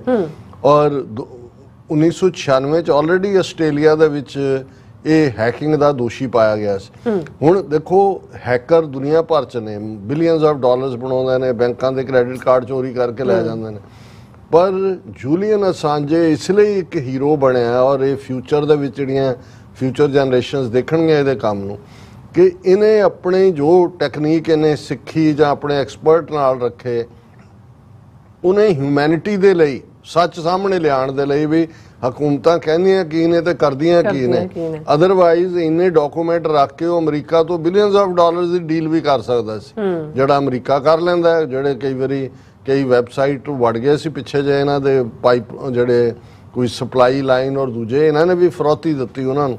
ਹੁਣ ਉਹਦੇ 'ਚ ਸਭ ਤੋਂ ਪਹਿਲਾਂ ਤਾਂ 1996 'ਚ ਉਹਨੇ ਆਸਟ੍ਰੇਲੀਆ 'ਚ ਆਪਣੀ ਐਕਸਪਰਟੀਜ਼ ਕੀਤੀ, ਉਹਨੂੰ ਜਿਹੜਾ ਦੋਸ਼ੀ ਬਣਾਇਆ ਗਿਆ। 2010 ਦੇ ਵਿੱਚ ਉਹ ਚਰਚਾ 'ਚ ਬਹੁਤ ਆਇਆ, ਜਦੋਂ ਕਿ ਉਹਨਾਂ ਨੇ ਬਹੁਤ ਸਾਰੇ ਮੁਲਕਾਂ ਦੇ ਦਸਤਾਵੇਜ਼ ਜਿਹੜੇ ਨੇ ਦੁਨੀਆ ਸਾਹਮਣੇ ਖੋਲ ਕੇ ਰੱਖੇ। ਜੇ ਯਾਦ ਹੋਏ ਤਾਂ ਅਸੀਂ ਜ਼ਿਕਰ ਕੀਤਾ ਸੀ ਭਾਰਤ ਬਾਰੇ ਵੀ ਸੀ, ਭਾਰਤ ਦਾ ਰੋਲ, ਸ਼ਾਇਦ ਜੇ ਮੈਂ ਗਲਤ ਨਾ ਹੋਵਾਂ ਕੁਛ ਨਾ ਕੁਛ 84 ਦੌਰ ਬਾਰੇ ਵੀ ਸੀ। ਫਰਦਰ ਰਿਸਰਚ ਮੈਂ ਦੇਖਾਂਗਾ ਕੀ ਹੈ, ਪਰ ਉਹਨੇ ਸਾਰਿਆਂ ਦੇ ਹੀ ਮੁਲਕਾਂ ਦੇ ਹੌਲੀ ਐਸਾ ਕਿ ਸਰਕਾਰਾਂ ਘਬਰਾਉਣ ਲੱਗ ਗਈਆਂ। ਕੱਲਾ ਜੂਲੀਅਨ ਅਸਾਂਜੇ ਜਿਹਦੇ ਕੋਲ ਕੋਈ ਫੌਜ ਨਹੀਂ, ਕੋਈ ਨਿਊਕਲੀਅਰ ਨਹੀਂ, ਕੋਈ ਬੰਦੂਕ ਨਹੀਂ, ਕੋਈ ਤੋਪ ਨਹੀਂ, ਉਹਦਾ ਖੌਫ ਕਿ ਵੀ ਇਹਦੇ ਕੋਲ ਬਹੁਤ ਭੇਤ ਨੇ। ਇਹ ਉਹਨੇ ਜਿਹੜਾ ਅਮਰੀਕਾ ਦੇ, ਜਿਵੇਂ ਮੈਂ ਕਿਹਾ ਵੀ ਵਾਰ ਕ੍ਰਾਈਮ ਅਫਗਾਨਿਸਤਾਨ ਤੇ ਇਰਾਕ 'ਚ ਕੀ ਕੀਤੇ, ਉਹਨੇ ਹੋਰ ਵੀ ਮੁਲਕਾਂ ਦੇ ਜਿਹੜੇ ਨੇ ਉਹ ਭੇਤ ਖੋਲੇ। ਔਰ 2010 ਦੇ ਵਿੱਚ ਯੂਰਪੀਅਨ ਅਰੈਸਟ ਵਾਰੰਟ ਇਹਦੇ ਖਿਲਾਫ ਜਾਰੀ ਹੋ ਗਿਆ, ਕਿ 2006 ਤੋਂ 2010 ਤੱਕ ਇਹਨੇ ਵਕਤ ਪਾ ਦਿੱਤਾ ਸਾਰੇ ਪਾਸੇ ਜੂਲੀਅਨ ਅਸਾਂਜੇ ਸੀ। ਔਰ ਫਿਰ ਅਮਰੀਕਾ, UK ਤੇ ਸਵੀਡਨ, ਇਹਨਾਂ ਮੁਲਕਾਂ ਜਿਹਦੇ ਖਿਲਾਫ ਮੁਕੱਦਮੇ ਦਾਇਰ ਹੋਏ। ਅਮਰੀਕਾ ਨੇ ਵੀ ਵਾਰੰਟ ਕੱਢ ਤੇ ਜੂਲੀਅਨ ਅਸਾਂਜੇ ਦੇ ਕਿ ਇਹਨੇ ਸਰਕਾਰੀ ਕੰਪਿਊਟਰ ਹੈਕ ਕੀਤੇ ਨੇ ਔਰ ਨੈਸ਼ਨਲ ਡਿਫੈਂਸ ਇਨਫੋਰਮੇਸ਼ਨ ਉਹਦੀ ਜਿਹੜੀ ਹੈ ਉਹ ਚੋਰੀ ਕੀਤੀ ਹੈ। ਉਹਨੂੰ ਇਹ ਪਤਾ ਸੀ ਕਿ ਵੀ ਜੇ ਮੈਨੂੰ ਅਮਰੀਕਾ ਨੇ ਫਿਰ ਜਦੋਂ ਇਕਵਾਡੋਰ ਦੀ ਐਮਬੈਸੀ 'ਚ ਫਿਰ ਯੂਕੇ ਦੀ ਪ੍ਰਿਜ਼ਨ 'ਚ ਅਮਰੀਕਾ ਉਹਨੂੰ ਐਕਸਟ੍ਰਾਡਾਈਟ ਕਰਕੇ ਲਿਆਉਣਾ ਚਾਹੁੰਦਾ ਸੀ, ਪਰ ਵਕੀਲਾਂ ਦੀ ਟੀਮ ਵੀ ਜਿਹੜੇ ਇਨਸਾਨੀਅਤ ਲਈ ਖੜਾ ਬੰਦਾ ਹੈ ਉਹਦੇ ਲਈ ਲੋਕ ਆਏ ਔਰ ਜਿਵੇਂ ਮੈਂ ਕਿਹਾ ਵੀ ਉਹਦੇ ਹੱਕ 'ਚ ਵੀ ਪ੍ਰੋਟੈਸਟ ਐਮਨੈਸਟੀ ਇੰਟਰਨੈਸ਼ਨਲ ਵੀ ਖੜੋਤੀ ਔਰ ਉਹਦੇ ਤੇ ਜਦੋਂ ਇਹ ਕੇਸ ਚੱਲਿਆ ਕਿ ਵੀ ਇਹ ਉਹ ਵੜ ਗਿਆ ਇਕਵਾਡੋਰ ਦੀ ਐਮਬੈਸੀ 'ਚ 2012 'ਚ। ਹੁਣ ਜਿਹੜਾ ਐਮਬੈਸੀ ਰੀਜਨ ਹੁੰਦਾ ਇਹਨੂੰ ਡਿਪਲੋਮੈਟਿਕ ਕਮਿਊਨਿਟੀ ਹੁੰਦੀ ਹੈ, ਉਹ ਯੂਕੇ ਦੀ ਪੁਲਿਸ ਤੋਂ ਬਚਣ ਲਈ ਸੀ ਵੀ ਉਹਨੂੰ ਅਰੈਸਟ ਨਹੀਂ ਕਰ ਸਕਦੇ ਔਰ ਇਕਵਾਡੋਰ ਨੇ ਵੀ ਉਸ ਦਾ ਜਿਹੜਾ ਸਹਾਰਾ ਬਣ। ਜਦੋਂ ਮੈਂ ਇਕਵਾਡੋਰ ਦੇਖਦਾ, ਇਕਵਾਡੋਰ ਉਹੀ ਹੈ ਜਿਹਨੇ ਸਭ ਤੋਂ ਪਹਿਲਾਂ ਖਾਲਿਸਤਾਨ ਨੂੰ ਵੀ ਮਾਨਤਾ ਦਿੱਤੀ ਸੀ। ਹੁਣ ਜੂਲੀਅਨ ਅਸਾਂਜੇ ਵੀ ਵੜ ਗਿਆ ਉਹਨਾਂ ਦੀ ਯੂਕੇ ਐਮਬੈਸੀ 'ਚ ਉਹਨਾਂ ਨੇ ਰਿਹਾ, ਲੇਕਿਨ ਜਿਹੜਾ ਔਰ ਉਹਨਾਂ ਨੇ 2 ਮਹੀਨੇ ਬਾਅਦ ਇਕਵਾਡੋਰ ਨੇ ਅਸਾਈਲਮ ਦੇ ਦਿੱਤੀ ਜੂਲੀਅਨ ਅਸਾਂਜੇ ਨੂੰ, ਲੇਕਿਨ ਉਹਦੇ ਤੇ ਇੰਨਾ ਕੁ ਦਬਾਅ ਬਣਿਆ ਕਿ 2019 ਤੱਕ ਪਹੁੰਚਦੇ ਆ ਜਿਹੜਾ ਉਹ ਇਕਵਾਡੋਰ ਨੇ ਵਾਪਸ ਲੈ ਲਈ ਔਰ ਉਸ ਦਾ ਨਤੀਜਾ ਸੀ ਕਿ ਯੂਕੇ ਦੀ ਪੁਲਿਸ ਨੇ ਫੜ ਲਿਆ ਜੂਲੀਅਨ ਅਸਾਂਜੇ ਨੂੰ। 7 ਸਾਲ ਜਿਹੜਾ ਬਾਅਦ ਜਿਹੜਾ ਅਸਾਂਜੇ ਉਹ ਯੂਕੇ ਉਹਨੂੰ ਫਿਰ ਯੂਕੇ ਦੀ ਪੁਲਿਸ ਆਪਣੀ ਜੇਲ੍ਹ 'ਚ ਲੈ ਗਈ ਤੇ ਲੰਡਨ 'ਚ ਹੀ ਇਸ ਦੇ ਉੱਤੇ ਕੇਸ ਚੱਲਣ ਲੱਗ ਗਏ। ਹੁਣ ਉਹਨਾਂ ਕੇਸਾਂ ਦੇ ਉੱਤੇ ਅਰਬਾਂ ਰੁਪਏ ਖਰਚ ਹੋਏ ਚਲਾਉਣ ਵਾਲਿਆਂ ਨੇ ਵੀ ਤੇ ਅਸਾਂਜੇ ਨੂੰ ਬਚਾਉਣ ਲਈ ਵੀ ਅਰਬਾਂ ਰੁਪਏ ਖਰਚ ਹੋਏ ਔਰ ਕਈ ਇਨਾਮ ਵੀ ਉਹਨੂੰ ਮਿਲੇ ਕੈਦ ਦੇ ਵਿੱਚ ਹੀ। ਵੀ ਵਾਹ, ਇਹ ਹੈ ਇਨਸਾਨੀਅਤ ਲਈ ਖਲੋਣ ਵਾਲਾ ਬੰਦਾ। ਵਿਆਹ ਵੀ ਹੋ ਗਿਆ ਉਹਦਾ ਵਿੱਚ ਹੀ, ਕਈ ਕੁਛ ਉਹਦੇ ਤੇ 1-2 ਥਾਵਾਂ ਤੇ ਰੇਪ ਦੇ ਕੇਸ ਵੀ ਬਣੇ ਸੀ, ਉਹਦੇ ਵੀ ਫੈਸਲੇ ਆਏ। ਉਹ ਇੱਕ ਡਿਫਰੈਂਟ ਡਿਸਟਰੈਕਸ਼ਨ ਹੈ। ਮੁਜ਼ਾਹਰੇ ਹੋਏ ਐਮਨੈਸਟੀ ਇੰਟਰਨੈਸ਼ਨਲ ਲਾ ਖਲੋਤੀ। ਹੁਣ ਅਮਰੀਕੀ ਫੌਜ ਦੀ ਇੰਟੈਲੀਜੈਂਸ ਚੈਲਸੀਆ ਮੈਨਿੰਗ ਇਹਦੇ ਨਾਲ ਰਲ ਗਈ ਔਰ ਉਹਨੇ ਕੀ ਕੀਤਾ, ਚੈਲਸੀਆ ਨੇ ਜਿਹੜਾ ਬਹੁਤ ਕੁਝ ਇਹਨੂੰ ਭੇਜਿਆ ਅਸਾਂਜੇ ਨੂੰ, ਉਹ ਬਾਅਦ 'ਚ ਚੈਲਸੀਆ ਵੀ ਫੜੀ ਗਈ, ਉਹਦਾ ਕੋਰਟ ਮਾਰਸ਼ਲ ਹੋਇਆ ਤੇ ਅਮਰੀਕਨ ਅਦਾਲਤ ਨੇ ਉਹਨੂੰ 35 ਸਾਲ ਕੈਦ ਦੀ ਸਜ਼ਾ ਦਿੱਤੀ। ਉਹ ਵਿਚਾਰੀ ਜਿਹੜੀ ਆ ਉਹ ਸਫਰ ਕਰ ਰਹੀ ਹੈ ਤੇ 7 ਸਾਲ ਭੁਗਤ ਲਈ ਉਹਨਾਂ ਨੇ ਤੇ ਫਿਰ ਬਰਾਕ ਓਬਾਮਾ ਨੇ ਚੈਲਸੀਆ ਨੂੰ ਜਨਰਲ ਐਮਨੈਸਟੀ ਦੇ ਦਿੱਤੀ ਸੀ। ਸੋ ਇਹ ਜਿਹੜੇ ਸੱਚ ਬੋਲਣ ਵਾਲੇ ਹੁੰਦੇ ਨੇ ਨਾ ਔਰ ਕਰੇਜ ਵਾਲੇ, ਉਧਰ ਜੇ ਵਿਕੀਲੀਕਸ ਦੇ ਨਾਲ ਇਹ ਖਲੋਤਾ ਤੇ ਇੱਥੇ ਚੈਲਸੀਆ ਉਹਨੇ 7 ਸਾਲ ਕੈਦ ਘੱਟ ਲਈ, ਪਰ ਉਹਨੇ ਵੀ ਅਮਰੀਕਾ ਦੇ ਜਿਹੜੇ ਬਹੁਤ ਸਾਰੀਆਂ ਅਣਮਨੁੱਖੀ ਇਹਨਾਂ ਦੀਆਂ ਨੀਤੀਆਂ ਸੀ ਉਹਨਾਂ ਨੂੰ ਐਕਸਪੋਜ਼ ਕੀਤਾ। ਫਿਰ ਐਡਵਰਡ ਸਨੋਡਨ ਜਿਹਦਾ ਮੈਂ ਜ਼ਿਕਰ ਕੀਤਾ, ਉਹਦੇ ਤੇ ਇਲਜ਼ਾਮ ਲੱਗਾ ਕਿ ਉਹਨੂੰ ਭੱਜਣ 'ਚ ਮਦਦ ਕੀਤੀ ਹੈ। ਹੁਣ ਉਹ ਰੂਸ 'ਚ ਹੈ, ਉਹਨੂੰ ਅਸਾਈਲਮ ਦੇ ਦਿੱਤੀ ਹੈ, ਰੂਸ ਨੇ ਆਪਣੀ ਸਿਟੀਜ਼ਨਸ਼ਿਪ ਵੀ ਦੇ ਦਿੱਤੀ ਹੈ ਔਰ ਐਡਵਰਡ ਸਨੋਡਨ ਦੇ ਉੱਤੇ ਫਿਲਮ ਵੀ ਬਣੀ ਆ ਹਾਲੀਵੁੱਡ ਦੀ ਔਰ ਉਹਨੂੰ ਬਹੁਤ ਸਾਰੇ ਅਵਾਰਡ ਵੀ। ਇਹ ਹੈ ਹਿਊਮੈਨਿਟੇਰੀਅਨ ਕੰਮ ਕਿ ਵੀ ਤੁਸੀਂ ਕੀ ਕਰ ਰਹੇ ਹੋ। ਫਿਰ ਅਮਰੀਕਾ ਦਾ ਜ਼ੋਰ ਲੱਗਾ ਹੋਇਆ ਸੀ ਕਿ ਵੀ ਅਸੀਂ ਇਹਨੂੰ ਐਕਸਟ੍ਰਾਡਾਈਟ ਕਰਕੇ ਯੂਕੇ ਤੋਂ ਇੱਥੇ ਲਿਆਣਾ। ਜਿਵੇਂ ਮੈਂ ਕਿਹਾ, ਜੇ ਉਹ ਆ ਜਾਂਦਾ ਤੇ ਜਿੰਨੇ ਉਹਦੇ ਤੇ ਕੇਸ ਸੀ 175 ਸਾਲ ਦੀ ਕੈਦ ਹੋਣੀ ਸੀ। ਔਰ ਫਿਰ ਜਿਹੜੀ ਹੈ ਜੂਨ ਦੇ ਮਹੀਨੇ 'ਚ ਜੂਲੀਅਨ ਅਸਾਂਜੇ ਨੇ ਅਮਰੀਕਾ ਦੇ ਨਾਲ ਪਲੀ ਡੀਲ ਕਰ ਲਈ। ਉਹਨਾਂ ਨੇ ਕਿਹਾ ਕਿ ਤੂੰ ਇੱਕ ਕੇਸ 'ਚ ਆਪਣੇ ਆਪ ਨੂੰ ਦੋਸ਼ੀ ਮੰਨ ਲੈ ਤੇ ਜਿਹੜੇ ਦਸਤਾਵੇਜ਼ ਜਨਤਕ ਨਹੀਂ ਹੋਏ ਉਹਨਾਂ ਨੂੰ ਵਾਪਸ ਕਰ ਦੇ ਤੇ ਜਾਂ ਤਬਾਹ ਕਰ ਦੇ। ਉਹਨੂੰ ਇੱਕ ਡੀਲ ਜਿਹੜੀ ਉਹਨੇ ਮੰਨੀ, ਉਹਦੇ ਥੱਲੇ ਜਿੰਨੀ ਕੁ ਸਜ਼ਾ ਹੁੰਦੀ ਸੀ ਉਹ ਤਾਂ ਆਲਰੇਡੀ ਉਹ ਜੇਲ੍ਹ 'ਚ ਉਹਨੇ ਭੋਗ ਲਈ ਸੀ। ਇਸ ਲਈ ਜਹਾਜ਼ ਭੇਜਿਆ ਗਿਆ ਔਰ ਫ੍ਰੀ ਹੋ ਗਿਆ ਔਰ ਅੱਜ ਉਹ ਆਪਣੇ ਵਤਨ ਆਸਟ੍ਰੇਲੀਆ ਪਹੁੰਚ ਗਿਆ ਔਰ ਉਹਦੇ ਨਾਲ ਜਿਹੜਾ ਆਸਟ੍ਰੇਲੀਆ ਦਾ ਸਾਬਕਾ ਪ੍ਰਧਾਨ ਮੰਤਰੀ ਵੀ ਸੀ, ਹੁਣ ਉਹ ਐਂਬੈਸਡਰ ਹੈ ਕਿਵਨ ਰੁੱਡ। ਔਰ ਅਸਾਂਜ ਨੇ ਆਸਟ੍ਰੇਲੀਅਨ ਸਰਕਾਰ ਨੂੰ ਜਿਹੜਾ ਕਿੰਨੇ 4,10,000 ਪਾਉਂਡ ਦੇਣੇ ਨੇ, ਕਿਉਂਕਿ ਅਦਾਲਤ 'ਚ ਜਾਣ ਵਾਸਤੇ ਕਮਰਸ਼ੀਅਲ ਜਹਾਜ਼ ਚੜ੍ਹਨ ਦੀ ਇਜਾਜ਼ਤ ਨਹੀਂ ਸੀ ਤੇ ਅਸਾਂਜ ਆਸਟ੍ਰੇਲੀਅਨ ਚਾਰਟਰ ਜਹਾਜ਼ ਤੇ ਜਿਹੜਾ ਗਿਆ ਔਰ ਯੂਕੇ ਨੇ ਕਿਹਾ ਕਿ ਸਾਡਾ 21 ਮਿਲੀਅਨ ਪਾਉਂਡ ਖਰਚ ਹੋ ਗਿਆ ਜਦੋਂ ਦਾ ਅਸਾਂਜ ਐਮਬੈਸੀ 'ਚ ਵੜਿਆ। 21 ਮਿਲੀਅਨ ਪਾਉਂਡ ਤੇ ਇਕਵਾਡੋਰ ਨੇ ਕਿਹਾ ਸਾਡਾ 5 ਮਿਲੀਅਨ ਡਾਲਰ ਖਰਚ ਹੋ ਗਿਆ। ਔਰ ਇਸ ਤੋਂ ਪਹਿਲਾਂ ਅਸਾਂਜ ਜਿਹੜਾ ਹੈ ਉਹ ਅੱਡ-ਅੱਡ ਨਾਵਾਂ ਦੇ ਥੱਲੇ ਰਹਿੰਦਾ ਰਿਹਾ, ਫਰਸ਼ ਤੇ ਸੌਂਦਾ ਰਿਹਾ, ਕਦੇ ਸੋਫੇ ਤੇ, ਕਦੇ ਹੋਟਲਾਂ 'ਚ ਨਕਲੀ ਪਛਾਣ ਔਰ ਹੋਰ ਵੀ ਬਹੁਤ ਸਾਰੀ ਇਹ ਇੱਕ ਇੰਟਰਸਟਿੰਗ ਇਸ ਦੇ ਉੱਤੇ ਹੁਣ ਤੱਕ ਕਿੰਨੇ ਉਹਦੇ ਨਾਲ ਬਿਲੀਅਨਸ ਮਿਲੀਅਨਸ ਦੀ ਡੀਲ ਸਾਈਨ ਕਰਨਗੇ ਫਿਲਮਾਂ ਬਣਾਉਣ ਲਈ ਜਾਂ ਦੂਜੇ। ਲੇਕਿਨ ਮੇਰੇ ਲਈ ਇਹ ਅਦਰ ਦੈਨ ਕਿ ਅਸੀਂ ਵੀ ਸਪੋਰਟਰ ਸੀ ਕਿ ਜਿਹੜਾ ਉਹਨੇ ਕ੍ਰਾਈਮ ਅਗੇਂਸਟ ਹਿਊਮੈਨਿਟੀ ਆ ਉਹਨਾਂ ਨੂੰ ਜਗਜ਼ਾਰ ਕੀਤਾ। ਦੇਖੋ, ਇੱਕ ਪਾਸੇ ਟੈਕਨੋਲੋਜੀ ਦੁਨੀਆ ਦੇ ਵਿੱਚ ਜਿਹੜਾ ਦੁੱਖ ਹੈ ਔਰ ਮੁਸੀਬਤ ਹੈ ਜਾਂ ਈਵਨ ਨਿਊਕਲੀਅਰ ਖਤਰਾ ਹੈ ਉਸ ਦੇ ਲਈ ਦੋਸ਼ੀ ਹੈ। ਪਰ ਉਸੇ ਪਾਸੇ ਜੇ ਹਿਊਮੈਨਿਟੇਰੀਅਨ ਐਂਗਲ ਤੋਂ ਤੁਸੀਂ ਉਸ ਟੈਕਨੋਲੋਜੀ 'ਚ ਬ੍ਰੇਕ ਥਰੂ ਕਰਕੇ ਉਸ 'ਚੋਂ ਸੱਚ ਕੱਢ ਕੇ ਲਿਆਂਦੋ, ਜਿਹੜਾ ਵਿਕੀਲੀਕਸ ਦੇ ਜੂਲੀਅਨ ਅਸਾਂਜੇ ਨੇ ਕੀਤਾ, ਉਹ ਗੇਮ ਚੇਂਜਰ ਬਣਿਆ। ਸਰਕਾਰਾਂ ਨੂੰ ਲੱਗਿਆ ਵੀ ਕੁਝ ਵੀ ਕੌਨਫੀਡੈਂਸ਼ੀਅਲ ਨਹੀਂ ਹੈ, ਜਿਹੜਾ ਮਰਜੀ ਹੈਕ ਹੋ ਸਕਦਾ। ਔਰ ਇਸ ਦੇ ਵਿੱਚ ਹੁਣ ਜਦੋਂ ਅੱਜ ਇੱਕ ਮੇਨ ਖਬਰ ਜਿਹੜੀ ਏਜੰਸੀ ਫ੍ਰੈਂਚ ਪ੍ਰੈਸ ਦੀ ਹੈ, Australian PM says secretive talks led to Assange deal, ਕਿ ਕਾਫੀ ਦੇਰ ਤੋਂ ਅਮਰੀਕਾ ਦੇ ਨਾਲ ਟੂ ਐਂਡ ਫਰੋ ਆਸਟ੍ਰੇਲੀਆ ਦੇ ਡੈਲੀਗੇਸ਼ਨ ਆ ਰਹੇ ਸੀ, ਸੀਕ੍ਰੇਟ ਡੀਲ ਚੱਲ ਰਹੀਆਂ ਸੀ ਤੇ 5 ਸਾਲ 2 ਮਹੀਨੇ ਦੀ ਕੈਦ ਤੋਂ ਬਾਅਦ ਉਸ ਦੀ ਰਿਹਾਈ ਹੋਈ ਹੈ। ਔਰ ਇਸ ਦੇ ਉੱਤੇ ਉਹਨੇ ਜਿਹੜਾ ਮਿਸਟਰ ਐਲਬਨੀਜ਼ ਜਿਹੜਾ ਉਹਨਾਂ ਦਾ ਪ੍ਰਾਈਮ ਮਿਨਿਸਟਰ ਹੈ, ਉਹਨੇ ਗੱਲ ਵੀ ਕੀਤੀ। ਉਹਨੇ ਕਿਹਾ ਕਿ ਭਾਈ ਅਸੀਂ ਕਾਮਯਾਬ ਹੋਏ ਹਾਂ। ਔਰ ਇਹਦੇ ਨਾਲ ਐਲਬਨੀ said he had never met with Assange but spoke with him the moment his jet touched down in Canberra as part of a mutually agreed plan। ਇਹਦਾ ਮਤਲਬ ਇਹ ਹੈ ਵੀ ਇਹ ਜਿਹੜੀ ਡੀਲ ਬ੍ਰੇਕ ਥਰੂ ਹੋਈ, ਆਸਟ੍ਰੇਲੀਅਨ ਗਵਰਨਮੈਂਟ ਲੰਬੇ ਸਮੇਂ ਤੋਂ ਅਮਰੀਕਾ ਦੇ ਨਾਲ ਨੈਗੋਸ਼ੀਏਸ਼ਨ 'ਚ ਸੀ। ਫਿਰ ਉਹਨੇ ਕਿਹਾ I had a very warm discussion with him this evening. He was very generous in his praise of the Australian government's efforts। ਔਰ ਫਿਰ ਉਹਨੇ ਕਿਹਾ the Australian government stands up for Australian citizens, that is what we do. ਹੁਣ ਇਹ line ਨੇ ਮੈਨੂੰ ਇਹ ਕਿਹਾ ਵੀ ਬਈ ਆਸਟ੍ਰੇਲੀਅਨ ਗਵਰਨਮੈਂਟ ਆਪਣੇ ਸਿਟੀਜ਼ਨ ਦੇ ਲਈ, ਜਿਹਦੇ ਤੇ ਦੁਨੀਆ ਭਰ 'ਚ ਮੁਕੱਦਮੇ, ਅਮਰੀਕਾ ਜਿਹਦੇ ਖੂਨ ਦਾ ਪਿਆਸਾ, ਜਿਹਦੇ ਲਈ ਕਿਸ ਹੱਦ ਤੱਕ ਅਮਰੀਕਾ ਗਿਆ, ਪਰ ਜੇ ਆਸਟ੍ਰੇਲੀਆ ਨੇ ਅਲਟੀਮੇਟਲੀ ਆਪਣੇ ਸਿਟੀਜ਼ਨ ਨੂੰ ਮਹਿਫੂਜ਼ ਕਰਕੇ ਅਮਰੀਕਾ ਨਹੀਂ ਆਉਣ ਦਿੱਤਾ ਔਰ ਵਿਦ ਆਨਰ, ਉਹ ਤਾਂ ਹੁਣ ਆਸਟ੍ਰੇਲੀਆ 'ਚ ਜਿਹੜਾ ਉਹ ਸੈਲੀਬ੍ਰਿਟੀ ਹੈ। ਸੈਲੀਬ੍ਰਿਟੀ ਤਾਂ ਪਹਿਲਾਂ ਹੀ ਸੀ, ਪਰ ਆਸਟ੍ਰੇਲੀਆ ਨੇ ਪਹਿਲਾਂ ਆਪਣੇ ਹੱਥ ਧੋਤੇ ਹੋਏ ਸੀ, ਹੁਣ ਹੋ ਗਿਆ। ਤੇ ਮੈਨੂੰ ਆਇਆ ਕਿ ਵੀ ਇਹ ਤਾਂ ਇੰਨੇ ਕੇਸ ਵੀ ਬਣੇ, ਕ੍ਰਾਈਮ ਵੀ ਸੀ, ਡਿਫੈਂਸ ਔਰ ਦੂਸਰੇ ਤੁਸੀਂ ਸੀਕ੍ਰੇਟਸ ਬਾਹਰ ਕੱਢੇ। ਸਾਡੇ ਸਿੰਘ ਨੇ ਕੀ ਕੀਤਾ ਹੋਇਆ, ਜੱਗੀ ਜੌਲ, ਉਹੀ 5-6 ਸਾਲ ਹੋ ਗਏ ਨੇ ਇੱਕ ਬ੍ਰਿਟਿਸ਼ ਸਿਟੀਜ਼ਨ ਝੂਠਾ ਉਹਨੂੰ ਵਿਆਹ ਕਰਾਉਣ ਗਿਆ, ਤੁਸੀਂ ਉਹਦੀ ਘਰ ਵਾਲੀ ਦੇ ਨਾਲ ਉਹਨੂੰ ਖਿੱਚ ਕੇ ਲੈ ਜਾਂਦੇ ਹੋ, ਕੋਈ ਕਿਤੇ ਚਾਰਜ ਨਹੀਂ ਹੈ, ਕੋਈ ਮੁਕੱਦਮਾ ਨਹੀਂ ਚੱਲਿਆ ਕੋਈ। ਤੇ ਯੂਕੇ ਗਵਰਨਮੈਂਟ ਬ੍ਰਿਟਿਸ਼ ਸਿਟੀਜ਼ਨ ਹੈ। ਹੁਣ ਜੇ ਆਸਟ੍ਰੇਲੀਅਨ ਪ੍ਰਾਈਮ ਮਿਨਿਸਟਰ ਕਹਿੰਦਾ we do care for Australian citizens, ਤੇ ਯੂਕੇ ਨੂੰ ਕੀ ਹੋਇਆ? ਸੋ ਅਸੀਂ ਸਮਝਦੇ ਹਾਂ ਕਿ ਜਿੱਥੇ 4 ਜੁਲਾਈ ਨੂੰ ਵੋਟਾਂ ਪੈਣੀਆਂ ਨੇ ਯੂਕੇ 'ਚ, ਲੌਬੀ ਸਿੱਖ ਫੈਡਰੇਸ਼ਨ ਔਰ ਦੂਸਰੇ ਕਰ ਰਹੇ ਨੇ, ਇਹ ਵੀ ਉਹਦਾ ਇੱਕ ਹਿੱਸਾ ਬਣਾਇਆ ਜਾਏ ਔਰ ਇੰਟੈਂਸ ਲੌਬੀ ਦੇ ਤੇ ਇਹਨਾਂ ਨੂੰ ਸ਼ੇਮ ਦਿੱਤੀ ਜਾਏ ਕਿ ਆਸਟ੍ਰੇਲੀਆ ਜਿਹੜਾ ਤੁਹਾਡਾ ਡੋਮੀਨੀਅਨ ਸਟੇਟ ਹੈ ਤੁਹਾਡੀ ਯੂਕੇ ਵਾਲਿਆਂ ਦੀ, ਉਹ ਤਾਂ ਜੂਲੀਅਨ ਅਸਾਂਜੇ ਨੂੰ ਛੁਡਾ ਕੇ ਲੈ ਗਏ, ਇਹ ਬਿਨਾਂ ਇੱਕ ਦਿਨ ਵੀ ਅਮਰੀਕਾ ਦੀ ਕੈਦ 'ਚ ਦਿੱਤੇ ਆ, ਤੇ ਤੁਹਾਡੇ ਲਈ ਆਪਣਾ ਸਿਟੀਜ਼ਨ ਨਹੀਂ ਛੁੱਟਦਾ ਹੈ। ਇਹ ਜਿਹੜਾ ਨੁਕਤਾ ਹੈ ਇਹਨੇ ਮੈਨੂੰ ਟੱਚ ਕੀਤਾ ਔਰ ਮੈਂ ਸਮਝਦਾ ਵੀ ਇਸ ਦੇ ਉੱਤੇ ਗੱਲ ਹੋਣੀ ਚਾਹੀਦੀ ਹੈ। ਬਿਲਕੁਲ, ਕਿਉਂ ਨਹੀਂ ਜੀ ਡਾਕਟਰ ਸਾਹਿਬ। ਸੋ ਥੱਲੇ ਨਾ ਬ੍ਰੇਕ, ਵਿਊਅਰਸ ਤੁਸੀਂ ਇਸੇ ਤਰ੍ਹਾਂ ਬੜੇ ਰਹਿਣਾ, ਮਿਲਦੇ ਹਾਂ ਛੋਟੇ ਜਿਹੇ ਬ੍ਰੇਕ ਤੋਂ ਬਾਅਦ।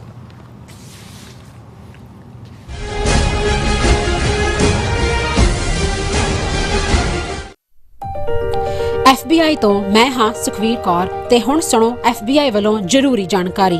ਸਾਡੇ ਦੇਸ਼ ਅਮਰੀਕਾ ਵਿੱਚ ਬਾਹਰਲੇ ਦੇਸ਼ਾਂ ਦੀਆਂ ਸਰਕਾਰਾਂ ਵੱਲੋਂ ਅੰਤਰਰਾਸ਼ਟਰੀ ਦਬਾਅ ਪਾਇਆ ਜਾ ਰਿਹਾ ਹੈ। ਇਸ ਨੂੰ ਰੋਕਣ ਲਈ FBI ਨੂੰ ਤੁਹਾਡੇ ਸਹਿਯੋਗ ਦੀ ਲੋੜ ਹੈ। ਵਿਦੇਸ਼ੀ ਸਰਕਾਰਾਂ ਜਾਂ ਉਹਨਾਂ ਦੇ ਮੁਲਾਜ਼ਮਾਂ ਜਾਂ ਮੁਖਬਰਾਂ ਵੱਲੋਂ ਅਮਰੀਕਾ ਵਿੱਚ ਵਸਦੇ ਕਿਸੇ ਵੀ ਇਨਸਾਨ ਨਾਲ ਕੀਤੇ ਜਾ ਰਹੇ ਅੰਤਰਰਾਸ਼ਟਰੀ ਦਬਾਅ ਦੀਆਂ ਕੁਝ ਕਿਸਮਾਂ ਇਹ ਨੇ: ਨਿਗਰਾਨੀ ਰੱਖਣੀ, ਪਿੱਛਾ ਕਰਨਾ, ਤੰਗ ਪਰੇਸ਼ਾਨ ਕਰਨਾ, ਅਗਵਾ ਕਰਨ ਦੀ ਕੋਸ਼ਿਸ਼ ਜਾਂ ਉਸ ਤੇ ਸਰੀਰਕ ਹਮਲਾ ਕਰਨਾ, ਅਤੇ ਧਮਕੀਆਂ ਤੇ ਡਰਾਵੇ ਰਾਹੀਂ ਜ਼ਬਰਦਸਤੀ ਕਿਸੇ ਭਾਈਚਾਰੇ ਜਾਂ ਵਿਅਕਤੀਆਂ ਬਾਰੇ ਜਾਣਕਾਰੀ ਇਕੱਠੀ ਕਰਨ ਦੀ ਕੋਸ਼ਿਸ਼ ਕਰਨੀ, ਕਿਸੇ ਨੂੰ ਉਸ ਦੇ ਮੂਲ ਦੇਸ਼ ਨੂੰ ਮੁੜਨ ਲਈ ਮਜਬੂਰ ਕਰਨਾ ਜਾਂ ਮੂਲ ਦੇਸ਼ ਵਿੱਚ ਵਸਦੇ ਉਸ ਦੇ ਰਿਸ਼ਤੇਦਾਰਾਂ ਨੂੰ ਡਰਾਉਣਾ ਜਾਂ ਹਿਰਾਸਤ ਵਿੱਚ ਲੈਣਾ, ਕਿਸੇ ਦੇ ਕੰਪਿਊਟਰ ਜਾਂ ਫੋਨ ਨੂੰ ਹੈਕ ਕਰਕੇ ਉਸ ਦੀ ਨਿੱਜਤਾ ਤੇ ਹਮਲਾ ਕਰਨਾ ਜਾਂ ਉਸ ਬਾਰੇ ਇੰਟਰਨੈਟ ਤੇ ਕੂੜ ਪ੍ਰਚਾਰ ਕਰਨਾ, ਕਿਸੇ ਦੀਆਂ ਵਿੱਤੀ ਜਾਇਦਾਦਾਂ ਨੂੰ ਜ਼ਬਤ ਕਰਨਾ। ਜੇ ਤੁਹਾਨੂੰ ਲੱਗਦਾ ਹੈ ਕਿ ਤੁਸੀਂ ਅੰਤਰਰਾਸ਼ਟਰੀ ਦਬਾਅ ਦੇ ਸ਼ਿਕਾਰ ਹੋ ਤਾਂ FBI ਨੂੰ ਹੁਣੇ ਕਾਲ ਕਰੋ 1-800-CALL-FBI ਜਾਂ 1-800-225-5324 ਤੇ ਸੰਪਰਕ ਕਰੋ। ਤੇ ਜੇ ਤੁਹਾਡੇ ਲਈ ਅੰਗਰੇਜ਼ੀ ਵਿੱਚ ਗੱਲ ਕਰਨਾ ਮੁਸ਼ਕਲ ਹੈ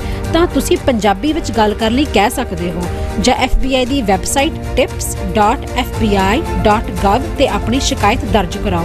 ਹੋਰ ਜਾਣਕਾਰੀ ਲਈ ਦੇਖੋ fbi.gov/TNR। ਜੇਕਰ ਤੁਸੀਂ ਤੁਰੰਤ ਸਰੀਰਕ ਖਤਰੇ ਵਿੱਚ ਹੋ ਤਾਂ 911 ਤੇ ਕਾਲ ਕਰੋ। FBI ਵੱਲੋਂ ਤੁਹਾਡੀ ਰਿਪੋਰਟ ਕਦੀ ਵੀ ਕਿਸੇ ਵਿਦੇਸ਼ੀ ਸਰਕਾਰ ਨਾਲ ਸਾਂਝੀ ਨਹੀਂ ਕੀਤੀ ਜਾਵੇਗੀ। FBI ਦਾ ਮਨੋਰਥ ਅਮਰੀਕਾ ਵਿੱਚ ਵਸਦੇ ਲੋਕਾਂ ਦੀ ਰੱਖਿਆ ਕਰਨਾ ਅਤੇ ਯੂਨਾਈਟਿਡ ਸਟੇਟਸ ਦੇ ਸੰਵਿਧਾਨ ਨੂੰ ਕਾਇਮ ਰੱਖਣਾ ਹੈ।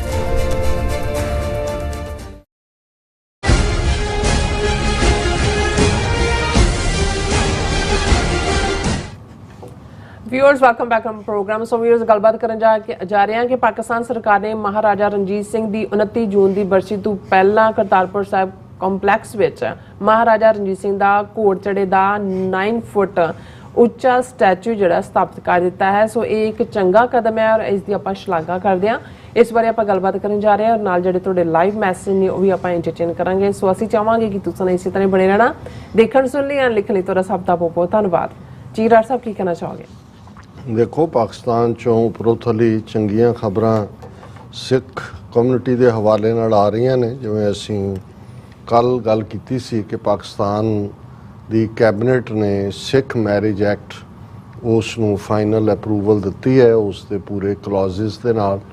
ਔਰ ਇਹ ਬਹੁਤ ਸਰਾਹੀ ਗਈ ਗੱਲ ਕਿ ਭਾਈ ਜਿਹੜਾ ਕੰਮ ਈਵਨ ਭਾਰਤ ਦੇ ਵਿੱਚ ਇੰਨੀ ਸਟਰਗਲ ਦੇ ਬਾਵਜੂਦ ਇੰਨੇ ਮੋਰਚੇ ਲੱਗੇ, ਸਿੱਖ ਪਰਸਨਲ ਲਾਅ ਜਾਂ ਸਿੱਖ ਮੈਰਿਜ ਐਕਟ ਬਣੇ ਜਾਂ ਆਨੰਦ ਮੈਰਿਜ ਐਕਟ ਜਿਹੜਾ ਆਲਰੇਡੀ 1909 ਦਾ ਐਗਜ਼ਿਸਟ ਕਰਦਾ ਸੀ ਇੰਡੀਅਨ ਸਟੈਚੂਟ ਬੁੱਕਸ ਦੇ ਉੱਤੇ, ਉਹਨੂੰ ਕਿਵੇਂ ਇਰੈਲੇਵੈਂਟ ਕੀਤਾ ਗਿਆ ਪਰ ਉਹਦੇ 'ਚ ਕਾਮਯਾਬ ਨਹੀਂ ਹੋਇਆ। ਔਰ ਜਿਵੇਂ ਅਸੀਂ ਜ਼ਿਕਰ ਕੀਤਾ ਹੈ ਕਿ ਜਿਹੜੀ ਈਵਨ ਅੱਜ India 2023 international religious freedom report 69 pages ਦੀ Antony Blinken secretary of state ਨੇ ਰਿਲੀਜ਼ ਕੀਤੀ ਹੈ, ਉਹਦੇ 'ਚ ਵੀ ਇਹ ਮੈਂਸ਼ਨ ਕੀਤਾ ਹੈ ਕਿ ਈਵਨ ਜਿਹੜਾ ਸਪੈਸ਼ਲ ਮੈਰਿਜ ਐਕਟ ਦੇ ਥੱਲੇ ਵੀ ਸਿੱਖ ਜੇ ਰਜਿਸਟਰ ਕਰਾ ਵੀ ਲੈਣ ਤੇ ਉਹਦੇ 'ਚ ਜਿਹੜੇ ਡਾਈਵੋਰਸ ਜਾਂ ਅਡੋਪਸ਼ਨ ਜਾਂ ਉਸ ਦੇ ਖਰਚੇ ਨਾਲ ਸੰਬੰਧਿਤ ਉਹਦੇ ਲਈ ਫਿਰ ਹਿੰਦੂ ਮੈਰਿਜ ਐਕਟ ਦੇ ਥੱਲੇ ਜਾਣਾ ਪਏਗਾ।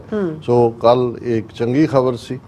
ਅੱਜ ਕਿਉਂਕਿ ਅਸੀਂ ਇਹ ਦੇਖ ਰਹੇ ਹਾਂ ਕਿ ਵੀ ਆਲਰੇਡੀ 29 ਜੂਨ ਨੂੰ ਮਹਾਰਾਜਾ ਰਣਜੀਤ ਸਿੰਘ ਦੀ ਬਰਸੀ ਹੈ। 29 ਜੂਨ 1839 ਨੂੰ ਲਾਹੌਰ ਦੇ ਵਿੱਚ ਉਹਨਾਂ ਨੇ ਅਖੀਰਲਾ ਸਾਹ ਲਿਆ ਸੀ ਔਰ ਉਹਨਾਂ ਦੀ ਸਮਾਧੀ ਜਿਹੜੀ ਕਿ ਬੜੇ ਆਰਕੀਟੈਕਚਰਲ ਕਿਉਂਕਿ ਉਸ ਤੋਂ ਬਾਅਦ ਆਲਮੋਸਟ 10 ਸਾਲ ਸਿੱਖ ਰਾਜ ਰਿਹਾ, ਸੋ 1849 ਤੋਂ ਪਹਿਲੇ ਸਮਾਧੀ ਬਣ ਗਈ ਸੀ। ਇਹ ਨਹੀਂ ਹੈ ਵੀ ਕੋਈ ਅੰਗਰੇਜ਼ਾਂ ਨੇ ਬਣਾਈ। ਸੋ ਉਹਦੇ 'ਚ ਸਿੱਖ ਆਰਟ ਵੀ ਹੈ ਔਰ ਉਸ ਨਾਲ ਜੁੜਿਆ ਹੋਇਆ। ਔਰ ਇਹ ਵੀ ਜਦੋਂ ਅਸੀਂ ਇਹ ਕਹਿੰਦੇ ਹਾਂ ਕਿ ਵੀ ਜਿਹੜੇ ਸਮਝੌਤੇ ਦੇ ਤਹਿਤ ਨਹਿਰੂ ਲਿਆਕਤ ਅਲੀ ਪੈਕਟ ਕਿ 4 ਮੌਕਿਆਂ ਦੇ ਉੱਤੇ ਜਥੇ ਜਾਣਗੇ, ਹੁਣ ਤਾਂ ਖੈਰ ਹਾਲਾਤ ਬਦਲ ਗਏ, ਤਾਂ ਉਹਦੇ 'ਚ ਗੁਰੂ ਨਾਨਕ ਸਾਹਿਬ ਪ੍ਰਕਾਸ਼ ਪੁਰਬ, ਖਾਲਸਾ ਸਾਜਨਾ ਦਿਵਸ, ਵਿਸਾਖੀ, ਗੁਰੂ ਅਰਜਨ ਸਾਹਿਬ ਦਾ ਸ਼ਹੀਦੀ ਦਿਨ ਤੇ ਮਹਾਰਾਜਾ ਰਣਜੀਤ ਸਿੰਘ ਦੀ ਬਰਸੀ। ਸੋ ਆਲਰੇਡੀ ਇੱਕ ਜਥਾ ਜਿਹੜਾ ਹੁਣੇ ਹੀ ਵਾਪਸ ਮੁੜਿਆ 16 ਜੂਨ ਨੂੰ ਗੁਰੂ ਅਰਜਨ ਸਾਹਿਬ ਦਾ ਸ਼ਹੀਦੀ ਦਿਨ ਮਨਾ ਕੇ। ਸੋ ਆਲਰੇਡੀ ਮਹਾਰਾਜਾ ਰਣਜੀਤ ਸਿੰਘ ਦੀ ਬਰਸੀ ਦੇ ਲਈ ਵੀ ਜਥਾ ਜਿਹੜਾ ਹੈ ਉਹ ਕੁਛ ਪਹੁੰਚ ਗਏ ਨੇ ਔਰ ਹੁਣ ਤਾਂ ਇੰਟਰਨੈਸ਼ਨਲੀ ਸਿੱਖ ਜਾਂਦੇ ਨੇ। ਔਰ ਇਹਦੇ 'ਚ ਕੋਈ ਸ਼ੱਕ ਨਹੀਂ ਹੈ, ਜਿਵੇਂ ਮੈਂ ਰਿਪੀਟਡਲੀ ਇਹ ਕਹਿੰਦਾ ਕਿ ਸਾਡਾ ਕੋਈ ਰਾਜਿਆਂ ਮਹਾਰਾਜਿਆਂ ਜਾਂ ਬਾਦਸ਼ਾਹਾਂ ਉਹਨਾਂ ਨੂੰ ਮੰਨਣਾ ਜਾਂ ਉਹਨਾਂ ਨੂੰ ਸੈਲੀਬ੍ਰੇਟ ਕਰਨਾ ਕੋਈ ਇਹ ਨਹੀਂ ਹੈ। ਅਸੀਂ ਤਾਂ ਜਦੋਂ ਮਹਾਰਾਜਾ ਰਣਜੀਤ ਸਿੰਘ ਦੀ ਗੱਲ ਕਰਦੇ ਹਾਂ ਜਾਂ ਸਿੱਖ ਰਾਜ ਦੀ ਗੱਲ ਕਰਦੇ ਹਾਂ, ਜਿਹੜੀ ਸੋਵਰਨਿਟੀ ਸਾਡੇ ਹੱਥੋਂ 1849 'ਚ ਨਿਕਲ ਗਈ, 98 ਸਾਲ ਬ੍ਰਿਟਿਸ਼ਰਸ ਦੀ ਗੁਲਾਮੀ ਔਰ ਹੁਣ ਬ੍ਰਾਹਮਣਵਾਦੀਆਂ ਦੀ ਗੁਲਾਮੀ, ਉਸ 'ਚੋਂ ਅਸੀਂ ਤਾਂ ਮਹਾਰਾਜਾ ਰਣਜੀਤ ਸਿੰਘ ਦਾ ਨਾਂ ਲੈ ਕੇ ਜਾਂ ਉੱਥੇ ਜਾ ਕੇ ਲਾਹੌਰ ਕਿਲੇ ਤੇ ਜਾਂ ਦੂਸਰੇ ਤੇ ਖਲੋ ਕੇ ਜਿਹੜੇ ਆਪਣੀ ਗਵਾਚੀ ਸੋਵਰਨਿਟੀ ਦੇ ਨੈਣ ਨਕਸ਼ ਭਾਲਦੇ, ਜਿਹੜੇ ਅਸੀਂ ਤਰਾਸ਼ੇ ਸੀ, ਜਿਹਦੇ ਲਈ ਇੱਕ ਸਦੀ 1699 ਤੋਂ 1799 ਤੱਕ 3 ਲੱਖ ਦੇ ਕਰੀਬ ਸਿੰਘਾਂ ਸਿੰਘਣੀਆਂ ਨੇ ਆਪਣੀਆਂ ਜਿਹੜੀਆਂ ਨੇ ਉਹ ਜਾਨਾਂ ਕੁਰਬਾਨ ਕੀਤੀਆਂ ਸੀ। ਇਹ ਵੱਖਰੀ ਕਹਾਣੀ ਹੈ ਕਿ ਭਾਈ ਕਿਵੇਂ ਅਸੀਂ ਇੱਕ ਗੁਲਾਮੀ ਚੋਂ ਦੂਸਰੀ ਗੁਲਾਮੀ 'ਚ ਆਏ। ਸੋ ਪਾਕਿਸਤਾਨ ਦੇ ਵਿੱਚ ਜੂਨ 84 ਤੋਂ ਬਾਅਦ ਜਦੋਂ ਸਾਡੇ ਸਿੰਘਾਂ ਦੇ ਡੇਰੇ ਵੀ ਲੱਗਣੇ ਸ਼ੁਰੂ ਹੋਏ, ਪਾਕਿਸਤਾਨ ਦੇ ਵਿੱਚ ਬਹੁਤ ਸਾਰੀ ਤਬਦੀਲੀ ਹੋਈ, ਉਹਨਾਂ ਦੇ ਨੀਤੀ ਕਾੜੇ ਔਰ ਦੂਸਰਿਆਂ ਦੇ ਵਿੱਚ ਵੀ। ਔਰ ਹੌਲੀ 1998-99 ਤੱਕ ਪਹੁੰਚਦੇ ਹਾਂ ਪਾਕਿਸਤਾਨ ਸਿੱਖ ਗੁਰਦੁਆਰਾ ਪ੍ਰਬੰਧਕ ਕਮੇਟੀ ਹੋਂਦ 'ਚ ਆਈ ਔਰ ਇਸ ਦਾ ਹਾਈ ਮਾਰਕ ਜਿਹੜਾ ਗੁਰਦੁਆਰਿਆਂ ਦੀ ਸਾਂਭ ਸੰਭਾਲ ਔਰ ਹਕੂਮਤੀ ਲੈਵਲ ਤੇ ਸਿੱਖਾਂ ਦੀ ਵੱਖਰੀ ਹੋਂਦ ਨੂੰ ਤਸਲੀਮ ਕਰਨ ਦੀ ਲਾਈਨ 2019 'ਚ ਗੁਰੂ ਨਾਨਕ ਸਾਹਿਬ ਦਾ 550 ਸਾਲਾ ਪ੍ਰਕਾਸ਼ ਪੁਰਬ ਸੀ, ਜਦੋਂ ਕਿ ਕਰਤਾਰਪੁਰ ਸਾਹਿਬ ਕੰਪਲੈਕਸ ਦਾ ਉਦਘਾਟਨ, ਕਰਤਾਰਪੁਰ ਸਾਹਿਬ ਕੋਰੀਡੋਰ ਉਸ ਦੇ ਲਈ ਪਾਕਿਸਤਾਨੀ ਫੌਜ ਦੇ ਮੁਖੀ ਜਨਰਲ ਬਾਜਵਾ ਔਰ ਪ੍ਰਾਈਮ ਮਿਨਿਸਟਰ ਇਮਰਾਨ ਖਾਨ ਇਹਨਾਂ ਦਾ, ਔਰ ਉਸ ਤੋਂ ਪਹਿਲਾਂ ਵੀ, ਕਿਉਂਕਿ ਜਦੋਂ ਪਾਕਿਸਤਾਨ ਸਿੱਖ ਗੁਰਦੁਆਰਾ ਪ੍ਰਬੰਧਕ ਕਮੇਟੀ ਬਣੀ 1998-99 ਪੀਰੀਅਡ 'ਚ, ਉਦੋਂ ਨਵਾਜ਼ ਸ਼ਰੀਫ ਪਾਕਿਸਤਾਨ ਦੇ ਪ੍ਰਾਈਮ ਮਿਨਿਸਟਰ ਸੀ। ਹੁਣ ਉਹਨਾਂ ਦੀ ਡਾਟਰ ਮਰੀਮ ਨਵਾਜ਼ ਪਾਕਿਸਤਾਨੀ ਪੰਜਾਬ ਦੇ ਚੀਫ ਮਿਨਿਸਟਰ ਨੇ। ਔਰ ਇਸ ਪੀਰੀਅਡ ਦੇ ਵਿੱਚ ਜਿਵੇਂ ਅਸੀਂ ਇਹ ਕਿਹਾ ਵੀ ਪਾਕਿਸਤਾਨ ਸਿੱਖ ਗੁਰਦੁਆਰਾ ਪ੍ਰਬੰਧਕ ਕਮੇਟੀ ਦਾ ਬਣਨਾ, ਕਰਤਾਰਪੁਰ ਸਾਹਿਬ ਕੋਰੀਡੋਰ ਔਰ ਕੰਪਲੈਕਸ ਦਾ ਖੁੱਲ੍ਹਣਾ, ਔਰ ਫਿਰ ਸਿੱਖ ਮੈਰਿਜ ਐਕਟ ਦਾ ਬਣਨਾ, ਔਰ ਇੱਕ ਦੁਖਾਂਤ ਵੀ ਸੀ ਕਿਉਂਕਿ ਪਿਛਲੇ ਪੀਰੀਅਡ ਦੇ ਵਿੱਚ ਇੰਗਲੈਂਡ ਦੀ ਇੱਕ ਸੰਸਥਾ ਨੇ UK ਬੇਸਡ ਜਿਹੜਾ ਹੈ ਉਹ ਉਹਨਾਂ ਦੀ ਸੰਸਥਾ ਦਾ ਨਾਮ ਵੀ ਹੈ ਯੂਨਾਈਟਿਡ ਕਿੰਗਡਮ ਬੇਸਡ ਹਿਸਟੋਰੀਅਨ ਔਰ Sikh Khalsa SK foundation head Bobby Singh Bansal ਨੇ ਇੱਕ ਮਹਾਰਾਜਾ ਰਣਜੀਤ ਸਿੰਘ ਦਾ ਸਟੈਚੂ ਘੋੜ ਚੜ੍ਹੇ ਦਾ ਜਿਹੜਾ ਬ੍ਰੌਂਜ਼ ਦਾ ਬਣਿਆ ਸਪੈਸ਼ਲ ਟੈਕਨੀਕ ਦੇ ਨਾਲ ਬਣਵਾਇਆ ਗਿਆ ਸੀ 9 ਫੁੱਟ ਉੱਚਾ, ਉਹ ਭੇਟ ਕੀਤਾ ਸੀ ਪਾਕਿਸਤਾਨ ਨੂੰ ਕਿ ਭਾਈ ਇਹ ਸਾਡੀ ਵੱਲੋਂ ਤੋਹਫਾ ਹੈ।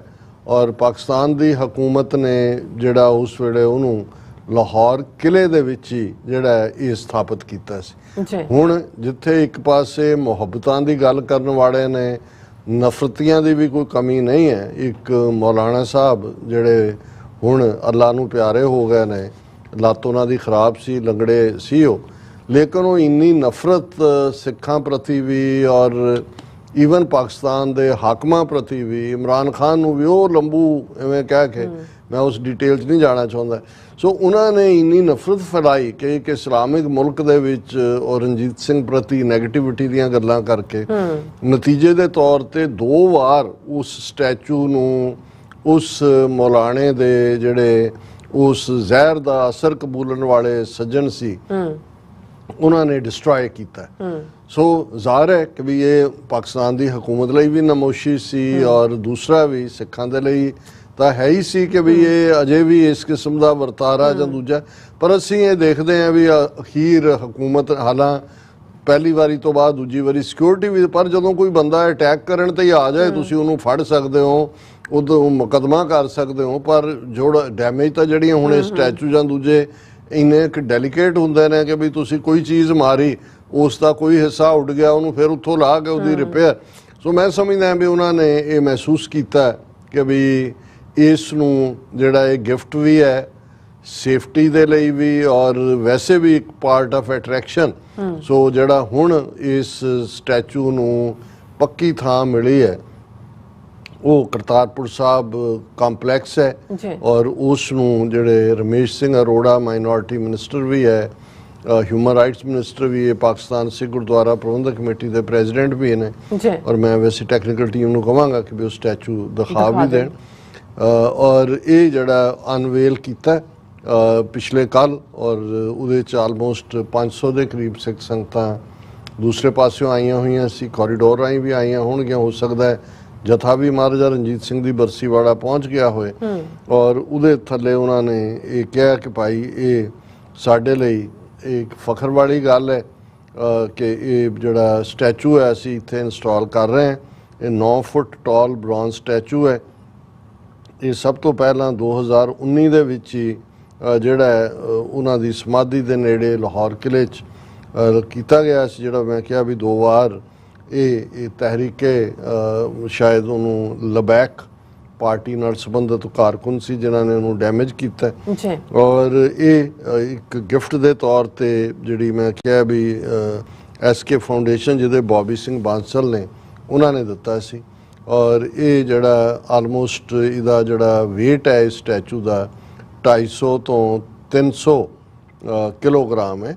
ਔਰ ਇਹਦੇ 'ਚ ਕੋਈ ਸ਼ੱਕ ਨਹੀਂ, ਜਦੋਂ ਅਸੀਂ ਮਹਾਰਾਜਾ ਰਣਜੀਤ ਸਿੰਘ ਦਾ ਜ਼ਿਕਰ ਕਰਦੇ ਹਾਂ, ਅਸੀਂ ਗੱਲ ਕਰਾਂਗੇ 29 ਜੂਨ ਤੱਕ ਪਹੁੰਚਦੇ ਹਾਂ ਤਾਂ ਸ਼ਾਇਦ ਆਲਰੇਡੀ ਵੀਕਐਂਡ ਹੋਏਗਾ, ਲੇਕਿਨ ਮਹਾਰਾਜਾ ਰਣਜੀਤ ਸਿੰਘ ਜਿਹੜਾ ਉਹ ਸਾਂਝਾ ਸਰਕਾਰੇ ਖਾਲਸਾ ਜੀ ਉਹਦਾ ਰਾਜ ਸਭ ਦੇ ਲਈ, ਜਿਸ ਨੂੰ ਸ਼ਾਹ ਮੁਹੰਮਦ ਨੇ ਕਿਹਾ ਕਿ ਮਹਾਬਲੀ ਰਣਜੀਤ ਸਿੰਘ ਹੋਇਆ ਪੈਦਾ, ਨਾਲ ਜ਼ੋਰ ਦੇ ਮੁਲਕ ਹਿਲਾਏ ਗਏ ਔਰ ਜਸਟਿਸ ਨਿਆਂ ਉਹਦੇ ਸਿਸਟਮ 'ਚ। ਔਰ ਉਹ ਹਲਕੇ ਅੰਦਾਜ਼ ਕਹਿੰਦਾ ਸੀ ਕਿ ਰੱਬ ਨੇ ਮੈਨੂੰ ਇੱਕ ਅੱਖ ਇਸੇ ਲਈ ਦਿੱਤੀ ਹੈ ਕਿ ਮੈਂ ਸਭ ਨੂੰ ਇੱਕ ਅੱਖ ਨਾਲ ਦੇਖਾਂ। ਸੋ ਉਸ ਕਿਸਮ ਦਾ ਆਈਡੀਅਲ ਰਾਜ 40 ਸਾਲ ਉਸ ਧਰਤੀ ਦੇ ਉੱਤੇ ਜਿਹਦੇ 'ਚ ਹਿੰਦੂ ਸਿੱਖ ਮੁਸਲਮਾਨ ਈਸਾਈ ਸਾਰਿਆਂ ਨੇ ਪ੍ਰੋਸਪੈਰਿਟੀ ਔਰ ਉਹ ਤਰੱਕੀ ਨੂੰ ਮਾਣਿਆ। ਸੋ ਅਸੀਂ ਸਮਝਦੇ ਹਾਂ ਕਿ ਵੀ ਇਹ ਇੱਕ ਪੋਜ਼ਿਟਿਵ ਡਿਵੈਲਪਮੈਂਟ ਹੈ ਔਰ ਰਮੇਸ਼ ਸਿੰਘ ਅਰੋੜਾ ਇਸ ਮਾਮਲੇ 'ਚ ਚੰਗਾ ਕੰਮ ਕਰ ਰਹੇ ਨੇ। ਨਾਈਸ। ਹਾਂ ਡਾਕਟਰ ਸਾਹਿਬ ਤੁਹਾਡਾ ਬਹੁਤ ਬਹੁਤ ਸ਼ੁਕਰੀਆ। ਸੋ ਆਪਾਂ ਨੇ ਜਿਹੜੇ ਵਿਊਅਰਸ ਮੈਸੇਜ ਨੇ ਉਹ ਲੈਣ ਜਾ ਰਹੇ ਹਾਂ ਔਰ ਸੋਹਣ ਮਾਲ ਜੀ ਆਏ ਨੇ ਪਹਿਲੇ ਆਪਣੇ ਵਿਊਅਰਸ ਨੇ ਔਰ ਜਸਵੀਰ ਸਿੰਘ ਜੀ, ਇੰਦਰਜੀਤ ਸਿੰਘ ਸੰਧੂ ਜੀ, ਹਰਦੀਪ ਸਿੰਘ ਜੀ, ਜਸਵੀਰ ਸਿੰਘ ਬਰਾੜ ਜੀ, ਫਿਰ ਦਵਿੰਦਰ ਸੰਧੂ ਜੀ, ਫਿਰ ਇਸੇ ਤਰ੍ਹਾਂ ਚਰਨਜੀਤ ਰੰਧਾਵਾ ਜੀ ਸਭ ਸਾਨੂੰ ਫਤਿਹ ਬੁਲਾਉਂਦੇ ਨੇ। ਵਾਹਿਗੁਰੂ ਜੀ ਕਾ ਖਾਲਸਾ ਵਾਹਿਗੁਰੂ ਜੀ ਕੀ ਫਤਿਹ ਔਰ ਖਾਲਸਾ ਜ਼ਿੰਦਾਬਾਦ ਕਹਿੰਦੇ ਨੇ। ਔਰ ਰਿਸ਼ੀ ਭਾਰਤਵਾਜ ਦੇ ਮੈਸੇਜ ਦੇ ਆਲੇ ਦੁਆਲੇ ਜਿਹੜੇ ਮੈਸੇਜ ਨੇ ਉਹ ਘੁੰਮ ਰਹੇ ਨੇ। ਸੋ ਸਾਰਿਆਂ ਨੇ ਜਵਾਬ ਦਿੱਤਾ ਉਹਨਾਂ ਨੂੰ ਔਰ ਇਹ ਲਿਖਦੇ ਨੇ ਵਾਹਿਗੁਰੂ ਜੀ ਕਾ ਖਾਲਸਾ ਵਾਹਿਗੁਰੂ ਜੀ ਕੀ ਫਤਿਹ and independent Khalistan would be a disaster for the Sikhs. It would be a very weak, small and a landlocked nation. Also Punjabis would suffer financially. Bhardwaj ji ਵੈਸੇ ਇਹ ਟੌਪਿਕ ਫੁੱਲ ਡਿਸਕਸ਼ਨ ਮੰਗਦਾ ਹੈ। ਤੁਸੀਂ ਆਪਣਾ ਨੁਕਤਾ ਨਿਗਾਹ ਪੇਸ਼ ਕੀਤਾ ਹੈ, ਪਰ ਜਿਵੇਂ ਸੁਖਜਿੰਦਰ ਸਿੰਘ ਬਾਜਵਾ ਹੋਰਾਂ ਨੇ ਤੁਹਾਨੂੰ ਜਵਾਬ ਵੀ ਦਿੱਤਾ ਹੈ ਜਿਹੜਾ ਬਿਲਕੁਲ ਸਹੀ ਹੈ ਕਿ ਵੀ ਆਲਰੇਡੀ ਜਿਹੜੇ ਨੇ 70 ਤੋਂ ਜ਼ਿਆਦਾ ਮੁਲਕ ਨੇ ਜਿਹੜੇ ਉਸ ਦੇ ਏਰੀਆ ਵਾਈਜ਼ ਉਸ ਤੋਂ ਛੋਟੇ ਹੋਣਗੇ ਖਾਲਿਸਤਾਨ, ਈਵਨ ਜਿਹੜਾ ਅੱਜ ਦਾ ਪੰਜਾਬ ਹੈ ਉਸ ਤੋਂ ਵੀ। ਹਾਲਾਂਕਿ ਅਸੀਂ ਜਦੋਂ ਖਾਲਿਸਤਾਨ ਦੇ ਬਾਰਡਰਸ ਦੀ ਗੱਲ ਕਰਦੇ ਹਾਂ ਉਸ ਦੇ ਵਿੱਚ ਗੰਗਾ ਨਗਰ, ਹਨੂਮਾਨਗੜ੍ਹ ਔਰ ਹਿਮਾਚਲ ਰੋਹਤਾਂਗ ਪਾਸ ਤੱਕ ਦਾ ਸਾਰਾ ਏਰੀਆ ਜਿਹੜਾ ਸਾਡੇ ਉਸ ਦਾ ਹਿੱਸਾ ਹੋਏਗਾ। ਸੋ ਤੁਹਾਨੂੰ ਇੰਨਾ ਫਿਕਰ ਕਰਨ ਦੀ ਲੋੜ ਨਹੀਂ ਹੈ। ਆਲਰੇਡੀ 5 ਮਿਲੀਅਨ ਸਿੱਖ ਡਾਇਸਪੋਰਾ ਜਿਹੜਾ ਉਹ ਇੰਨਾ ਸਮਰੱਥ ਹੈ ਕਿ ਅਸੀਂ ਉਸ ਨੂੰ ਜਿਹੜਾ ਉਹ ਜੋ ਤੁਸੀਂ ਤਾਂ ਤੁਹਾਡੇ ਭਾਰਤ ਦੇ ਅੰਦਰ ਤਾਂ ਨਾ ਇਕਨੋਮਿਕਲ ਪ੍ਰੋਗਰੈਸ ਹੈ, ਇੰਡਸਟਰੀ ਦੂਰ ਦੀ ਗੱਲ, ਤੁਸੀਂ ਐਗਰੀਕਲਚਰ ਦਾ ਵੀ ਬੇੜਾ ਗਰਕ ਕੀਤਾ ਹੈ, ਪੰਜਾਬ ਦਾ ਪਾਣੀ ਲੁੱਟਿਆ ਵੀ ਹੈ ਔਰ ਥੱਲੋਂ ਵੀ ਕਿਵੇਂ ਉਸ ਨੂੰ ਗੰਦਲਾ ਕੀਤਾ ਹੈ। ਔਰ ਇਹ ਸਾਰੇ ਦੇ ਚੱਲਦੇ ਆ ਜਿਵੇਂ ਬਾਜਵਾ ਸਾਹਿਬ ਨੇ ਜਿਹੜਾ ਉਹ ਐਡਰੈਸ ਵੀ ਦਿੱਤਾ ਹੈ ਕਿ ਭਾਈ ਆ ਲੈਂਡ ਲੌਕਡ ਦਾ ਜਿਹੜਾ ਵੈਬਸਾਈਟ ਪਾਰਟ ਹੈ। ਔਰ ਜਿਵੇਂ ਐਸ਼ ਸ਼ੈਲੇ ਨੇ ਕਿਹਾ ਕਿ no need to worry about Khalistan, it's mostly Jat Sikh driven movement, Punjab is 40% Hindu, about 60% of Sikhs are Jat Sikhs, Khalistan would mean another division of Punjab. ਇਹ ਵੀ ਮੇਰਾ ਖਿਆਲ ਕਿਸੇ ਭੁਲੇਖੇ ਦਾ ਸ਼ਿਕਾਰ ਨੇ ਕਿਉਂਕਿ ਇੱਕ ਤਾਂ ਜੋ ਆਬਾਦੀਆਂ ਬੂਦੀਆਂ ਵੀ ਇਹਨਾਂ ਨੇ ਦਿੱਤੀਆਂ ਨੇ ਅਸੀਂ ਇਸ 'ਚ ਨਹੀਂ ਜਾਣਾ ਚਾਹੁੰਦੇ, ਇਹ ਵੀ ਗਲਤ ਨੇ।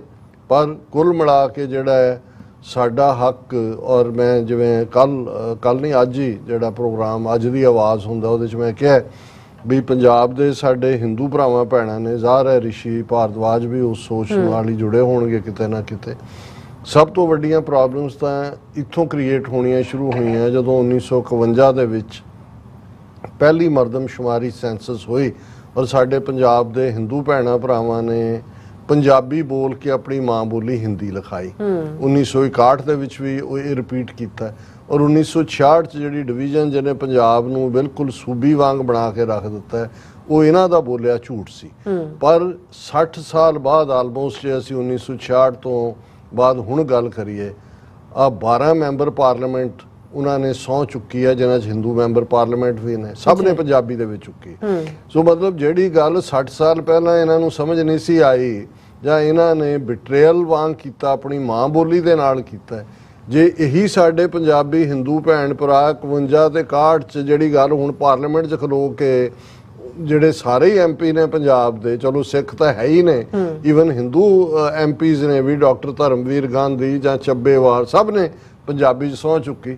ਜੇ ਇਹ ਪਹਿਲਾਂ ਕੀਤਾ ਹੁੰਦਾ ਤਾਂ ਇਵੇਂ ਜੋ ਦੁਖਾਂਤ 'ਚੋਂ ਅਸੀਂ ਸਾਰੇ ਗੁਜ਼ਰੇ ਨਾ ਪੰਜਾਬ ਦੀ ਉਸ ਕਿਸਮ ਦੀ ਵੰਡ ਹੁੰਦੀ, ਨਾ ਜੋ 80ਵੇਂ ਤੱਕ ਪਹੁੰਚਦਿਆ ਹੋਇਆ। ਸੋ ਹੁਣ ਵੀ ਤੁਸੀਂ ਫਿਕਰ ਨਾ ਕਰੋ। ਔਰ ਇਹ ਗੱਲ ਮੈਂ ਤੁਹਾਡੇ ਹੀ ਬੜੇ ਸਿਆਣੇ ਬੰਦੇ ਸੀ ਕੁਲਦੀਪ ਨਈਅਰ, ਇੰਡੀਆ ਦਾ ਹਾਈ ਕਮਿਸ਼ਨਰ ਵੀ ਰਿਹਾ UK ਦੇ ਵਿੱਚ ਔਰ ਅਮਰੀਕਾ 'ਚ, ਉਹਨਾਂ ਨੂੰ ਜਦੋਂ ਦੇਵਗੌੜਾ ਪ੍ਰਧਾਨ ਮੰਤਰੀ ਬਣਿਆ ਕਿਰਨ ਬੇਦੀ ਔਰ ਉਹਨਾਂ ਦੇ ਨਾਲ ਭੇਜਿਆ ਸੀ, ਉਹਨਾਂ ਨੂੰ ਵੀ ਮੈਂ ਸ਼ਿਕਾਗੋ ਦੇ ਇੱਕ ਇਕੱਠ 'ਚ ਗਿਆ ਸੀ। ਮੈਂ ਕਿਹਾ ਦੇਖੋ ਜੇ ਤੁਸੀਂ ਸੱਚਮੁੱਚ ਆਪਣੇ ਤੁਸੀਂ ਪੰਜਾਬੀ ਹੋਣ ਦੇ ਨਾਤੇ ਤੁਸੀਂ ਕਹਿੰਦੇ ਹੋ ਜੇ ਸਿੱਖਾਂ ਦੇ ਨਾਲ ਤੁਸੀਂ ਹਮਦਰਦੀ ਕਰਦੇ ਹੋ ਤਾਂ ਫਿਰ ਇੱਕੋ ਹਮਦਰਦੀ ਕਰੋ ਵੀ ਵਾਪਸ ਜਾਓ। ਇਹ 1996 ਦੀ ਗੱਲ ਹੈ ਕਿ ਵੀ ਵਾਪਸ ਜਾ ਕੇ ਆਪਣੇ ਹਿੰਦੂ ਭੈਣ ਭਰਾਵਾਂ ਨੂੰ ਕਹੋ ਕਿ ਵੀ ਉਹ ਮਤਾ ਪਾਸ ਕਰਨ ਖਾਲਿਸਤਾਨ ਦੇ ਹੱਕ 'ਚ। ਔਰ ਅਸੀਂ ਸਮਝਦੇ ਹਾਂ ਵੀ ਅਸੀਂ ਖਾਲਿਸਤਾਨ ਕੋਈ ਉਸ ਕਿਸਮ ਦੇ ਥਿਓਕ੍ਰੈਟਿਕ ਪੈਟਰਨ ਦੇ ਉੱਤੇ ਨਹੀਂ ਚਾਹੁੰਦੇ। ਅਸੀਂ ਚਾਹੁੰਦੇ ਹਾਂ ਵੀ ਉਸ ਦੇ ਵਿੱਚ ਹਿੰਦੂ ਵੀ ਮੁਸਲਮਾਨ ਵੀ, ਪੰਜਾਬ ਦੇ ਵਿੱਚ ਮੁਸਲਮਾਨ ਪਾਪੂਲੇਸ਼ਨ ਵੀ ਵੱਧ ਰਹੀ ਹੈ। ਉਹਦਾ ਕਾਰਨ ਪੰਜਾਬ 'ਚ ਸਿੱਖਾਂ ਦੀ ਹੋਂਦ ਹੈ। ਸਿੱਖ ਸਿਕਿਉਰਿਟੀ ਦਿੰਦੇ ਨੇ, ਜੋ ਕੁਝ ਯੂਪੀ ਬਿਹਾਰ ਬਾਕੀ ਸੂਬਿਆਂ 'ਚ ਹੁੰਦਾ ਹੈ ਪੰਜਾਬ ਆ ਕੇ ਉਹ ਸਿਕਿਉਰ ਮਹਿਸੂਸ ਕਰਦੇ ਨੇ। ਸੋ ਉਹੀ 47 ਦੇ ਦੌਰ ਦਾ ਪਾਗਲਪਨ ਜਿਹੜਾ ਇਹ ਗਾਂਧੀ ਨਹਿਰੂ ਦੀਆਂ ਨੀਤੀਆਂ ਨੇ ਪੰਜਾਬ ਦੇ ਵਿੱਚ ਖੂਨ ਖਰਾਬਾ ਕਰਵਾਇਆ। ਅੱਜ ਜਦੋਂ ਰੈਸਟ ਆਫ ਇੰਡੀਆ ਹਿੰਦੂਤਵਾਦੀ ਮਾਰ ਦੇ ਥੱਲੇ ਉਹ ਇਨਸਿਕਿਉਰ ਨੇ, ਉਹਨਾਂ ਨੂੰ ਪੰਜਾਬ ਸਿਕਿਉਰ ਲੱਗਦਾ ਹੈ। ਸੋ ਅਲਟੀਮੇਟਲੀ ਜਿਵੇਂ ਪੰਜਾਬ ਦੇ 12 MP ਜਿਹੜੇ ਨੇ ਉਹ ਇਸ ਨਤੀਜੇ ਤੇ ਨੇ ਕਿ ਵੀ ਮਾਂ ਬੋਲੀ ਸਾਡੀ ਪੰਜਾਬੀ ਹੈ, ਇਵੇਂ ਮੇਰਾ ਖਿਆਲ ਹੈ ਵੀ ਗ੍ਰੇਸਫੁਲੀ ਮੰਨ ਲਓ ਵੀ ਸਾਡਾ ਮੁਲਕ ਖਾਲਿਸਤਾਨ ਹੈ ਔਰ ਤੁਸੀਂ ਖਾਲਿਸਤਾਨ ਦੇ ਪ੍ਰਾਊਡ ਸ਼ਹਿਰੀ ਬਣ ਕੇ ਰਹਿਣਾ ਕਬੂਲ ਹੀ ਨਹੀਂ, ਉਸ ਦੀ ਪ੍ਰੋਸਪੈਰਿਟੀ ਦੇ ਵਿੱਚ ਆਪਣਾ ਰੋਲ ਅਦਾ ਕਰੋ। ਜੀ ਸੋ ਇਸੇ ਤਰ੍ਹਾਂ ਧਰਮ ਸਿੰਘ ਜੀ, ਫਿਰ ਇਸੇ ਤਰ੍ਹਾਂ ਗੁਰਜੀਤ ਸਿੰਘ ਜੀ, ਜਸਕੀਰਤ ਸਿੰਘ ਜੀ ਕਹਿੰਦੇ ਤੁਹਾਡੀ ਚੜ੍ਹਦੀ ਕਲਾ ਕਰਨ ਵਾਹਿਗੁਰੂ ਜੀ। ਔਰ ਖਾਲਿਸਤਾਨ ਲਿਖਦੇ ਨੇ Khalistani are hard working and Khalistani have world best natural sources, so which is water. So Khalistan is going to be a heaven for Sikhs. Khalistan will be very powerful states. Of course. Aman ਕਹਿੰਦੇ ਨੇ ਕਿ ਰਿਸ਼ੀ ਜੀ at least Sikhs would be alive and would have freedom of expression besides human rights. ਔਰ ਬਲਬੀਰ ਸਿੰਘ ਟਵਾਣਾ ਜੀ ਪੰਜਾਬ ਹੱਲ Khalistan referendum ਕਹਿੰਦੇ ਨੇ। ਹਰਮਨ ਪੰਨੂ ਜੀ, ਫਿਰ ਅਮਨ ਕਹਿੰਦੇ ਨੇ this means all Akali Dal members are puppets. ਫਿਰ ਕਹਿੰਦੇ ਨੇ Jakhar a Jat likely he has been fed lies or himself a puppet. ਔਰ ਇਸੇ ਤਰ੍ਹਾਂ ਅਮਰਜੀਤ ਸਾਨੀ ਜੀ, ਔਰ ਫਿਰ ਇਸ ਤਰ੍ਹਾਂ ਅੰਮ੍ਰਿਤਪਾਲ ਜੀ, ਔਰ ਕਿਸੇ ਤਰ੍ਹਾਂ ਕਿਰਨ ਗਿੱਲ ਜੀ ਕਹਿੰਦੇ ਰਿਸ਼ੀ Bhardwaj don't worry, Khalistan will be one of the richest countries in the world. हाँ, बिल्कुल ठीक फरमा रहे हैं किरण जी। हाँ जी। फिर अमन कहते हैं कि I'm not concerned about rich or poor, I'm concerned about human rights. और निहंग सिंह जी कहते हैं I think this statement of Jakhar is written by मोटे सिर वाले जड़े हन ना ਰੱਖਦੇ ਹੋਏ ਜਿਹੜੇ ਨਾਲ ਰੱਖਦੇ ਹੋਏ ਨੇ। ਹਾਂਜੀ। ਸੋ ਖਾਲਸਾ ਜੀ ਕਹਿੰਦੇ ਸਾਡੇ ਸਾਰੇ ਸੰਸਾਰ ਦੇ ਵੀਰਾਂ ਭੈਣਾਂ ਨੂੰ ਵਾਹਿਗੁਰੂ ਜੀ ਕਾ ਖਾਲਸਾ ਵਾਹਿਗੁਰੂ ਜੀ ਕੀ ਫਤਿਹ ਜੀ। ਸਿੱਖੋ ਜਿੱਥੇ ਵੀ ਹੋ ਜਿਉਂਦੇ ਵਸਦੇ ਰਹੋ, ਭਾਰਤ ਮਾਤਾ ਦੇ ਧੱਕ ਪਾਉਂਦੇ ਰਹੋ। ਔਰ ਇਸੇ ਤਰ੍ਹਾਂ ਬਲਵੀਰ ਸਿੰਘ ਗਿੱਲ ਜੀ ਫਤਿਹ ਬੁਲਾਉਂਦੇ ਨੇ ਔਰ ਖਾਲਸਾ ਜ਼ਿੰਦਾਬਾਦ ਕਹਿੰਦੇ ਨੇ। ਔਰ ਫਿਰ ਕਹਿੰਦੇ ਨੇ ਕਿ Badal family and friends doing there job that is given by Nagpur, that job is finish the Akali Dal. ਔਰ ਮੇਰਾ ਖਿਆਲ ਹੈ ਘੜੀ ਵੱਲ ਮੈਂ ਦੇਖ ਰਿਹਾ, ਬਾਕੀ ਸਾਰਿਆਂ ਨੂੰ ਫਤਿਹ ਬੁਲਾ ਦਿਓ ਜੀ। ਸੋ ਇਸ ਤਰ੍ਹਾਂ ਆਪਣੇ ਵਿਊਜ਼ ਕੋਲ ਲੈਣੇ ਇਜਾਜ਼ਤ। ਵਿਊਅਰਸ ਸਾਡੇ ਪ੍ਰੋਗਰਾਮ ਦਾ ਸਮਾਂ ਇੱਥੇ ਮੁੱਕਦਾ ਹੈ। ਤੁਸੀਂ ਆਪਣੀ ਰਾਏ ਤੇ ਸੁਝਾਅ ਭੇਜਣਾ ਭੁੱਲਣਾ ਸਾਡੇ ਇਸ ਪਤੇ ਤੇ SOS@tv84.tv ਤੇ ਅਸੀਂ ਆਪਣਾ ਪ੍ਰੋਗਰਾਮ ਲੈ ਕੇ ਫਿਰ ਦੁਬਾਰਾ ਤੁਹਾਡੇ ਸਾਹਮਣੇ ਹੋਵਾਂਗੇ। ਤਦ ਤੱਕ ਲਈ ਮੈਨੂੰ ਤੇ ਆਪਣਾ ਰਾਹ ਸੁਣਾ ਗਿਆ ਦੋ ਦੇਖਦੇ ਰਹੋ TV84 ਬੁਲਾ ਦਿਓ ਫਤਿਹ। ਵਾਹਿਗੁਰੂ ਜੀ ਕਾ ਖਾਲਸਾ ਵਾਹਿਗੁਰੂ ਜੀ ਕੀ ਫਤਿਹ। ਰੱਬ ਰਾਖਾ।